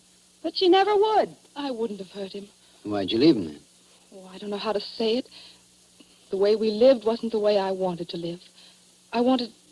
Oh, I don't know what. Anyway, after the baby died, I couldn't stand it anymore. Excuse me. Hello? Oh, yeah, Hammer? You gave Wally the message? Yes, I want him to go to New York tonight. Okay, where is he? Home? He is home, huh? Okay, thanks. Mrs. Furman, this circular that got your husband in the jail. Did you ever see that picture before? No. Why, that can't be. It's a snapshot I have. It's an enlargement of it. Who else has one? Nobody that I know of.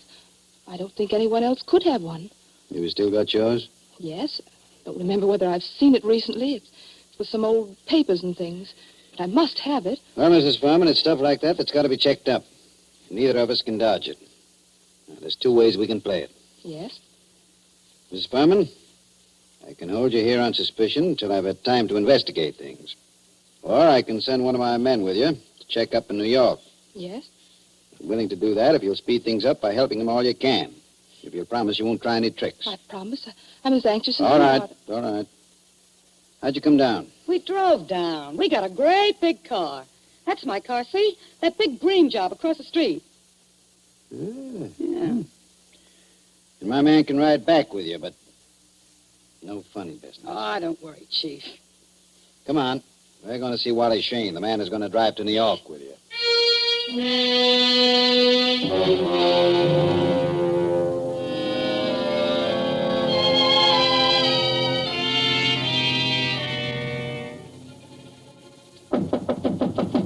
Wally? Who is it? Scott, Wally. Come in. Ladies first. Harry. Harry. Ethel. No, you don't. No, you don't. No use reaching with that gun, Wally. Already got you covered. I guess you win, Scott. Yeah, I guess I do. Come along back to headquarters with me like a good little boy. Wally, you're under arrest for murder.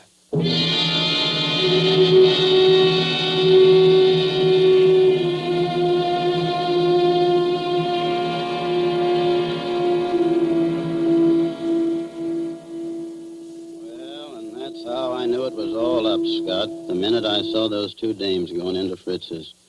Then when I was ducking out of sight, I ran into you, and I was afraid you'd take me over there with you, so I had to tell you one of them knew me, figuring you'd want to keep me under cover for a little while anyhow, long enough for me to get out of town. Why didn't you get out, Wally? Well, I dropped in home to pick up a couple of things before I scram, and that phone call of Hamill's catches me, and I fall for it. You see, Scott, I figured you're not on to me yet and are going to send me back to New York to see what dope I can get out of the dames. Well, you fooled me, brother. I'd have thought you'd fall for that. Then you didn't just stumble into all this accidentally, did you? No, I didn't, Wally. I figured Furman had to be murdered by a copper. The no reward circular's well enough to make a good job of forging one. Incidentally, who printed that Furman circular for you, Wally? I'm not dragging anyone in with me. It was only a poor mug that needed dough. Okay, Wally. You see, I knew only a copper would be sure enough of the routine to know how things would be handled. Only one of my coppers would be able to walk into Furman's cell, bang him across the head, and string him up on the... Those bruises showed, you know, Wally. They did? I guess I should have wrapped 2 towels around that blackjack. No, gee, Scott. I seem to have slipped up on a lot of things. So that narrows it down to my coppers and... Well, you told me you knew the Randall woman. There it was. Only I figured you were working with him. What got you like this, Wally? Same thing that gets most saps into jams, a yen for easy dough. And I was in New York, see, Scott, working that Dutton job for you, palling around with big-shot racketeers, passing for one of them, and... Yes? Well, I got to figuring that my work takes more brains than theirs, and they're taking in big money, and I'm working for coffee and cakes. That kind of stuff gets you, Scott. Anyway, it got me. Mm-hmm. Then I ran into this Ethel Furman, and she goes for me like a house afire. I liked her, too, see, so that's dandy. But one night she tells me about how much dough her husband's got and how he feels about her, and I get to thinking... Thinking what? I think she's nuts enough about me to marry me. So I got to thinking, suppose he died and left her his role. Mm-hmm.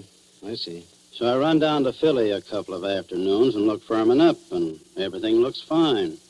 I took my time working out the details, meanwhile writing to her through a fellow in Detroit. Go on. Finish one. Well, I decided to do it. I sent those circulars out to a lot of places, not wanting to point too much to this one. And then when I was ready, I phoned Furman, telling him to come to Deerwood Hotel that night. And sometime before the next night, he'd hear from his wife, Ethel. I knew he'd fall for any trap that was baited with her. Only I guess I'm not as sharp as I thought I was, Scott. Maybe you are, Wally. Maybe, yeah. That doesn't always help. Old man Camsley, Ben's father, used to have a saying, to a sharp knife comes a tough steak. Well, sorry you did it, Wally. I always liked you. I know you did, Scott. I was counting on that.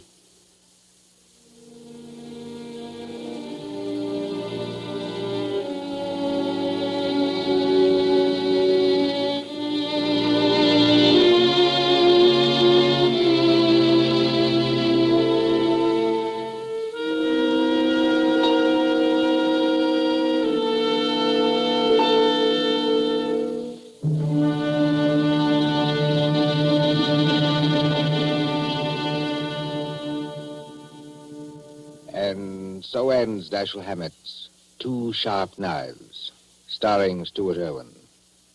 Tonight's story of Suspense.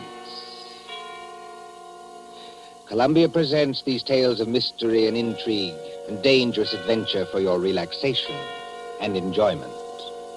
Next week, Suspense will not be heard because of a special holiday broadcast. Columbia's review of the events of the year, 12 crowded months, which has been scheduled. On the following Tuesday, January 5th, there'll be another in this series. Same hour, 9:30 Eastern Wartime. William Spear, the producer, John Dietz, the director, and Bernard Herrmann, the composer-conductor, are collaborators on Suspense. This is the Columbia Broadcasting System.